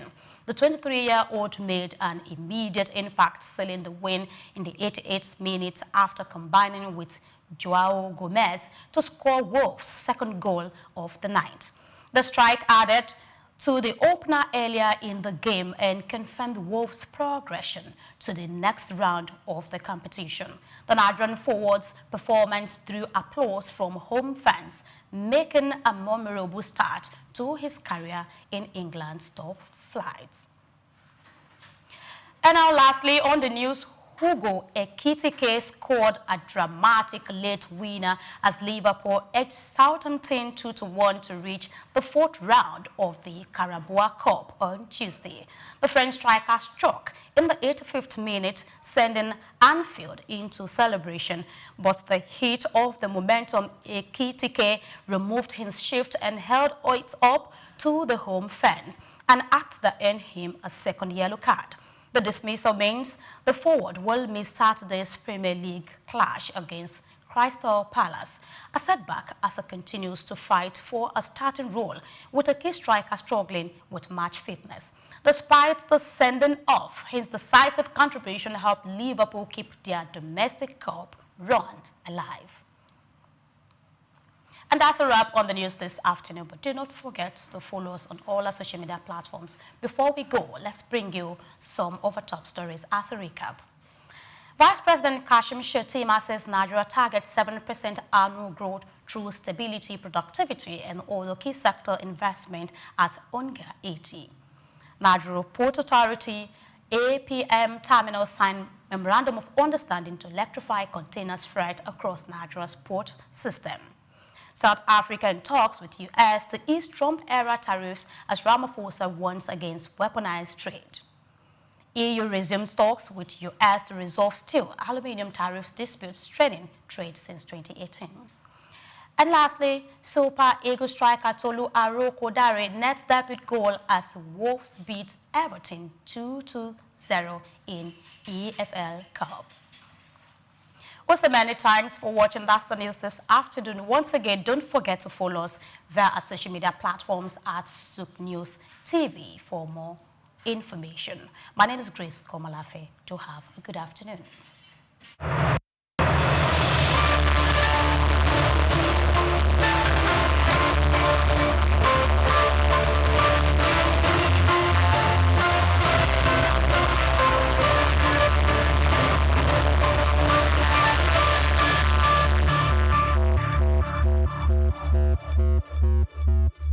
The Three Wise Men. Iconic sculptures and statues adorn major metropolitan cities of the world.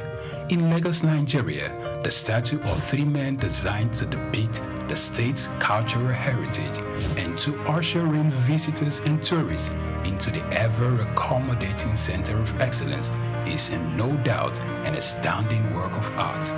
Originally built under the administration of Colonel Raji Resaki, designed by Bodu Shodende in 1991 and standing over 12 feet high, referred to as Agba Meta or Aro Meta, the three sculptured chiefs were placed along the Lagos-Ibadan toll gate to welcome people coming into Lagos State. The statue called the Three Wise Men by many has become a major signature for the state. Three white-capped chiefs, clad in white wrappers, knotted across their shoulders and with clenched right fists are shown in the artwork. The images fascinate and create impressions in the minds of visitors coming into the state, captivating the attention of visitors who look with keen interest, pondering on the messages which the posture of the engraved images signifies. The Three Wise Men has been relocated thrice from its original position at Ojodu Berger end of Lagos-Ibadan Expressway to Magodo area before its final relocation to its present site at Olowo Drive. The sculpture has suffered severe damages over the years and renovated. Bodu Shodende, through this sculpture, depicted the highest honor that can be afforded to anyone in the eco-greeting tradition.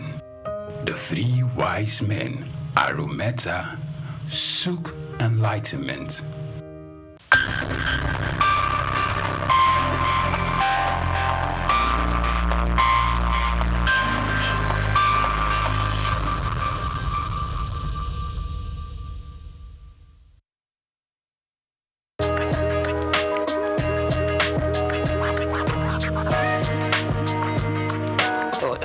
To start with, let me give some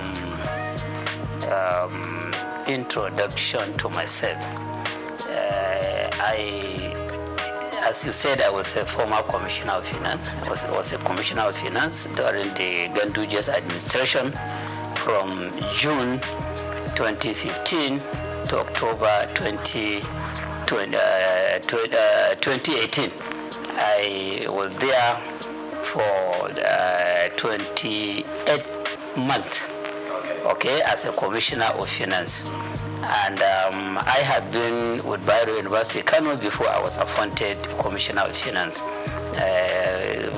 Still, I'm a professor of accounting in the university, but I double as a commissioner of taxation because at the Prince Abubakar Audu University, Ayumba, Kogi State, there was a chair that had been vested there by the Federal Revenue Service in 2011, and they invited applicant for that chair, and I was the successful person, successful applicant.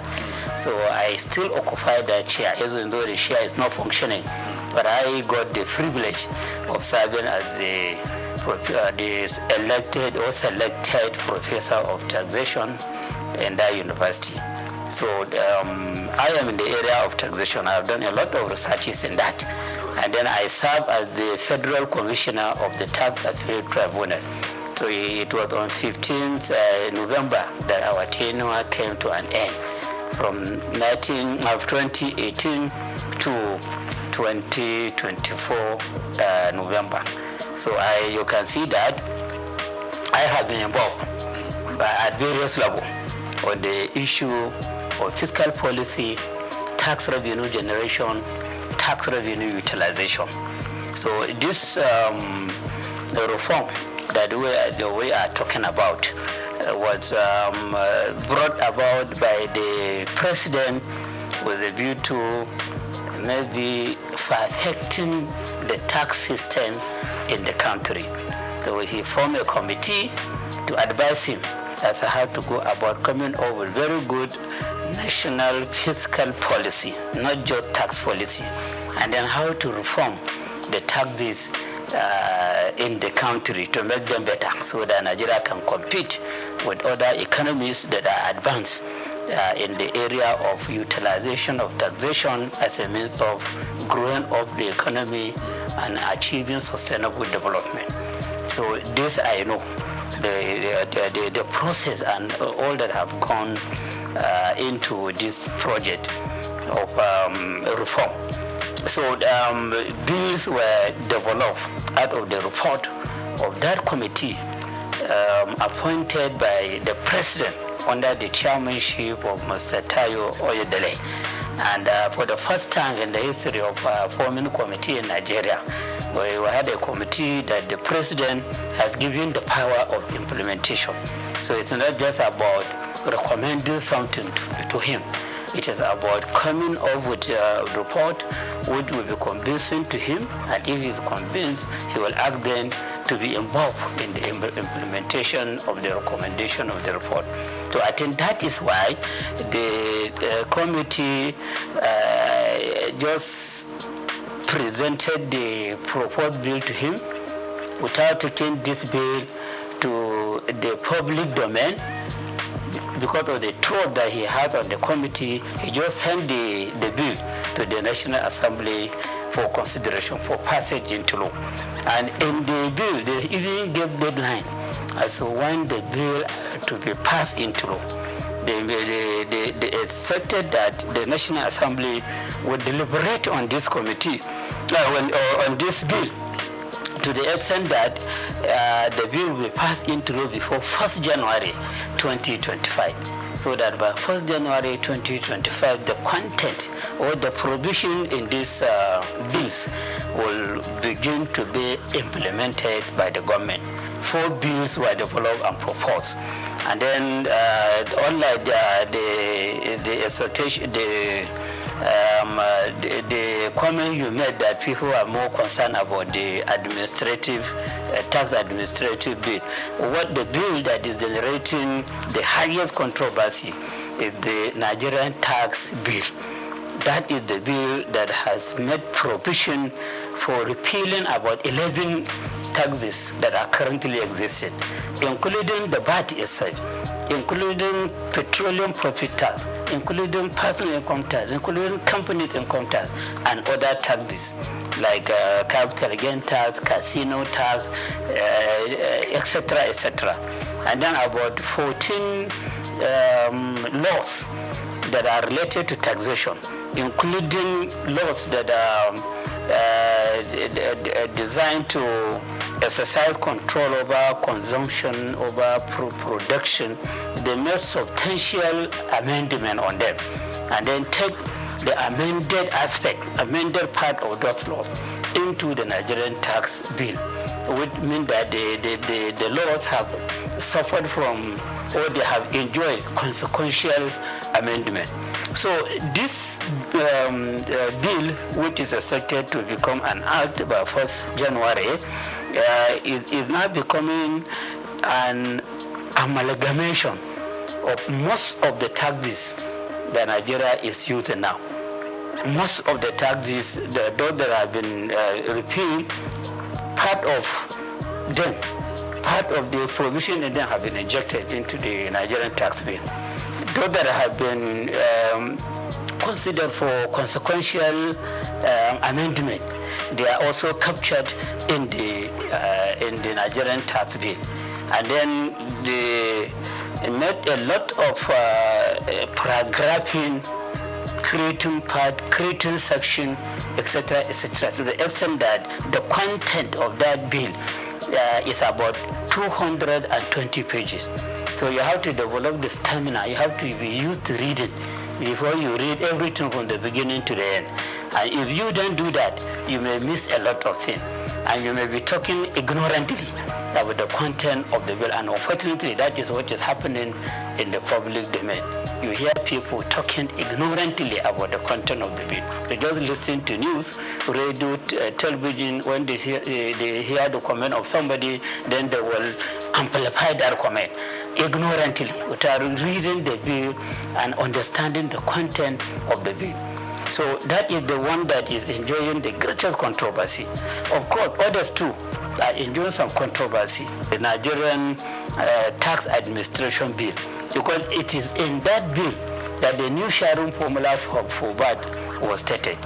VAT have been extensively explained or described in the Nigerian tax bill. But how to share the proceeds of VAT have not been captured there.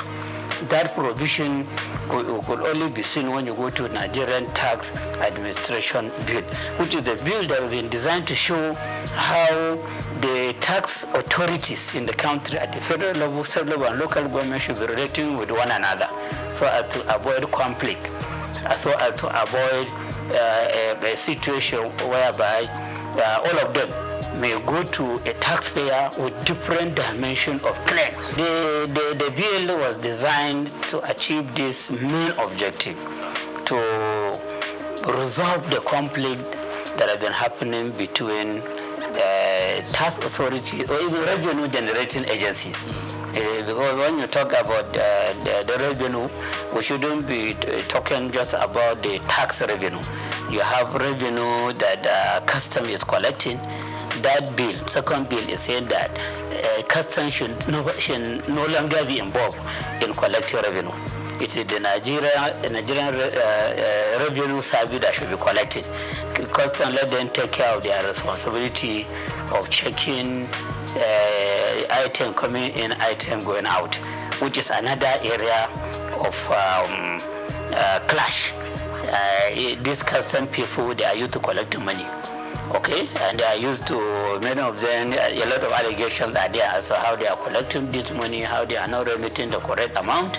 So now, collection of custom duty will no longer be the responsibility of custom official, custom service. It's the Nigerian Revenue Service that should be collecting. The same thing with all other agencies of government that are considered as revenue centers. So that bill has made adequate provision to show that they know the moment this bill was passed into law, they don't have any power to collect revenue. It's the Nigerian Revenue Service that should collect. Let them deal with their own responsibilities of stabilizing the economy, ensuring control over consumption, over production, over whatever. But then collection of revenue is not their own. And then between the said Internal Revenue Service and the Nigerian Revenue Service, there should be harmony. If there are revenues sources that are difficult for the said revenue service to utilize in generating revenue, they can bring in, they can collaborate, they can reach agreement with the Nigerian Revenue Service to do the collection and then share the amount collected as per the agreement, or take cost of collection as per the agreement and then give the State Internal Revenue Service or even local government revenue committee what they deserve. So the expectation of the Nigerian Revenue Nigerian Tax Administration Bill is to bring about harmony and understanding. So how that could be brought about is a question to be answered. Because of the nature of Nigerian, the nature of official, and the way the people put their eyes on money. They want to be the one collecting money or keeping money or doing something with money. And now you are saying that all those that are used to that, they have to, they will be suspended from doing that, or they will be barred from doing that. It is only that agency, the Nigerian Revenue Service, that will be doing it. So there are some issues there that are calling for a question, okay, understanding among the agencies involved or the tier of government involved, and then of course patriotism to ensure that whatever we do as revenue collectors, as treasury managers, as revenue utilizers for the execution of various projects, we demonstrate ethics, we demonstrate honesty and integrity. The revenue agency itself, before now, the revenue agency is behaving as if it is for the federal government. And this bill that has been sent to the National Assembly is encouraging the Nigerian Revenue Service, which will now replace the Federal Revenue Service and the law that establish it. It's encouraging it to consider itself as a federation agency, not federal government agency. It is to be serving the interests of the federation. And so the concern of the state should be addressed by that agency. The concern of local government should also be addressed. It should be an agency that should be mentoring local government revenue agencies or tax authorities and state government revenue authorities or tax authority, so that they carry themselves together as a team, then ensuring that we have very good tax system in the country, that we have adequate revenue generation on taxation, which should be put to use for executing various projects that will bring about sustainable development in the country. So when you look at all the provision made in the Nigeria Revenue Service Bill, they are talking about the need for harmonious working relationship. Talking about the federal Nigeria Revenue Service to serve as the model to state revenue service and local government revenue committee, so that they have very good understanding in implementing the provision in the Nigerian tax bill and the Nigerian tax administration bill. So all the provisions are like that.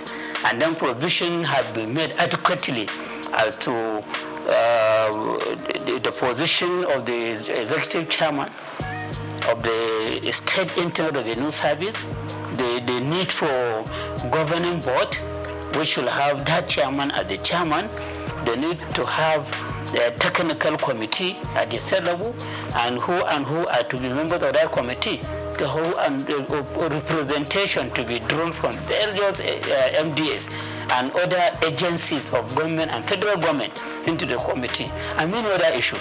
And even at the local government level, there is a need for revenue, local government revenue committee, which should be chaired by the councillor in charge of revenue or finance at the local government level, and who the members are and their function. So when you look at all the provision there shouldn't be any controversy. Even if there will be controversy, it should be less, and it should be something that could be resolved. For example, personally, I will not support a situation whereby the chairman of the State Internal Revenue Service should also be the chairman of the board. This is against corporate governance system. And then the same person will be the chairman of the technical committee. The same person will be the chairman of the revenue joint committee, where all the representatives for local government will be members and other agencies. So it will be as if the chairman of the Internal Revenue Service at the state level will become the alpha and omega on all revenue issues in the state. And that person may even be seeing himself to be more powerful than Commissioner of Finance. When I was Commissioner of Finance, I was serving as the supervisory person on all the activity in the Internal Revenue Service. The chairman of Internal Revenue Service should be reporting to me, should be taking orders to me. He shouldn't be going directly to the governor. But the provision is showing that the chairman of Internal Revenue Service is equal to the commissioner. And in fact, they are even saying that governor is just to nominate him and has to go to the House of Assembly for clearance. Just as commissioner will go to House of Assembly for clearance. And there is no provision to show that this person should be answerable to the Commissioner of Finance. So something like this, I think many people may not see it, but with my own experience as a Commissioner of Finance, who have been intimately related to the Minister of Finance that time, I know the problem many states were facing as they empower the chairman of the Internal Revenue Service, they empower too much the Accountant General against the Commissioner of Finance, who should be the supervisor to all these agencies of government. So issues like this are there, and appropriate action need to be taken by the National Assembly in correcting the lapses in the bill. Then the last one, which is about institutionalizing a revenue board. Okay, a revenue board. Before we have joint revenue board. Before we have joint tax board. So now that joint tax board is an appendix of the personal income tax. It's just under personal income tax. So now the drafters of the bill, they will want joint revenue board to be on its own, have a law supporting it, so that at the federal level, where we have the chairman of the Federal Revenue Service, he will now serve as the chairman of the Joint Revenue Board. Then all the chairmen of the Internal Revenue Service at the state level will be members. Ministry of Finance will have a representative. Ministry of Budget and Planning will have a representative. And you have some other agencies of federal government that may send representative into that board.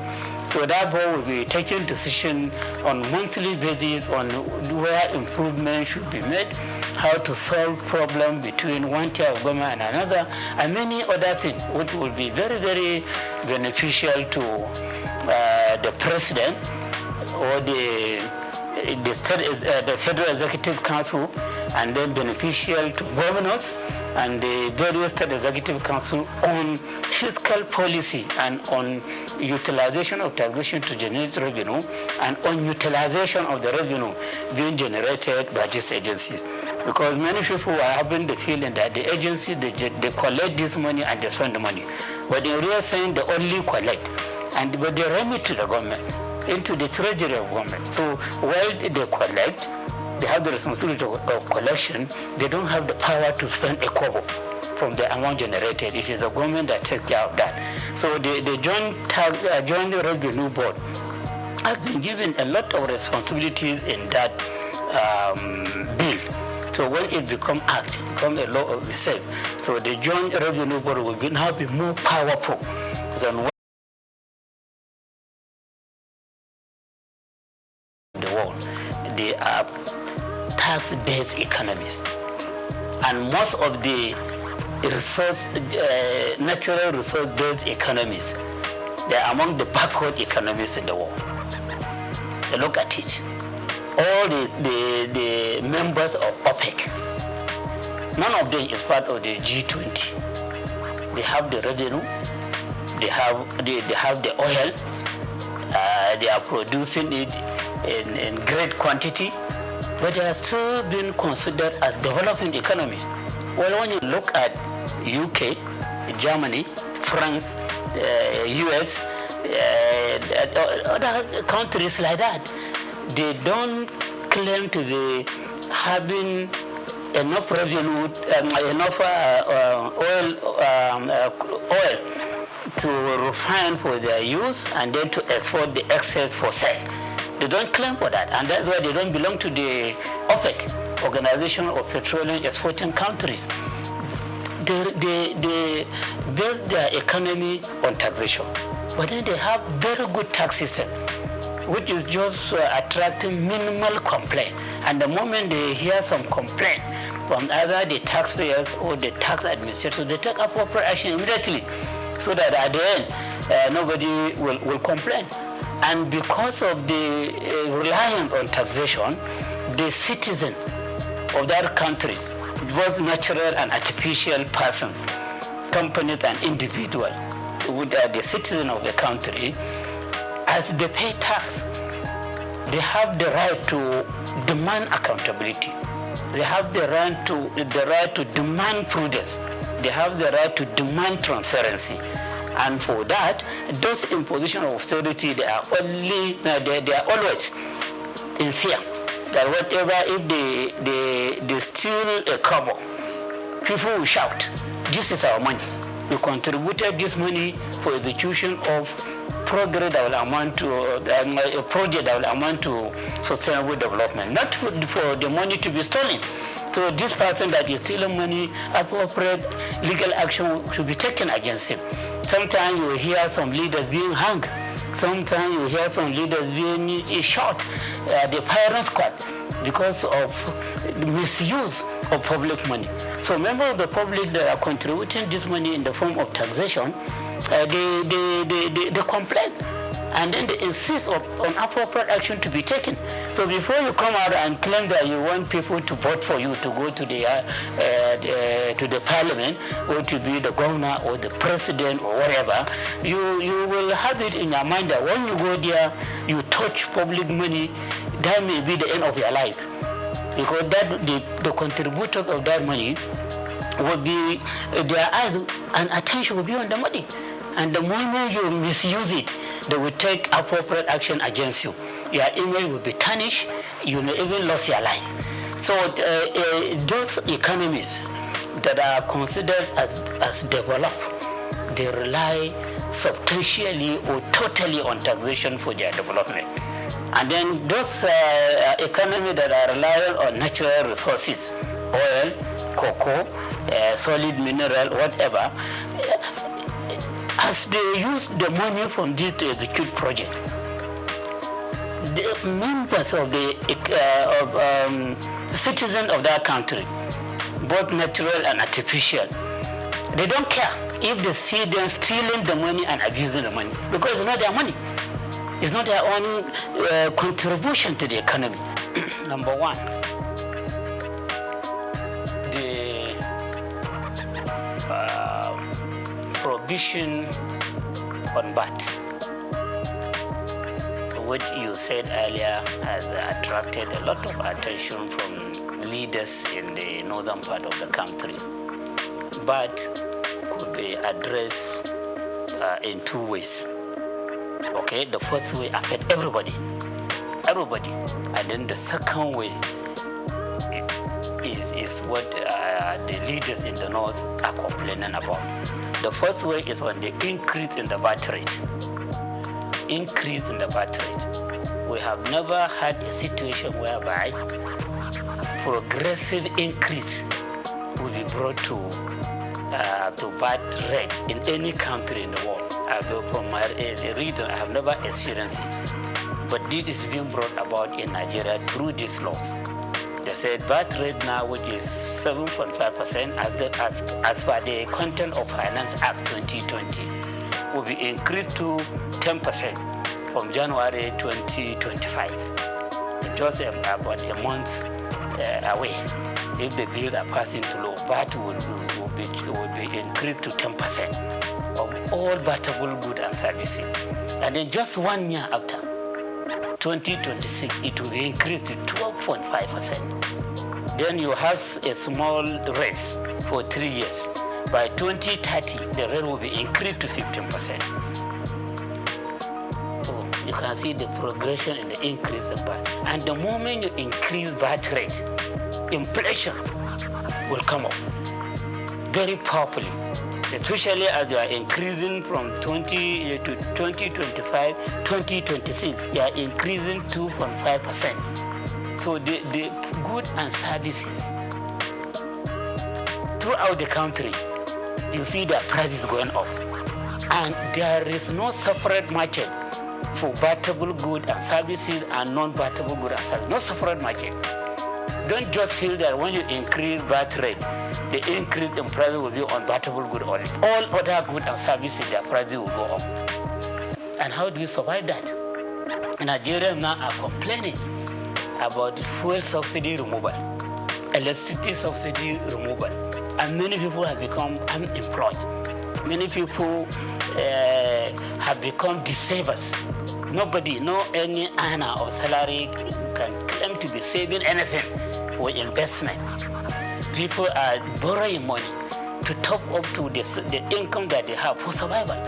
And those that have no work, they are complaining. We just finished induction for ICANN. About 3 inductees met me that if I have any chance for them to get employment, you are qualified as a chartered accountant and you are looking for jobs. So what about the secondary school leavers, diploma holders, and other people that have not even attended school? So unemployment is on the high side. And increase in inflation is a killer to businesses, because when you don't have people buying, you have to stop production. You have to stop providing services. And when you stop production, you sack your employees. And then you have more people go into the employment market and labor market. So increase in the VAT rate is a very big killer to an economy. And this is a problem that affects all the states in Nigeria. And our president himself in 2020, I could remember, when they are trying to increase VAT rate from 5% to 7.5%, he came up and warned the government that this increase in VAT rate will be harmful to the economy because of the inflation that it will ignite. That was during his, I think, 68 or 69 birthday lecture. When he was to comment, he talked harshly against the increase in VAT rate. And now the same government is accepting the bill to go to the National Assembly for increase in VAT rate on a continuous basis. So I see this as a very big mistake. The timing is very wrong. And then the policy, the idea of progressively increasing VAT rate, especially as Nigerians are complaining about the subsidy removal, electricity subsidy removal. So this is one thing that needs to be looked into. And as we are interested in generating more revenue through taxes, particularly consumption tax, we have to be very careful about the consequences of the increase. And this is for the whole country. So that is one part. The second part is about the sharing of the amount that will be generated. Yes, right now, when VAT is generated internally, and of course the one for custom, they put it together and share it using vertical formula and horizontal formula. Vertical formula between federal government, state government, and local government. So federal government takes 15%, state government 50%, local government 35%. That's how they share it vertically. And then for local government and state, since they are not at the same level in terms of population, in terms of level of economic development, in terms of weight for industrial development, so they have to use the separate formula.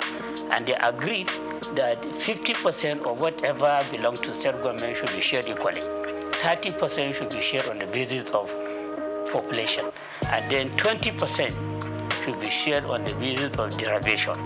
And that derivation, in the simple language, is about the contribution of every state to the VAT that has been generated. And at the local government level, they are to consider the contribution of each local government to the VAT that has been generated. Okay? So at the state level, when you say contribution of every state on the VAT that has been generated, consumption is much more in some state than in some other state.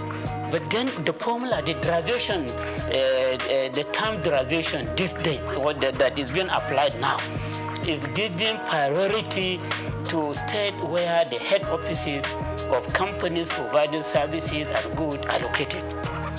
You do consumption in Adamawa on services, maybe the chat card, and other communication or telecommunication services, or bank services, or insurance services, or whatever.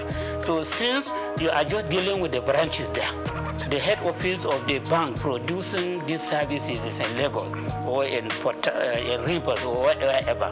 So it will be deemed as if you do the consumption there. And so the credit will go to Lagos or Rivers or Ogun or wherever, where the headquarters of it is located. Not where you do the consumption.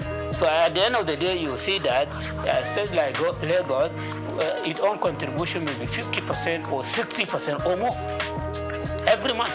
At the state like Rivers, its contribution may be about 15% or 20%. Abuja may be about 10% or 50%. And then the heavy consumers, the northern state, like Kano, which is a commercial center, its own contribution may be 1% or 2%, because it doesn't have the head offices of the companies providing these goods and services that are being consumed there. So at the end of the day, you see that 20%, if it is 6 billion, for example, if it is 6 billion, for example, so 60% of that 6 billion will be about 3.6 billion. That may go to Lagos. And then 10% of that 60% may be about 600 million. It may go to this. And then you, that are the consumers, you may get 1% of that. So you can see that particular 20% is the crux of the matter. That is the basis of the controversy. So now that this bill has been submitted to the National Assembly, then these people saw that this derivation has been increased to 60%. 60% instead of 20%. Now, not previously, right now, 20%. Not right now, 20%. And it has been jacked up. It has been jacked up. And the depression has been jacked up. And then in the law, derivation has not been defined. But then people have to go by what is happening now. As they go against it, since now the derivation is about contribution of state that are producing these goods and services being consumed. So they have the right to just say that, so now instead of 20%, it will now be 60%. And then you hear the government functionaries, including members of the committee, saying that no, that's not what they mean. They mean area of consumption. This 60% derivation is about consumption area, not location of the headquarters of company that produce the good or services. You should have defined that in the law. When you say the issue of derivation has been increased to 60%, but what we mean by derivation is this and that. So that controversy will have been avoided. Or you go under the interpretation section. And so as you are interpreting this, and then you say derivation. By derivation, we mean this and that. That has not been done in both the Nigerian Tax Act and the Nigerian Tax Administration Act. So you can sympathize with the people complaining. And then if it goes like that, if they don't correct it at the National Assembly before passing into law, the moment it is passed into law, back to this issue. The solution is that they just go back to the pleasing state where the headquarters of the companies are located, because there is no definition that says that it is about consumption. So everything needs to be documented. Yeah, in a society that is well informed, you should always talk on the basis of evidence. And evidence in accounting, we said you prioritize when you are to prioritize between two evidence, verbal and written. Written is more important than verbal evidence. Okay, and that is why in court, even if you say you give verbal evidence, they want to write it down and read it for you. Then you sign or you put your thumbprint that yes, this is your comment. Because written evidence will continue to remain. Verbal evidence could be denied in a later date. So these are two issues, all based on that. And then you can appreciate why people are talking too much on this matter, to the extent that they don't even care to notice other lapses that in the act. But they, as student of taxation, I have to read and try to pinpoint lapses that need to be corrected so that we have a perfect reform on taxation or on revenue generation in our dear country.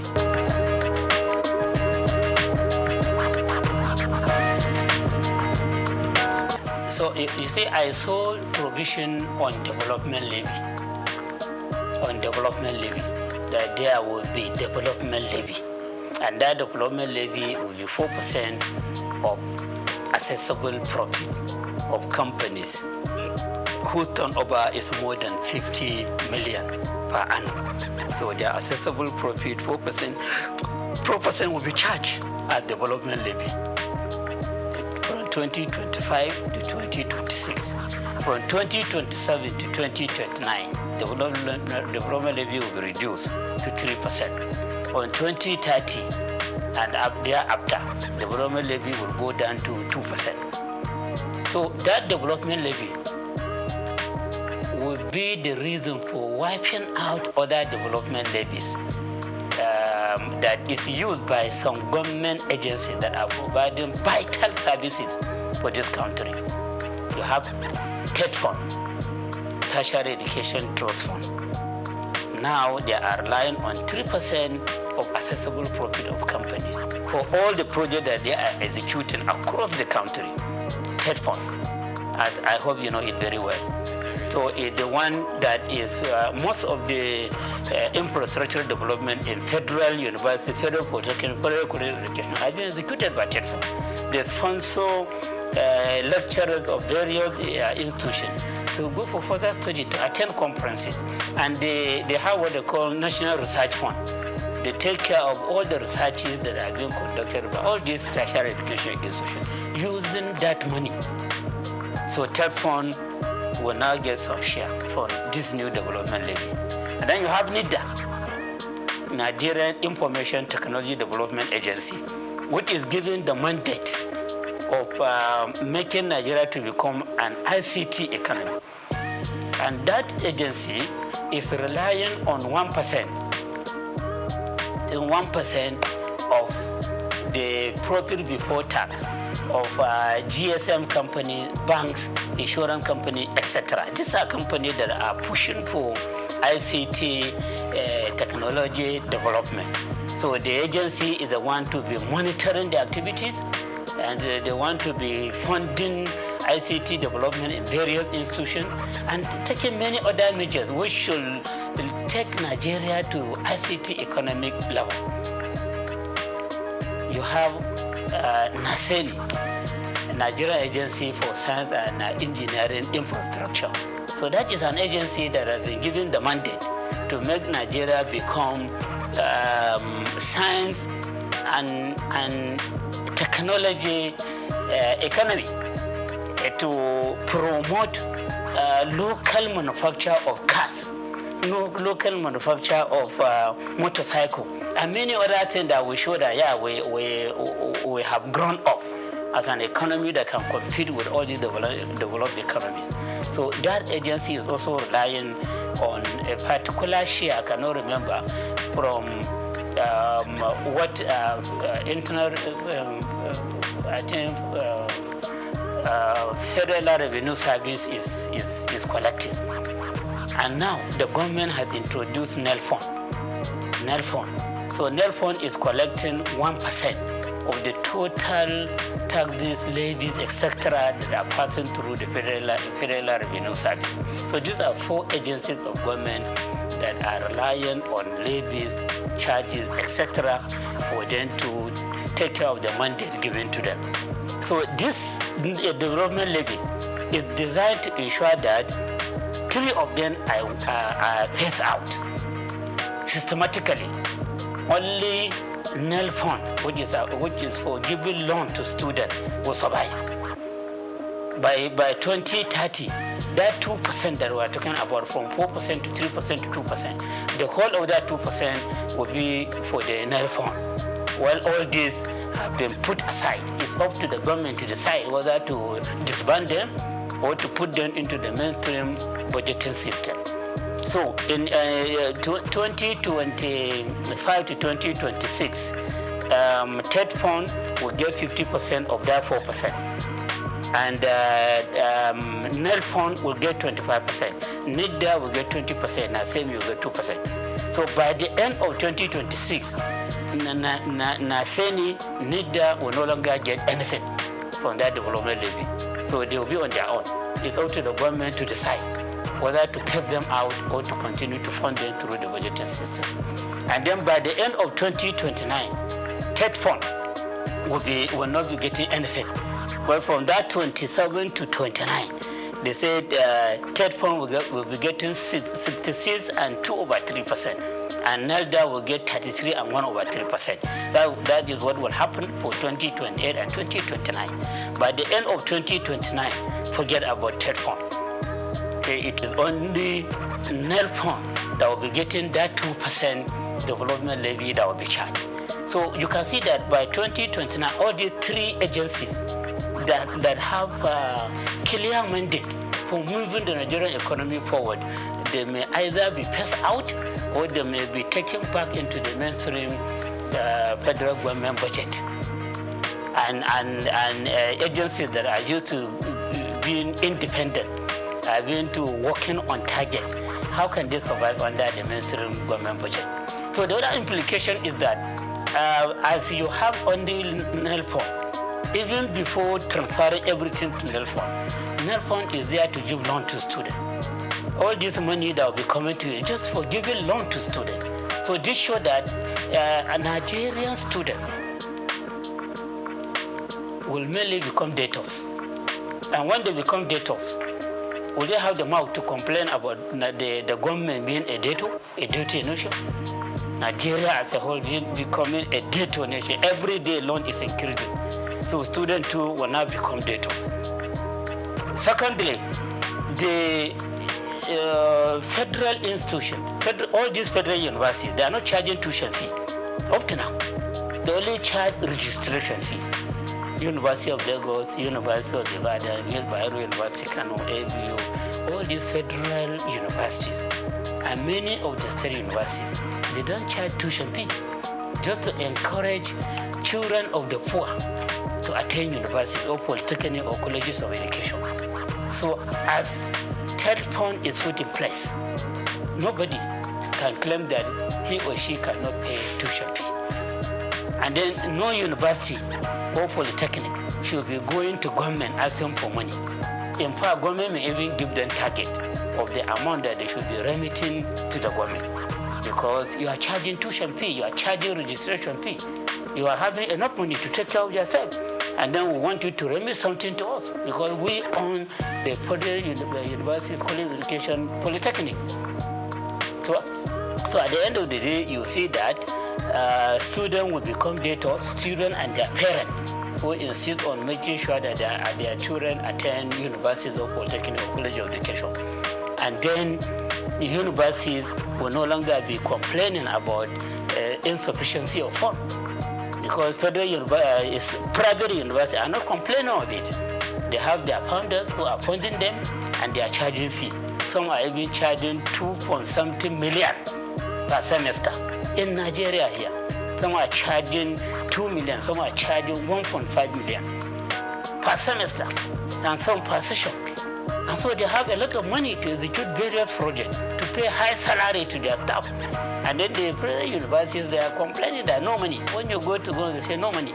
Even for execution of project, they either take one to do it for you, or you go cap in hand as for support from individual and organization to execute project for you. But now that you are allowed to charge fees, and the student, if they don't have money to pay, or their parents don't have money to pay, to go to NELPO to collect loan for the payment of the tuition fee and the registration fee, and even for living costs. And they made it very clear that when you borrow such kind of money, you will start making repayment 2 years after graduation, and even 2 years after graduation until you get a job to do.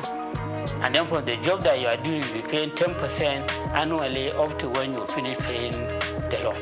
How will that be feasible in Nigeria? How will that be feasible? So this provision too is a matter of concern. Yes, for people that will look about what will happen in the future. Look at the implication of the policies contained in that bill. Okay? So I'm of the opinion that to correct these lapses, they should just stop at the first formula. When you collect 4%, you increase the rate to 3%, as again to 4%, as again 3% for third point, in order to accommodate other agencies, and you stop charging the other rate. And then, so the first year they said 50% will go to third point, which is like reducing what third point is getting from 3% to 2%. I hope you understand. When I say 50% of 4, that is 2. Before you third point is getting 3% of the accessible profit. So we can manage with the decrease from 3% to 2%. And then NEL fund, which is the baby of the government, will give you 20%. Okay? Then NISDA, which is having very clear mandate of making the Nigerian economy an ICT economy, 20%. Then NASENI, 5%, saying we don't care much about the technological development that may come to manufacturing cars, motorcycle, etc. We give them 5%, and then allow them to look for means of further funding themselves. So you stop at that, but not to scrap any of these agencies. So that's my own advice. Okay? So that is another important area that need to be addressed in this bill before they are passed into law.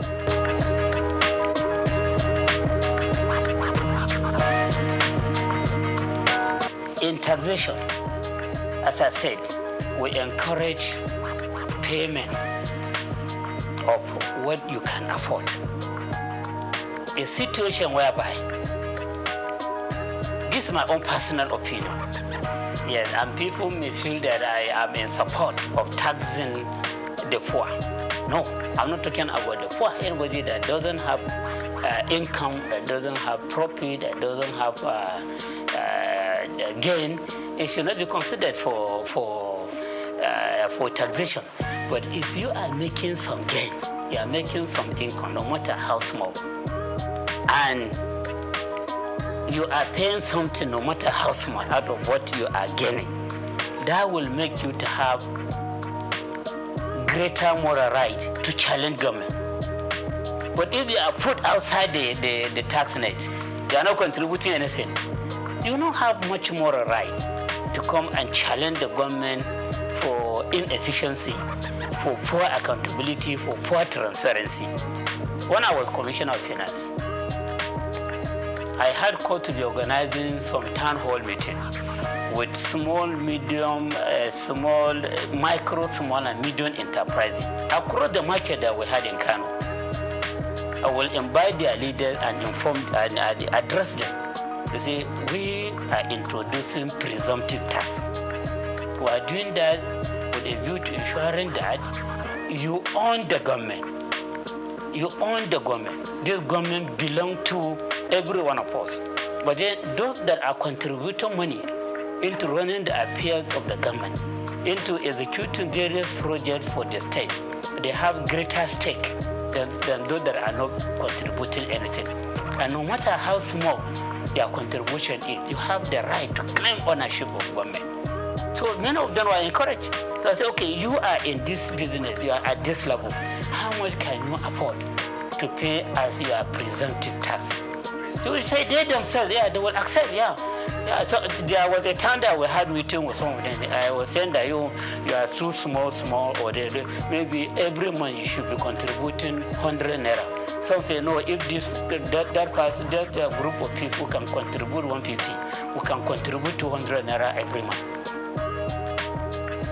Through engagement, interaction with the micro, small, and medium enterprise, you can arrive at something that they will be contributing in the form of presumptive tax. And that payment will make them to have the pride of becoming taxpayers. And they will be having their eyes on how government is spending the money. But the situation whereby you come openly and say that you are pushing away about 90% of the people out of the tax net. So you are only relying on 10% of people for the payment of tax. So you are saying that you are now taking the whole of the government to 10% of people, or probably 1% of people. My worry is about that threshold. The fact that you have threshold does not mean that somebody that is not at that threshold, who is making money, cannot contribute with a view to owning the government. I hope you understand. My concern is about ownership.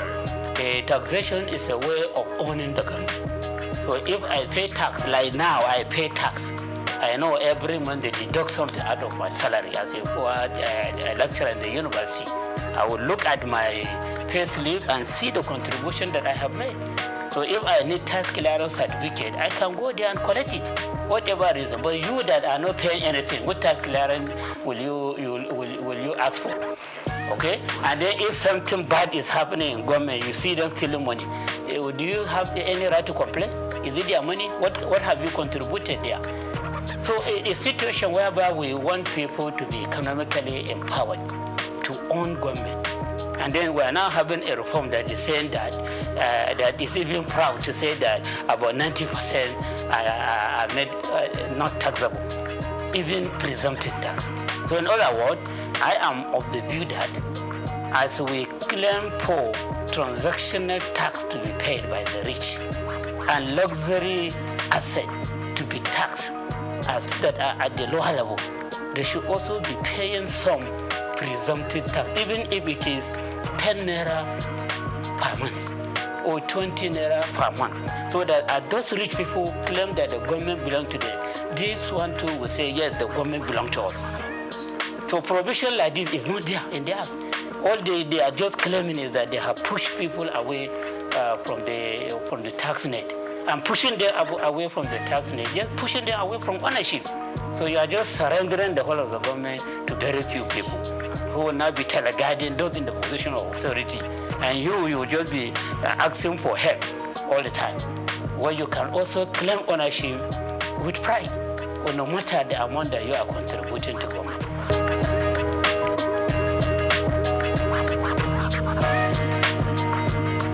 The other aspect of it is this absence of adequate provision in the Act on property tax.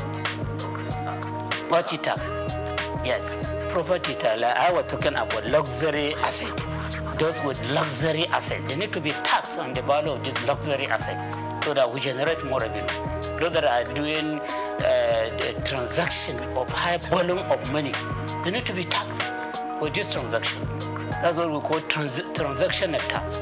So you can see that as we are talking of relieving the poor or income earners from tax, from this tax rate, we are not talking much about taxing the rich in the bill.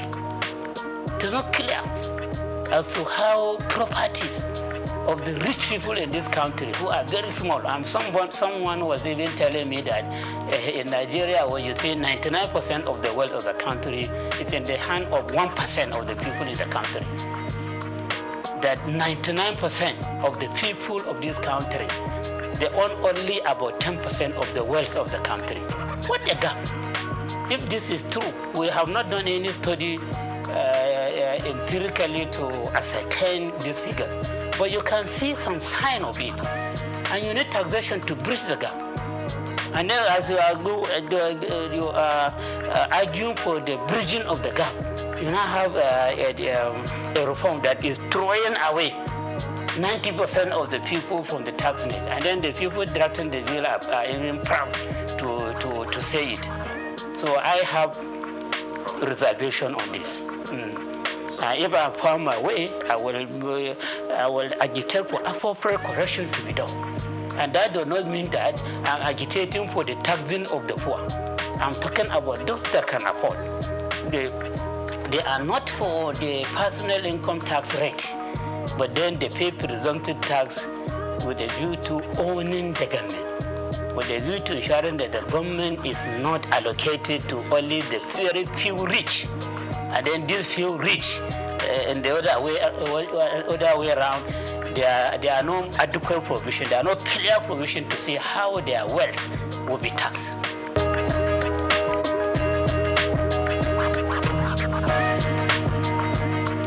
No. If you look at all the statements that we making, there's nowhere that I mentioned that the North is having this agitation. I'm just talking to you about areas of concern in the law. Areas of concern. I think I only made reference to the North when it comes to this issue of sharing of VAT, that the governors and traditional rulers in the North, they are forced to raise alarm, and they raise alarm on this matter only. But all the other matters that I mentioned, they have not said anything. Maybe they have not seen them. They don't have this perspective that I have. Okay, so I am a Nigerian first before becoming a Northerner. So I talk as a Nigerian. My concern is about the Nigerian people. And the Northern people are also part of Nigeria.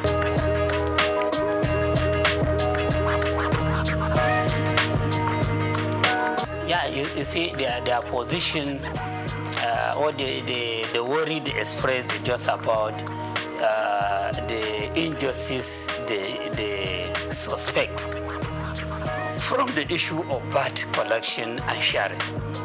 And even that provision has been made perfectly, I doubt very much if they will complain. And then secondly, they may be having the suspicion that the drafters of the bill were just reading the mind of the president.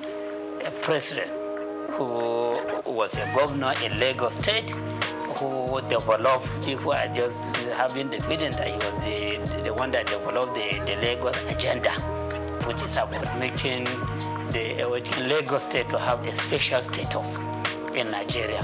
And special status is just about maybe putting it into a position higher than other governors, but not up to the level of the federal government.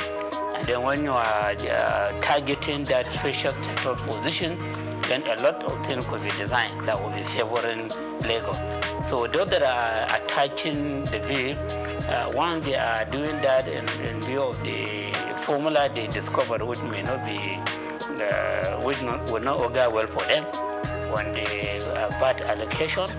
And then secondly, they may be having the feeling that this law was just designed to favor Lagos State in the course of its own effort to become a state that has special status. Okay? It says so that will make it to be seen as if it is a country of its own, even though it's not up to the level of country, but it is higher than all other states in the country. Probably this may be the reason why they are agitating. The one that you can see clearly is on this issue of VAT. And then they have other suspicion. So that is another worry that I have. The issue of trust. Trust, what do some experts call trust deficit. Yes, will be promoted greatly by these bills if corrective measures are not taken. All these issues that I mentioned, I did that honestly as a Nigerian. By all standards, I should be accepted as a Nigerian. Even by virtue of my past, people should accept me as a Nigerian. I don't have any reason to be sentimental. against any part of this country. I don't have any reason to be favorable to one region against another. I don't have any reason for that, but even by the battle of my birth and my own level of experience, okay? And of course by my age, somebody that is around 60. So that person should only be thinking about what you meet when you die, when you reach your goal. Okay, so I think to be fair to them, we can say that their worry is mainly about that issue, and then all other issues are suspicion.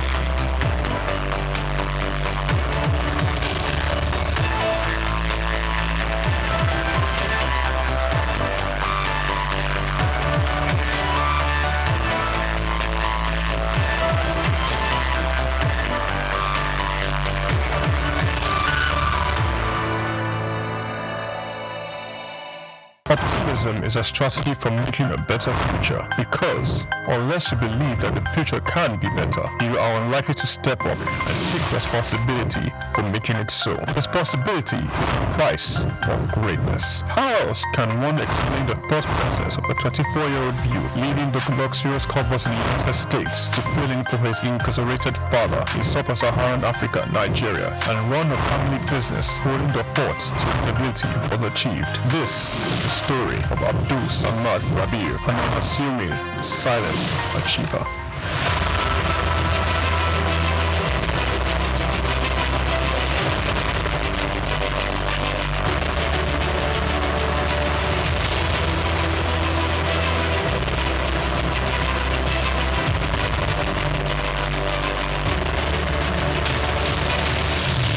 Samad Rabiu attended Capital University, Columbus, Ohio, and returned to Nigeria to oversee the family business when his father, Ishaku Rabiu, was detained by the administration of General Muhammadu Buhari for allegedly not paying the rice report duties. Not only was his father under investigation, the family business was under scrutiny.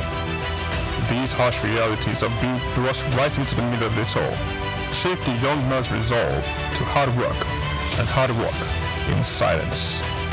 Abdul Samad Rabiu is the son of one of Nigeria's foremost industrialists, late Khalifa Ishaku Rabiu, founder of Ishaku Rabiu and Sons Group, the family-operated holding company with a history of investment in manufacturing, insurance, banking, and real estate. In the 1970s, the group invested in manufacturing, with its first investment being the Kano Suits and Packaging Cases Company, a factory producing suitcases and handbags. In 1972, the Bagauda Textile Mill, manufacturing woven clothes for uniforms, importing and trading in different segments of the economy, including frozen food service, sugar, and a motor vehicle and parts distribution company specialized in Daihatsu products. Abdul Samad Rabiu was born with a very big silver spoon in the ancient city of Kano on the 4th day of August in 1960, 57 days to Nigerian independence. 24 years later, responsibility beckoned. He was in the family business till 1988. Abdul Samad Rabiu, following in the steps of the family business, established BUA Bua International Limited in 1988. Solely for commodity trading, Bua International Limited imported rice, edible oil, flour, iron, and steel. The much-needed wins to his sale came in 1990. The government, owners of the Dettol Steel Company, got into a contract with Bua to supply its raw materials in exchange for finished products. This was the young company's much-needed windfall. Bua expanded further into steel, producing pellets, importing iron ore, and constructing multiple rolling mills in Nigeria. Nigerian Oil Mills Limited, the largest edible oil processing company in Nigeria, was sadly bought by Bua in 2005. BUA started 2 flour milling plants in Lagos and in Kano. By 2008, BUA had broken an 8-year monopoly in the Nigerian sugar industry by commissioning the second largest sugar refinery in sub-Saharan Africa. In 2009, the company went on to silently acquire a controlling stake in the publicly listed cement company in northern Nigeria, Sokoto Cement, and began to construct a $900 million cement plant in Ogu-Okpela, Edo State, completed and commissioned in 2015, which was at that time the single largest non-oil investment in South-South Nigeria, and had a capacity of 6 million metric tons per annum upon completion of the second line. This was followed by a new 1.5 million metric tons line in Sokoto in 2018 and another 3 million metric ton line, which commenced in 2020 and was commissioned in 2022, bringing the total installed capacity for his cement holdings to 11 million metric tons as of January 2022. Abdul Samad Rabiu is very entrenched with his family in business, having over 40 siblings. His younger brother, Rabiu Ishaku Rabiu, was the CEO of IRS Airlines Limited, an airline based in Abuja, Nigeria. It operates scheduled domestic passenger services. Its main base was Nnamdi Azikiwe International Airport. The airline was established in 2002 and started operations in March 2002 and ceased operations in 2013. Kabiru Rabiu, my younger brother, currently serves as the Group Executive Director of BUA Group.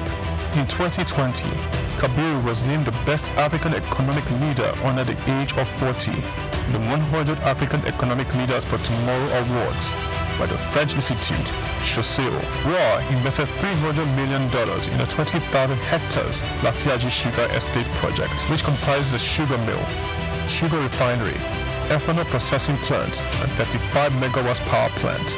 The company also built an exports-focused refinery in Port Harcourt, the only destination sugar refinery in sub-Saharan Africa. Abdul Samad Rabiu is constructing a 200,000 barrels per day petrochemicals refinery in Akwa Ibom State, Nigeria. The agreement was signed with Access of France in August 2020 for the refinery aimed at serving Nigeria and the West Africa's petroleum refining needs. It is expected to be completed and operational by 2025. The privately owned Ogu-Okpela Cement Company was in January 2020 merged with the publicly listed Cement Company of Northern Nigeria, where Abdul Samad Rabiu already held a controlling stake in the $3.3 billion transaction, and BUA Cement PLC was born. Abdul Samad consolidated all his food businesses in sugar, edible oils, rice, flour, and pasta milling into a new company, BUA Foods PLC. In December 2021, it was listed on the Nigerian exchange. BUA Foods emerged as a consumer goods leader in market capitalization, experiencing a phenomenal 206% year-to-date appreciation. Share prices soared from 65 naira per share in December 2022 to the current value of 379.9 naira per share as of 24th March 2024. In terms of fundamentals, BUA Food exhibited robust financials with a 54% increase in profits to 105.6 billion naira in the first 9 months of 2023. Revenue witnessed an impressive 80.95% year-on-year growth, reaching 524.428 billion naira, and return on average equity stood at 43.42%. Despite challenges, Rabiu strategically increased his direct shares in BUA Cement by 56.37%, totaling 96.12% ownership. This move, executed on June 26, 2023, demonstrates Rabiu's confidence in his company's future growth. BUA Foods PLC and BUA Cement PLC companies are among the top 10 most valuable publicly listed companies in sub-Saharan Africa. From a relatively small company in 1988, BUA Group has grown to a world-class conglomerate, contributing significantly to the country's GDP while providing employment opportunities for tens of thousands of Nigerians. Abdul Samad Rabiu's philanthropy is silently second to none. He founded the Abdul Samad Africa Initiative, ASR Africa, and an African-focused fund for social development and renewal which seeks to support Nigeria and other African countries in the area of health, education, and social development. In October 2022, Abdul Samad Rabiu, through ASR Africa, donated $500,000 to the United States Agency for International Development, partner on tuberculosis control, HIV, and gender-based violence prevention efforts in Nigeria. Development of the 7.5 billion naira 200-bed specialist hospital in Kano State during the global COVID-19 pandemic. Abdul Samad Rabiu championed Nigeria's donation to this COVID-19 intervention by a single individual or corporate donating, amongst other things, 1.35 billion naira to the COVID private sector coalition, 300 million naira to the Presidential Task Force on COVID-19, over 1 billion naira in cash donations to 10 state governments across the country, 70 ambulances, medical equipment, face masks, provision of foodstuffs for over 1.5 million persons in Kano, Lagos, and River States. ASR Africa Initiative donated a 4 billion naira police hospital in Abuja and donated 1 billion naira each for 6 universities across Nigeria through the ASR Africa Tertiary Education Grants Scheme for infrastructural development. The beneficiaries of the 6 billion naira tertiary education grant schemes are Ahmadu Bello University, University of Ibadan, University of Maiduguri, Nnamdi Azikiwe University, University of Ilorin, and the University of Benin. ASR Africa Initiative also donated 2.5 billion naira each through its tertiary healthcare development grants for health projects across 4 geopolitical zones in the country. These are in addition to 5 billion naira donated to build the first teaching hospital in Akwa Ibom State, donated 10 billion naira to the Security Support Fund of the Nigerian government. Abdul Samad Rabiu was awarded the 2022 CEO of the Year at the African CSR Awards, 2016 African Industrialist of the Year Awards by the All African Business Leader Awards, the 2022 Sun Man of the Year Awards, 2020 Vanguard Business Person of the Year, and the New Telegraph Philanthropist of the Year 2021, a recipient of several honorary doctorate degrees from various universities, including the University of Benin, Nasarawa State University, Sokoto State University, and Crescent University. Abdul Samad Rabiu is a fellow of the Institute of Directors, and he currently holds the prestigious Nigerian National Honors, Commander of the Order of the Federal Republic, CFR, Commander of the Order of Niger, CON, as well as the highest civilian national honor in Niger Republic. Abdul Samad Rabiu is married with children. His children are Mustafa Khadija Kuki Rabiu, Ishaku Khalifa Rabiu, Junad Rabiu. On the 22nd of January 2024, Forbes estimated Rabiu's wealth at $5.9 billion, putting him as the 6th wealthiest man in Africa and 508th in the Global Billionaires Club. The family man, the silent achiever, the giver, Abdul Samad Rabiu.